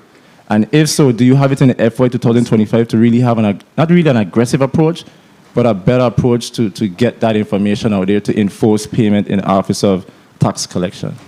Well, we've just recently reviewed the ability to have paid ads taken out, because, sometimes the press releases don't reach everyone. They're not always deemed as a public service announcement. And so 30 seconds. We do intend to have paid ads of various types to reach people as we send these messages out. So I'm kindly ask you to just get creative, use some local famous people, get them on board, capture our attention. It's sad that you have to do that, but that's Coca-Cola and everybody does it. It's advertising. And it's a revenue generator as well to make sure that you collect your payments. Hence why, going in a budget here, we're talking money, right? Everything goes right back to the money. But as far as the franchise tax auditor, I saw where you have a vacancy in the, is that position just one position, or we have multiple franchise tax auditors? Claudette Farrington, we have one right now, Senator. You have one.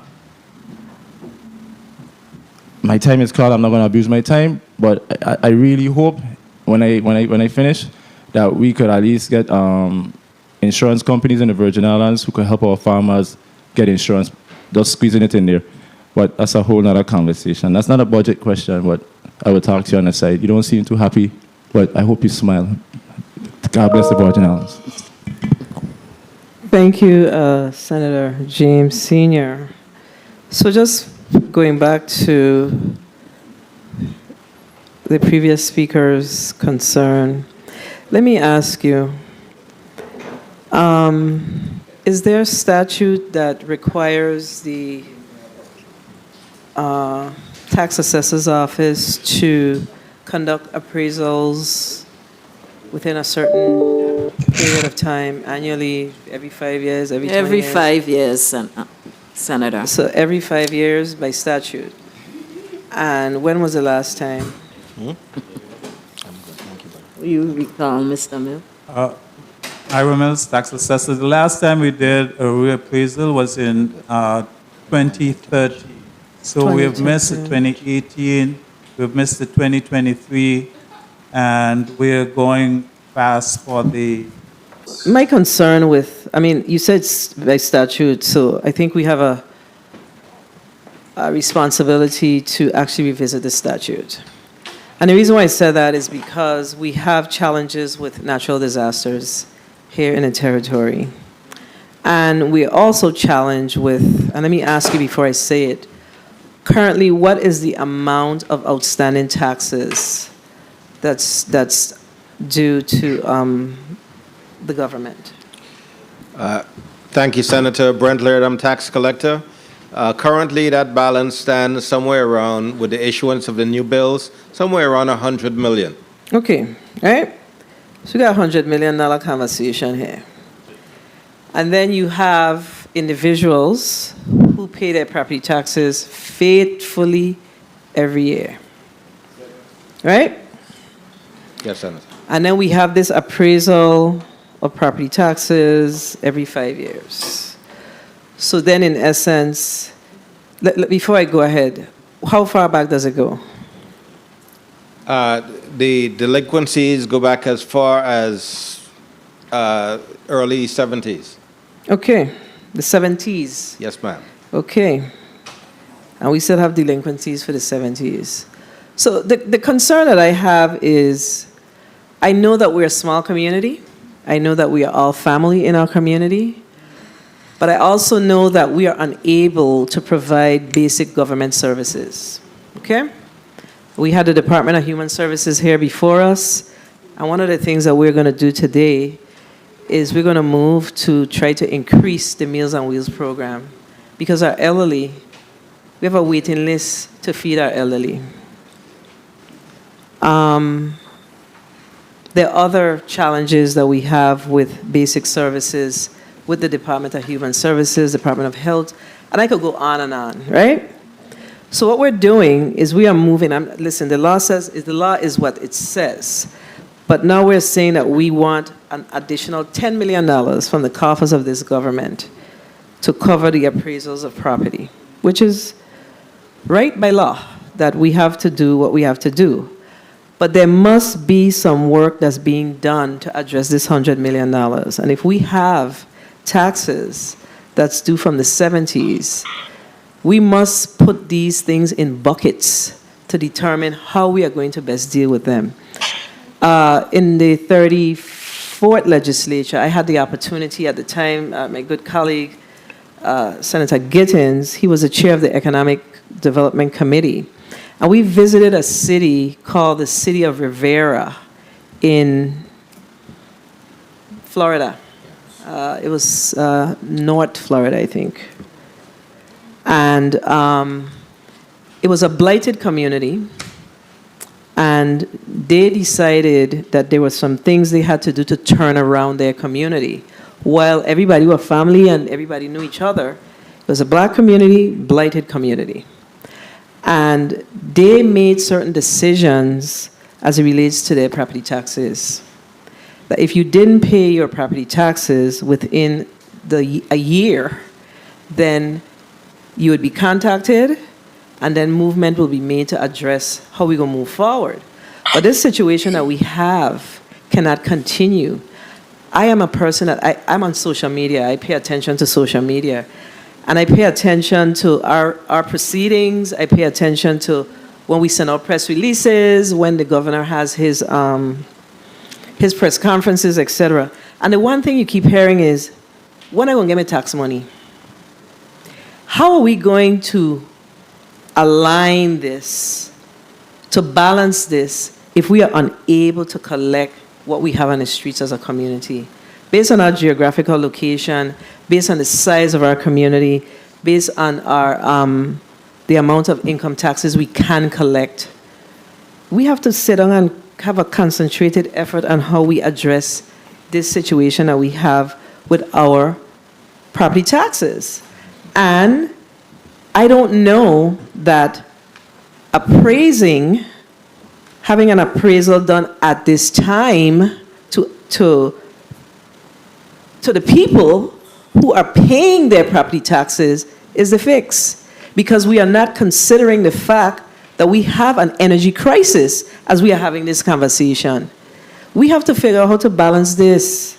So, when I saw and I got to get off my soapbox on this, but when I saw this that says this is a $10 million bill, we need to collect this money.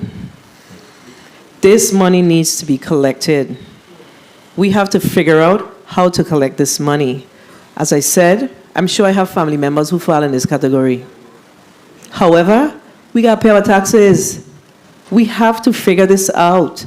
We cannot continue to balance it on the people who do right. It's like working in an office, and if you're the person who do all the work, then you'll get all the work. That's what this is. So I know you have to do your job, because that's why I started out by asking, is this by statute?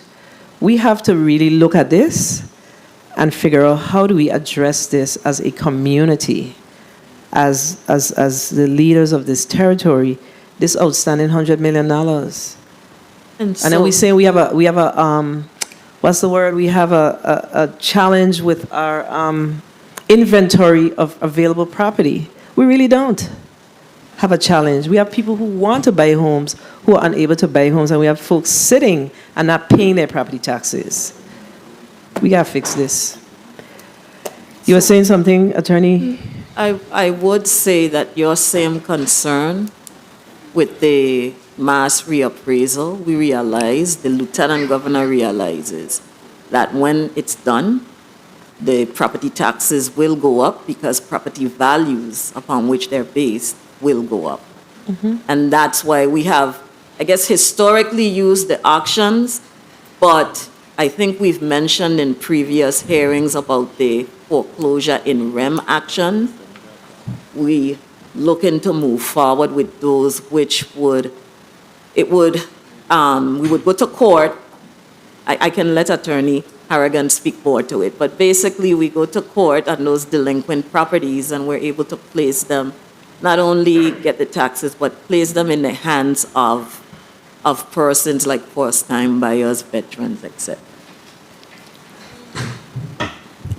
Good afternoon, Nadia Harrigan, legal counsel.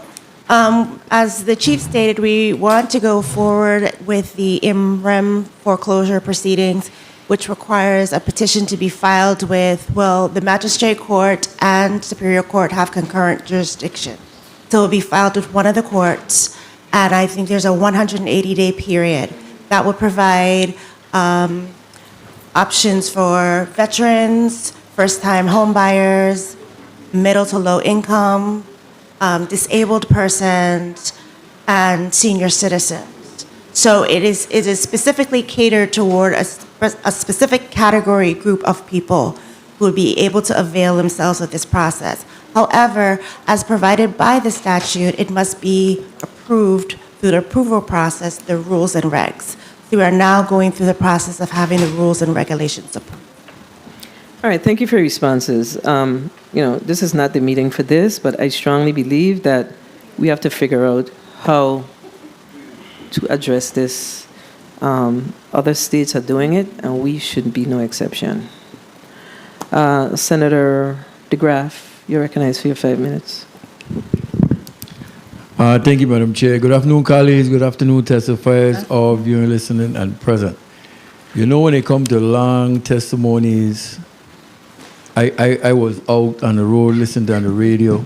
The one thing I could say I love about this testimony that you did, you thanked your employees along the entire 50 pages of this testimony. I think that's super. Some people wait to the end and say, the last sentence, I thank my employees. You thank them along the way. And I think that's what made it different. That's what make them want to come out to work and stuff like that. Now, I think I heard you mention about wage increases in 24 or 23? Audit Farrington, wage increases in both 23 and 24. Okay, and you're projecting for any in 25? Yes, that's already included in the budget numbers, the salaries for the master employees under the master agreement. So how do, in 2024, personnel services, $5,047,234, fringe $2,546,000, and the post-audit report for this year, page 5, personnel services $7,767,071, fringe $2,421,075. The personnel and fringe went backwards. What page are you on, Senator? On page 5 of the post-audit report. Well, the one reason is in 2024, we had more vacancies. For the budget for 2025, we were only allowed a certain number of vacancies. So they were cut drastically.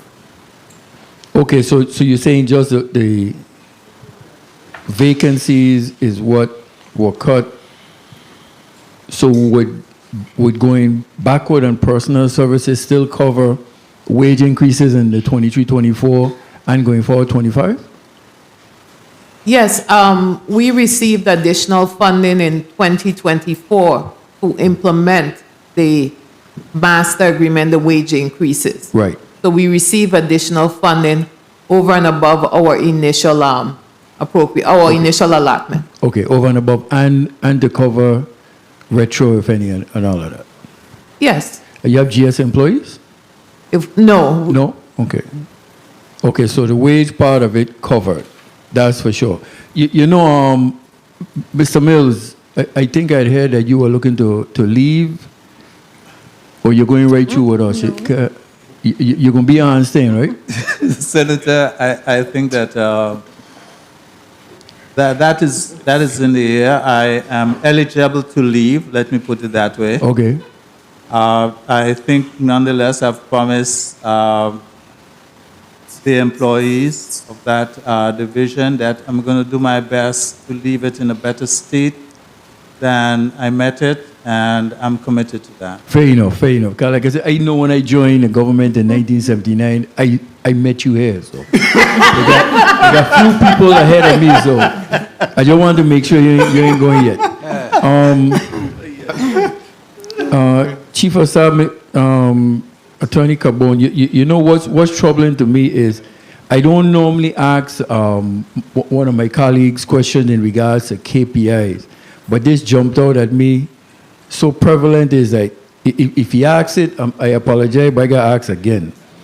Page 7, post-auditor's report, KPIs. Okay, business days of process deeds, target 3 days, results 1. That's excellent. Amount of 1 tax minute. collection received, target 61 million, results 987,530. That's scary. I don't know where those numbers came from. That's not so? No, sir. I'm Okay, not so sure. this is an error. Yes, I mentioned in the testimony how much, I think it's 28. No, okay, so then property inspections conducted annually. 30 seconds. Target, what's your target? Because this has 10,480, results 158. I hope those numbers are right. It's low, it's 711, which is still low. When you but say it's 711, 711 properties inspected. out of still a low. targeted, excuse me, out of a targeted 10,480? And that number is based on the total number of properties Time. divided by 5, and we do it where we would like to complete that with each year. that Okay, amount so each year. in closing, 10,480 properties targeted should get us what type of ballpark of revenue annually? Who has the answer? The tax collector or tax assessor? Well, what I would say is if we're able to do the inspections, as I was stating earlier, the tax values will go up. The assessed taxes will go up. So there will be an increase in taxes by virtue of completing the inspections and doing the reassessment. Well, if I may wrap up, Madam Chair, I respectfully disagree because I'm saying if we've never done it, how could we say it's going to go up? So in other words, 10,480 properties, how much revenue would the government generate at those versus before we talk about going up? So like I said, if we could get at what would 10,480 generate, either the tax collector or assessor, I don't know. Senator, because the tax assessment is based on the value of the property, Right. and the value of properties here have gone up in a lot of cases significantly, that is going to naturally increase the amount of taxes. So a home that was once 200,000 may now be 400,000. You're talking about doubling the amount of taxes to be collected. No, but because you are going to specific numbers, I'm going to the home that was 100,000 that's gone up, or 200 gone to 4. There should have been a calculation for that too, so we would have a base. So we said at the end of 10,480, we should have collected 150 million. It may be 350 if we are to collect all, but I'm just saying there should be a base as to what we are looking at collecting on an annual basis. Mr. Mills or Mr. Beda may have that number. And you could just finish up on the chair's time. Thank you for the time, Madam Chair, if you don't mind. Okay. Senator, I think that one of the things that we have to be cognizant of is that as members of the IWO, we are required to be fair and equitable to start with. That says that, let's say, after the hurricanes in 2018, 2019, 2020, people rebuilt. And we have not been able to get people out there to review these properties. The property itself now is much more valuable, but we have not captured the characteristics of that property that makes it more valuable. The problem with that, if we do not, the longer we take to do that, is that there's people getting away with paying their fair share of the property that they improved, and they're paying the same thing for persons who did no improvement to their property, which does not make it fair and equitable. And I think that the reappraisal process then looks at the properties with similar characteristics and said, okay, this is what these properties of similar characteristics should be paying.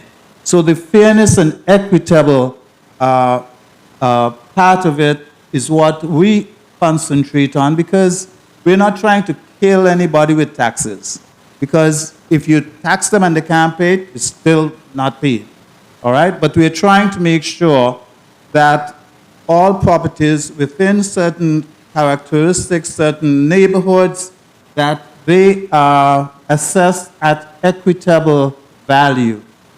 And that's what we are trying to do.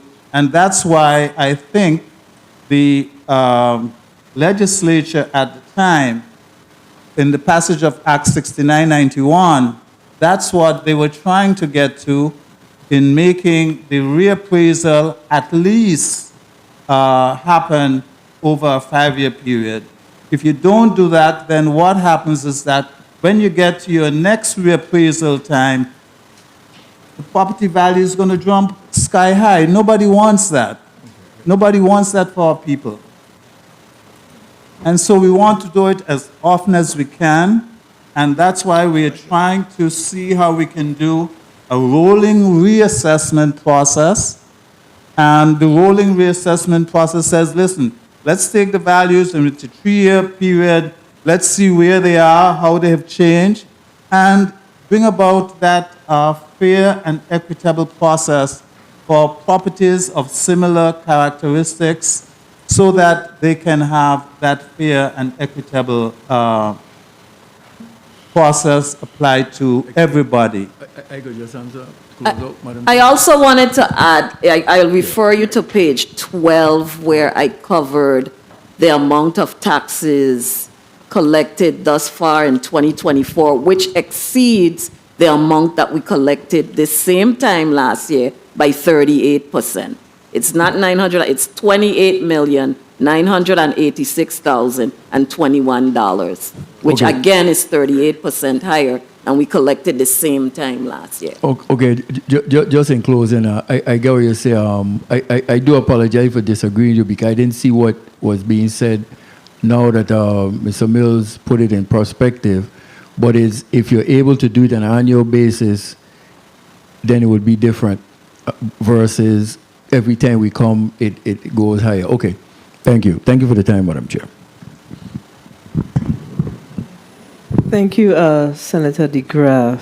So, Mr. Mills, your primary concern is those individuals, or those properties that are have been improved.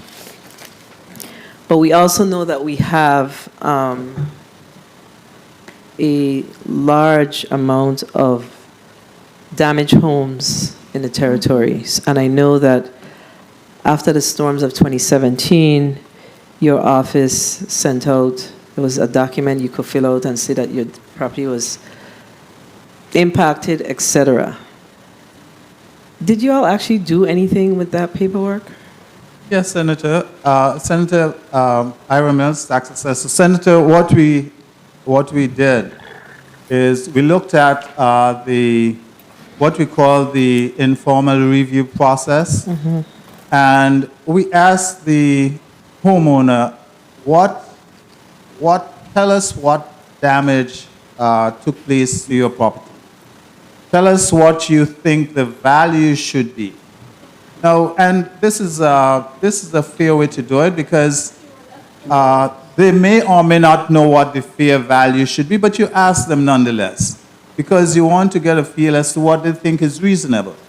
Then, when you do the review with them, you can go through and tell them precisely why, okay, this property doesn't have a roof, it has walls, it has cistern, it has other things that still keeps some value and doesn't take the value to zero. And I think a lot of persons feel that if I am not living in the property, then it shouldn't have a value. And we have had cases where that has gone as far as the Board of Tax Review, where we have contested such things. So let me ask, so you have made adjustments? Yes, we have made adjustments. So those that you have made adjustments to that now, some of those properties may have been repaired. Is there a process internally where folks are going out to look at those properties to see if they need to at least reset it back to where it was previous to the storms, at minimum? Okay, could you ask the question again? I want to make sure I understand the full question. Folks submitted documentation saying, look, my property was damaged. You said that you made adjustments as a result of that, correct? Yes, Senator. So some of those properties, I'm sure, have now been repaired. Yes, Senator. So is there anyone in the field going out, looking at those forms and going out and doing the necessary checks to determine whether or not at minimum those properties were now repaired so they could go back to at minimum their assessment, the assessed value prior to the damage? That's the question. Senator, the answer is we would like to do that. We just got, as the chief mentioned, we just got some positions through OMB. The answer is no. We have not. We would like to do it because, again, it comes back to that fair and equitable yeah, but the question aspect. that I have still is, I mean, what's the aggregate of those types of requests that you got? I mean, there must be some system in place where you are revisiting to determine whether or not any of these homes are repaired. You can't leave them there and telling us about fair and equitable. You can't leave the properties at their reduced value after the hurricanes and they're not repaired and you haven't at minimum put them back to where they were prior to the storms. Senator, this is the need for the inspectors, and the inspectors are the positions that OMB just approved. We have not been able to fill them as yet. And as soon as we get those positions filled, this is what they would do. They would go out and do the inspections so that those properties can be adjusted, whether it goes back to what it was before or whether it is a little more, because most people that do repairs, they usually do improvements. So those inspector positions are positions that were in the FY24 budget? Let me ask Claudette Farrington. The positions are actually in the 2025 budget. As far as 2024 is concerned, we're going to take vacant positions and delete and create. So you're basically doing a delete and create of your vacancies in order to get these positions Yes, going. the positions on a tax assessor that has been a challenge to Understood. fill. we're going to delete and create these new positions. How many positions is it? On the tax assessor? No, how many of the... Oh, in 2025, they only gave us 3 positions, but they're 100% funded, whereas most of the vacancies are at 50%. How many positions are you looking to fill? In 2024? Well, yeah, because it has to carry over. And then Right. if you're adding any new ones in 25, so 24 and then over to 25. In 2024, we wanted to start with 3 as well, or as many as the vacancies can accommodate. We would like to start there. What we're doing right now for tax assessor. 1 second, you have to just stick to the question. 3 positions, you're looking to, you got approval to hire 3 new inspectors in FY24. In FY 2025. Okay, but I could have sworn that I heard Mr. Mills shared with us that they just got clearance for new, because you said you're using your vacancies. Yes, he made an error in 2025. Okay. In 2024, we're going to delete the positions we have been unable to fill and create some of the new positions that have been worked on. So you haven't done that yet? No. And we are in July? Yes, we recognize that. So when do you intend to get it done? Well, we're working on it this month, early next month, as soon as we can. But realistically, do you have candidates? We anticipate we will with the new positions, yes, not the existing one. So with the new position, if I may, Monica Williams Carbon, one of the things we did, and it was time-taking, I went through with the tax assessor's office and with Divisional personnel, reorganizing the way they adjuster positions were classified, or appraisals were classified. We removed some of the specific titles like building appraiser and land appraiser, and we replaced them with level. What we intend to do, allow persons to come in, because we have been having challenges in bringing in people with the expertise that were required before. So we have an entry-level position now. We were Titled? Excuse me? Titled? Appraiser one. We have 1, 2, 3, and then supervisor. Hopefully they'll be able to move up into that. And in advancements, we have incorporated the courses given by the National Association for Appraisers for them to move up. In addition to being trained by us, we plan to incorporate the training into the contract with the reappraiser that we intend to solicit. Okay, but I'm still trying to understand how many positions you plan to fill in FY24 that's tied to the inspection, and how many in 25? Is it carried over to 25 and then no new additional ones? What is that number? And what is the salary? How many positions we plan to fill in 2025? No, the inspector, that's the... The appraiser ones. We have 3 appraiser ones for fiscal year 2025. So right now, that's what we're working with. As far as 2024, we don't have any existing appraiser ones. We're doing the crosswalk for the current employees, and based on the vacant positions, we're hoping to fill at least 3 for fiscal year 2024. And you said 25 is how many? 3. So you're talking about 6. Funded at, well, it wouldn't be 6, because in 2025, the maximum we have is 3. That's all we were given by OMB. So you're not looking any new positions in 25?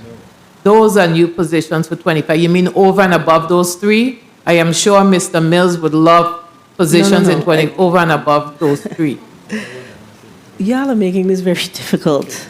I'm trying to understand what you're asking, Senator. Maybe It's I'm very missing it. simple. I'm asking how many you plan to fill in FY24. And of those, you said 3. You said 3 positions in FY24. And do you plan to bring on any additional ones in 2025? Right, but what I'm saying But is. that's a yes or a no. Yes or no. Additional ones, yes, but you have to fund the ones you fill now in 2025. Of course we know So that's the that. disconnect. But you're having the conversation with the funders. Okay, I'm just. So that's why we're asking the Yes. question, so we could understand, do you need additional funding Yes. for that purpose? If we're able to fill 3 or 4 positions in 24, we will need additional funding to carry them over to 25. What's the salary?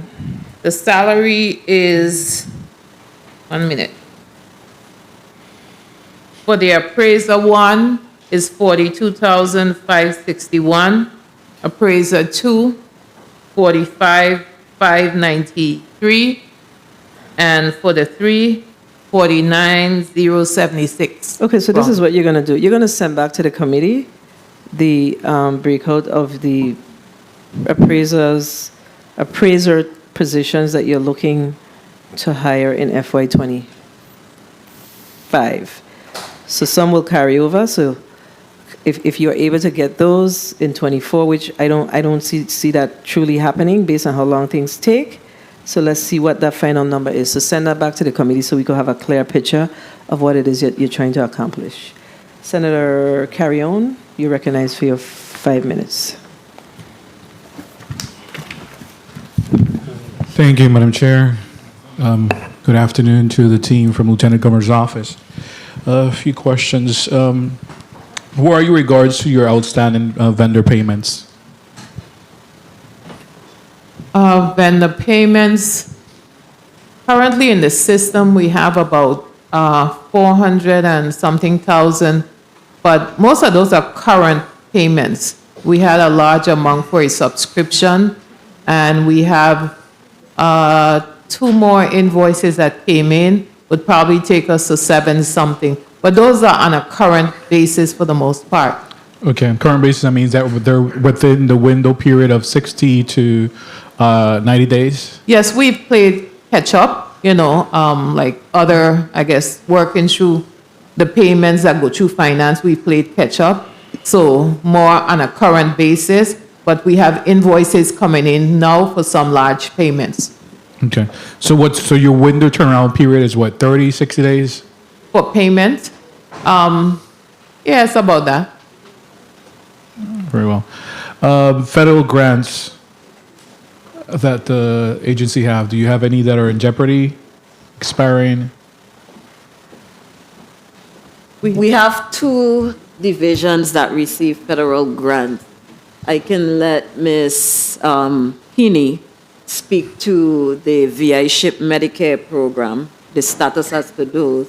And I can let Mr. Chris George for the GIS division, who is a sub-grantee for the initiative, the street addressing initiative, he can speak to.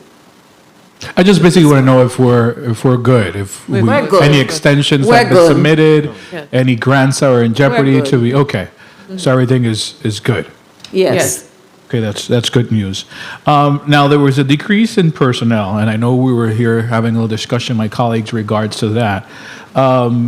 What's that decrease for? A decrease in personnel from what? I mean, in the budget process, when I look at the post-audit report, it's about less than 100,000, a 2% decrease. What page are you on, Senator? In page 3, Exhibit 1.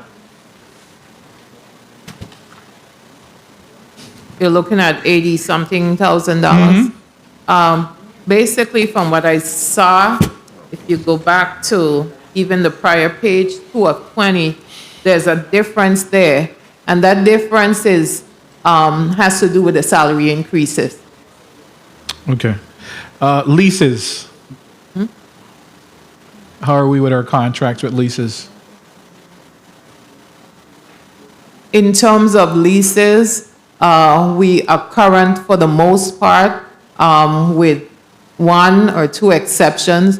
I think we just updated 2 of our leases on St. Thomas, and we have 2 on St. Croix that we're working towards addressing. That you're pending to renew those contracts, renew those lease agreements, I mean? For the most part, we definitely have an intention to renew 1 because we've kind of physically move from a smaller area. Okay. Excuse me. Now, I've had some calls from constituents within the community with regards to the wastewater fee, especially individuals that they say they're not connected, and I'm not quite sure if that's what it's called, right? The sewage. Yes. Okay. Some of them are not connected, but still being charged on the property tax when they come in. The fee is being charged. Yes. Can you explain? I know by law, I guess it's established like that, but there's a little bit of uproar in regards to individuals having to pay for a service that they're not using. So I'll start off by saying that the Lieutenant Governor's office is not responsible for determining what the sewer fee, usage fees are. The public sewer system user fees are determined by the Waste Management Authority, and they forward that information to our office to be included on the bill. By law, we collect on behalf of them, but the determination as to who is responsible for paying those sewer fees, that's the Waste Management Authority. I don't know if Mr. Mills. 1 minute. Mr. Laird wants to add anything, but basically, we don't make the determination as to who should be connected or not. They just send us the listing of the persons that they've determined should be paying the sewer fees.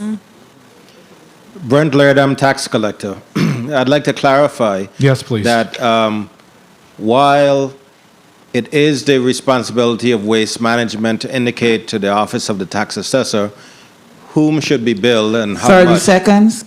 I understand that they have guidance, statutory guidance, that says that anyone within, I think, 50 feet of a sewage line would be thus billed.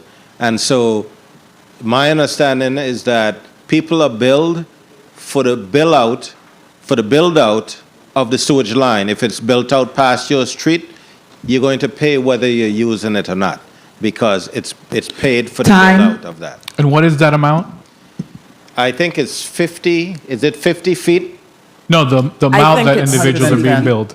I'm sorry, say again? The amount, how much are they being billed on a yearly basis? Oh, that's determined by the Waste Management Authority. So I'll interject. We really can't speak and shouldn't be speaking as to the Waste Management Authority's determination. There is the law, I think it's 60 feet, not 50 feet. Okay. But there is the law that speaks to who should be hooked in to the line and who should not. There's several statutory language that addresses that. Okay, we'll be looking into it because I know we've received many calls of individuals stating that why they're being billed if they're not using the infrastructure, they're not connected, but still are being billed. So just wanted some clarity in regards to that. And we have received calls too, especially on the island of St. Croix. And I know that our assistant tax assessor, Ms. Shalma Moorhead, who's available in chambers on St. Croix, she has spoken to Waste Management Authority. They have initiated a process to address those people upon review who should not be charged, and they have forwarded or in the process of forwarding that information to us to remove those persons, and they would receive the supplemental bills that remove those amounts. And then lastly, when you collect the funding, right, I want to know how much was collected in last year for that section alone. And how is that processed? Do you guys then transfer that? Is it finance that does the transfer into waste management? How does that work? Yes, sir. It's finance that does the transfer for that process. And I think last year it was somewhere around the realm of $3 million in sewage fees, wastewater sewage fees. Thank you. Thank you, Madam Chair. Thank you, Senator. Carry on. So that sounds like it need an assessment. Senator James, you recognize your point of information.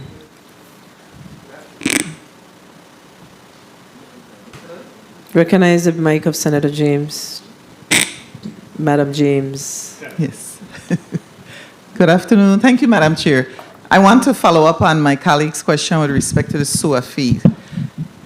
And this is the question. If I pay my property taxes, but I do not pay my sewer fee, will you issue me a tax clearance certificate?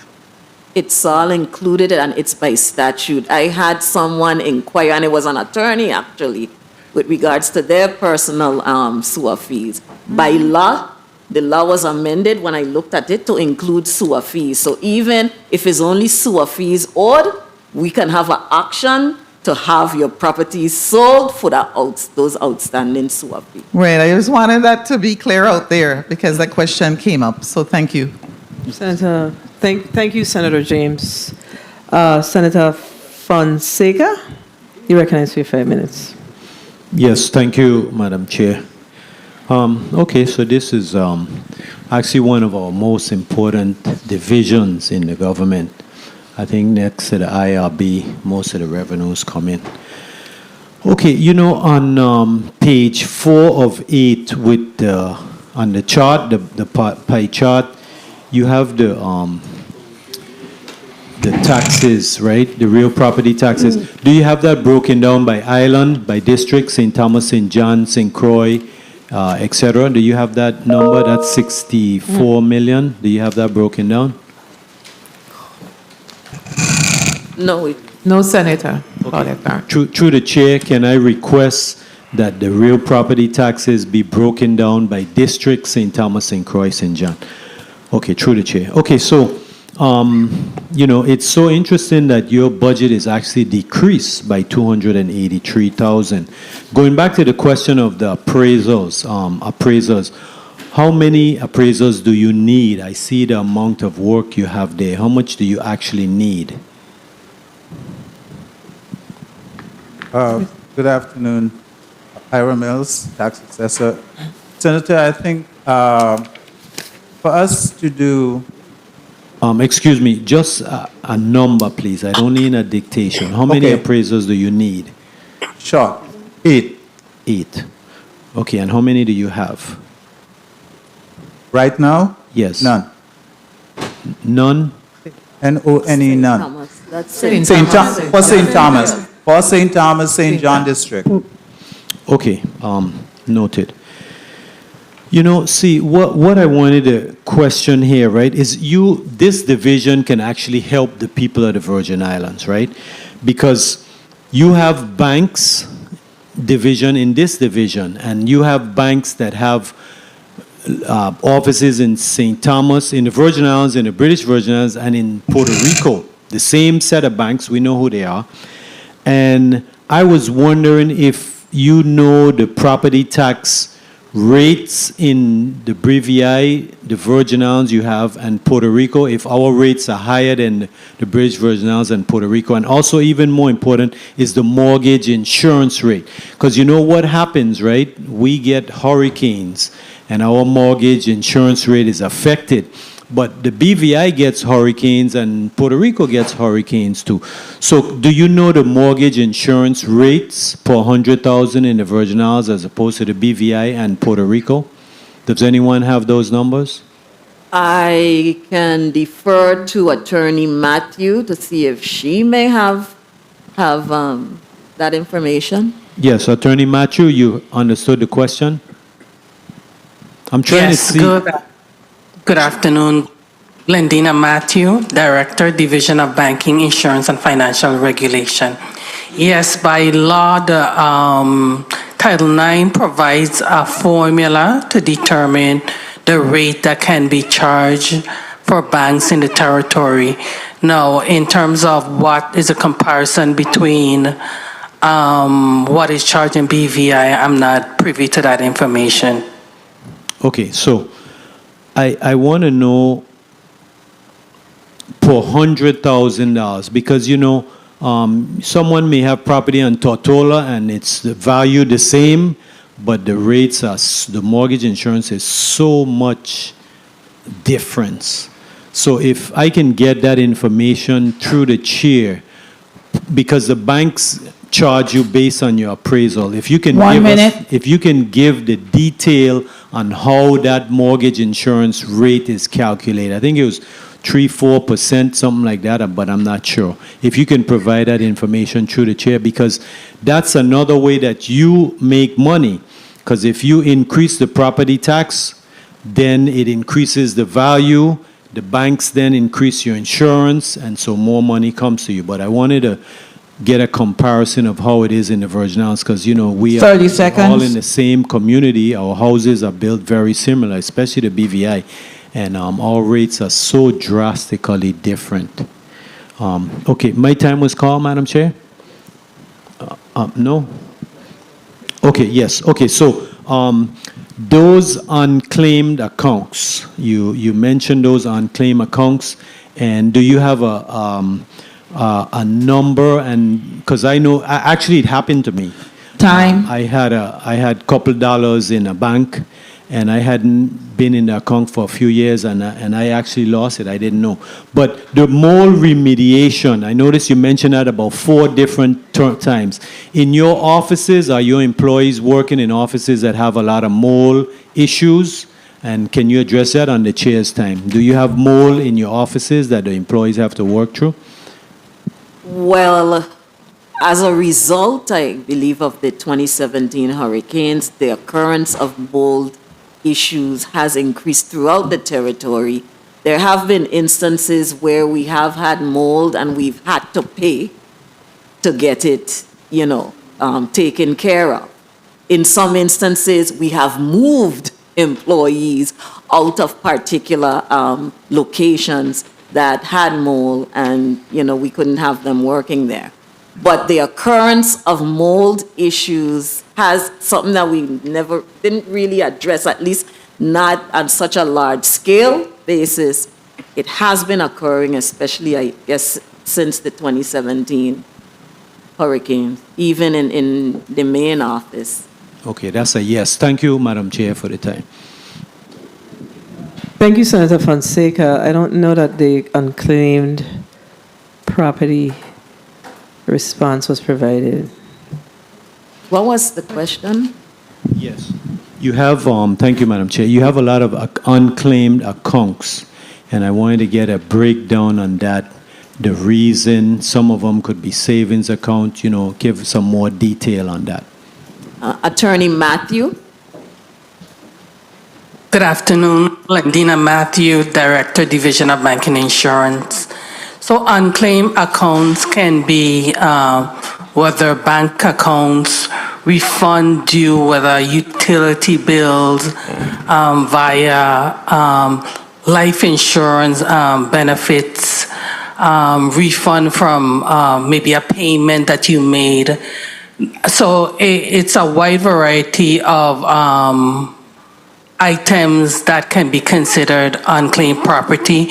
Usually if it's what they say, the code uses the word abandoned, just meaning that the person who, or the entity that may be holding the funds are unable to get in touch with you, and as a result is turned over to our office. As Chief of Staff spoke about in the testimony, we do have an unclaimed property database that is available to consumers, so anyone can check that database 24/7 to determine if there are any funds that is due to them. All right, thank you for your response. And could you give us how to go about accessing that database, the community, please? Give me a second. Okay, we'll get back to you. All right, Senator Francis Heiliger, you're recognized for your 5 minutes. Thank you. Good afternoon to my colleagues. Good afternoon to the people of the territory. Good afternoon to the testifiers and staff. In regards to the unclaimed property, I'm very happy when I was listening that you guys said the database was up. And I will await to hear how you actually are able to access it. It was exactly 2 years ago I was able to get that piece of legislation passed on, I think it was July 20th, 2022. And the question I want to ask, how much funding is still with that specific account, because I know some of it is held with the Lieutenant Governor's office and the rest of it is in the general fund. At the time, 2 years ago, it was about $43 million. So what is it today? And in the past 2 years, how much have you guys been able to pay out? Attorney Matthew, do you have that information? I'm going to check as the amount that is held by Department of Finance, but in terms of the amount of monies that have been paid out for this fiscal year, we've paid out $1,043,697.93. So that has been paid out for this fiscal year. But I can get the balance that has been held by the Department of Finance, sorry. What do you have the balance that's being held under the Lieutenant Governor's office? Because they're separated Give into me a two. second. Do you have the balance? Give me a second. Okay. Well, I'll go ahead with my testimony while you could get that total amount. Ms. Farrington can speak too. Claudette Farrington. In terms of the unclaimed property account, as of June, 22,996,531. And that's for the Lieutenant Governor's office. That's for Lieutenant Governor's office. And she'll be able to tell us how much is in the general fund so we could get a total amount. Okay. Well, that went up a lot because I think 2 years ago you guys had like 15 plus million. So that's a big increase.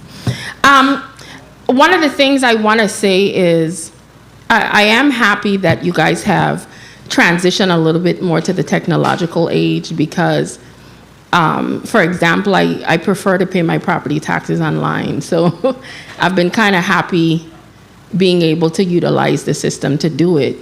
But like one of my colleagues was saying, a lot of people or some people might not be aware. And I think a lot more advertising, like you guys say you're going to do, to market and let the people know of the different options that it does have to really help collect this $100 million that you say is out in the street. When it comes to property tax reassessment, I know you were talking about something on rolling. How about just staggering it? Is that something you guys are looking at? Because, for example, I think it was 10,400 plus properties. And if it's done every 5 years, if you do it at every year you divide it and do like 2,000 homes, that would give you a full year to focus on just those 2,000 to get a full assessment. And if you do a rotation or you stagger it, you're still going to end up with the same 5.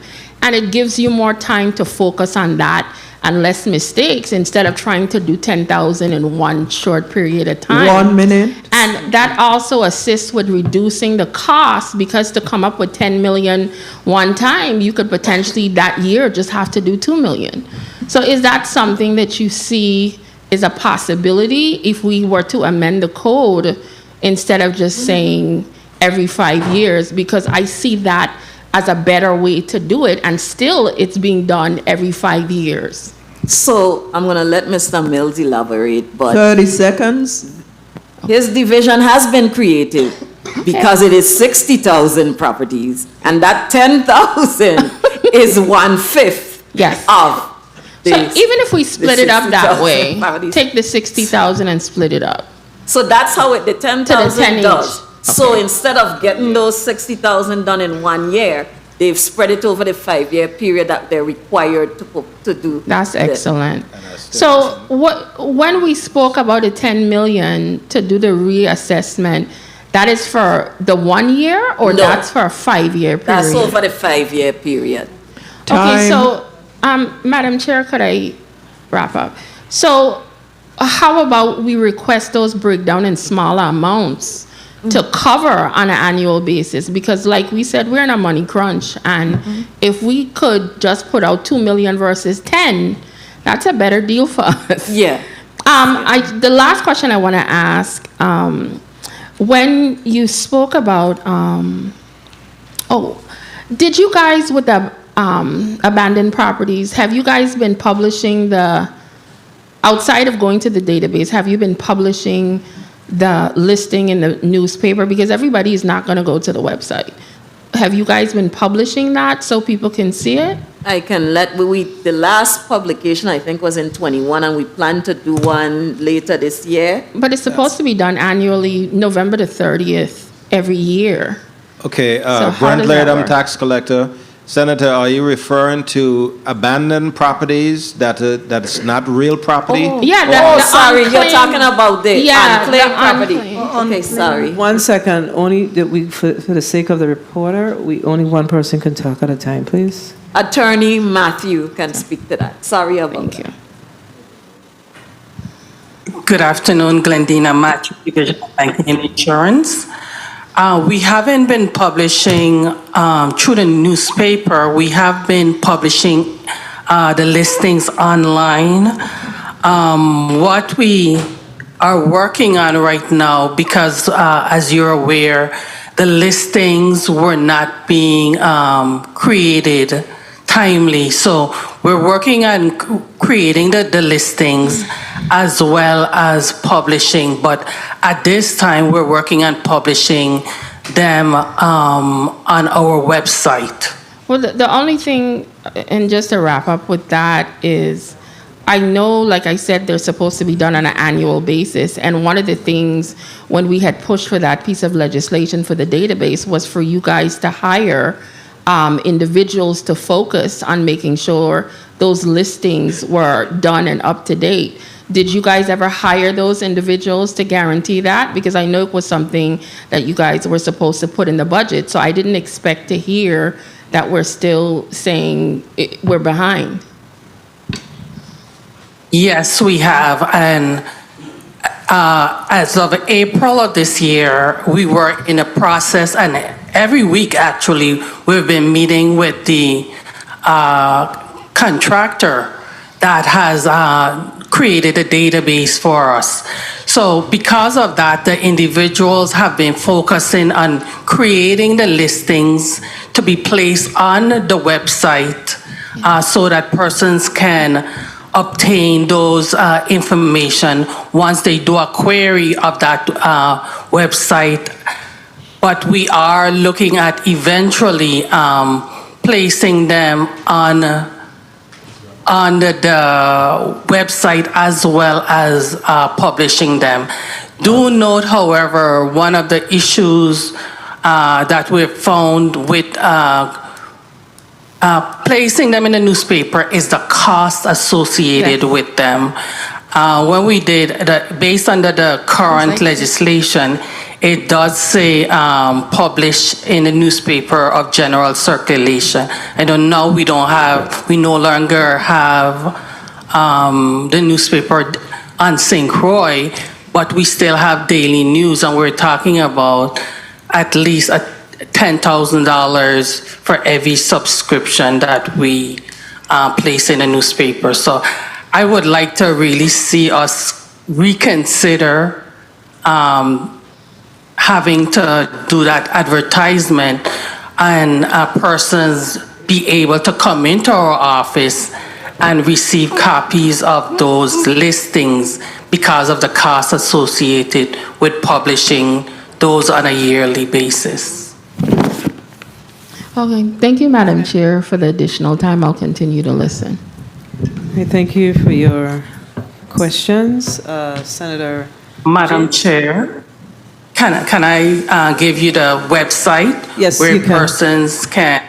Yes, for the community. So anyone seeking to claim unclaimed property or just to search to determine if they have unclaimed property, you can go to USVI claims. So USVI CLAIMS dot unclaimed UNCLAIMED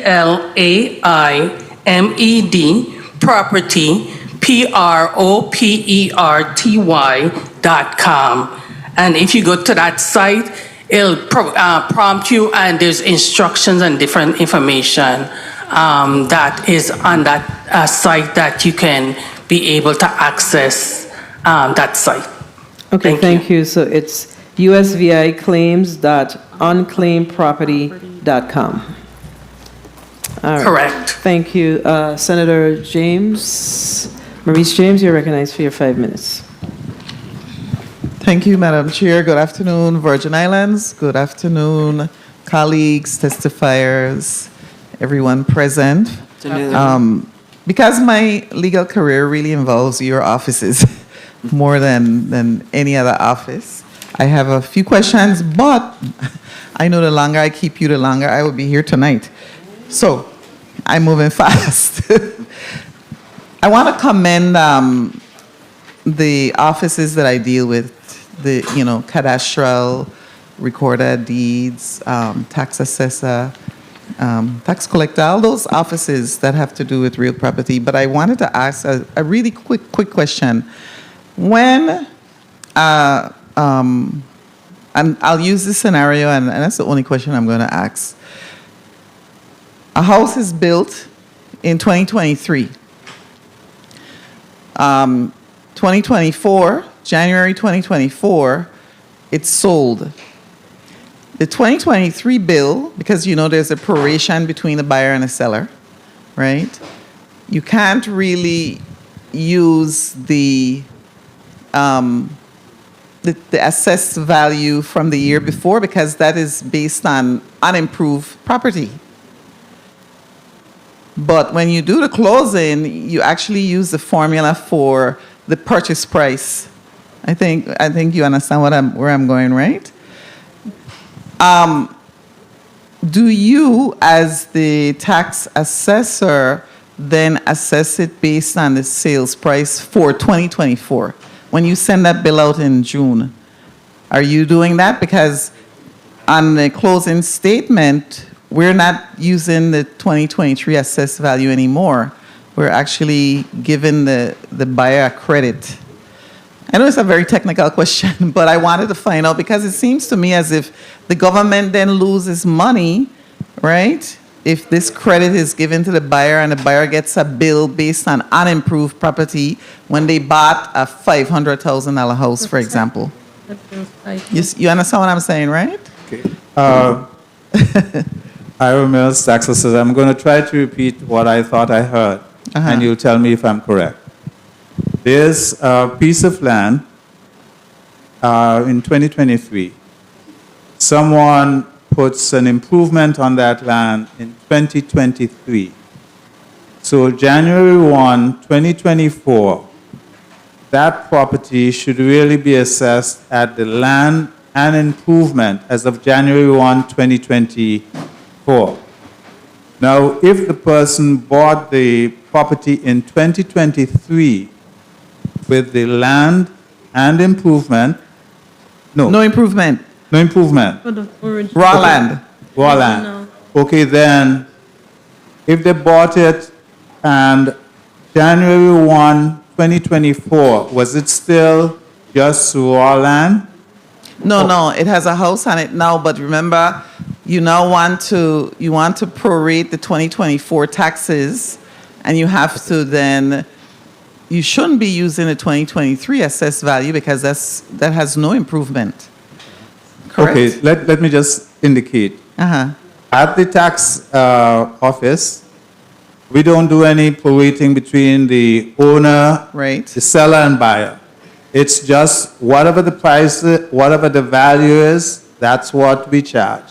The person who is owner as of January 1, 2024, if it's just the land that is available to them at that point. No, the land and the house. The land and the house, then they would pay. If they're the owners of January 1, 2024, then they should pay the assessed value of the land plus the improvement. And do you use then the deed?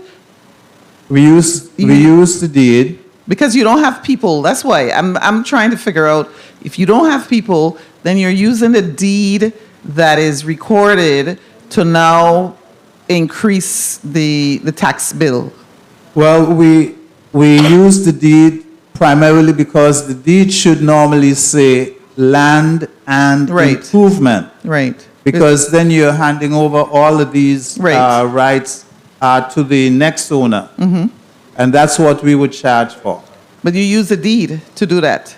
When you issue that 2024 bill, you're now using the deed. Only if that is what existed as of January 1, 2024. If you sold the property during January of 2024, that new value would not appear on your tax bill until January 1, 2025. But you're losing money, and that's my point. The government is losing money. I just wanted to point that out. You don't agree with me that you're losing money? Well, I think because the law is specific to the ownership 30 as seconds. of January 1, and that the assessment will have to take place as of that time. Yeah. I just see that as a loss because the buyer is getting the credit, so it's going in their pocket.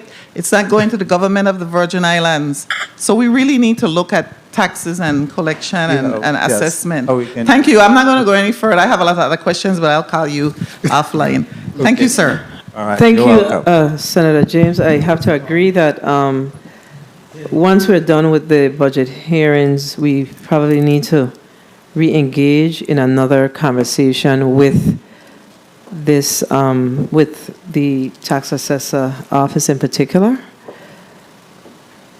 or the tax collector and tax assessor office, because we really need to figure out how do we address some of the challenges that we have. Because my colleague, Madam James, that's what I call her, that's a good point that you brought up. Yeah, we are not in a position to be bleeding. We have to figure out how to close the deltas. You know, when people are doing stuff every day, they may not be able to see it. And when you're away from it, then you have an opportunity to see what it is. So I'm gonna make a commitment that we sort of re-engage in this and see what we could come up with. Okay? Collaboratively. All right, colleagues, my Senate President is going to take my head. Okay, so we do have to get into our session for today. So I'm going to ask the lieutenant, if we have any other additional questions, we will reach out to you. I have additional questions, but I think it isn't anything that you can answer offline.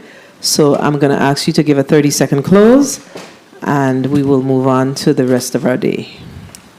Lieutenant Governor Roach would like to thank the members of this 35th legislature for allowing the Office of the Lieutenant Governor the opportunity to present testimony in support of its FY 2025 budget, which covers only personnel costs, including fringe benefits, for most, not all, of the employees of LGO. In our testimony, we provided an overview of LGO's various divisions, the hard work of LGO staff in fulfilling the legislative mandates for their respective divisions, the challenges they each face in carrying out those mandates, and a list of their FY 2024 accomplishments and FY 2025 goals and objectives, upon which your support in approving LGO's budget request is crippling reliant for LGO's divisions to continue to provide critical services for the members of this community and to collect necessary revenue for the government of the Virgin Islands. We look forward to your favorable response. Again, thank you.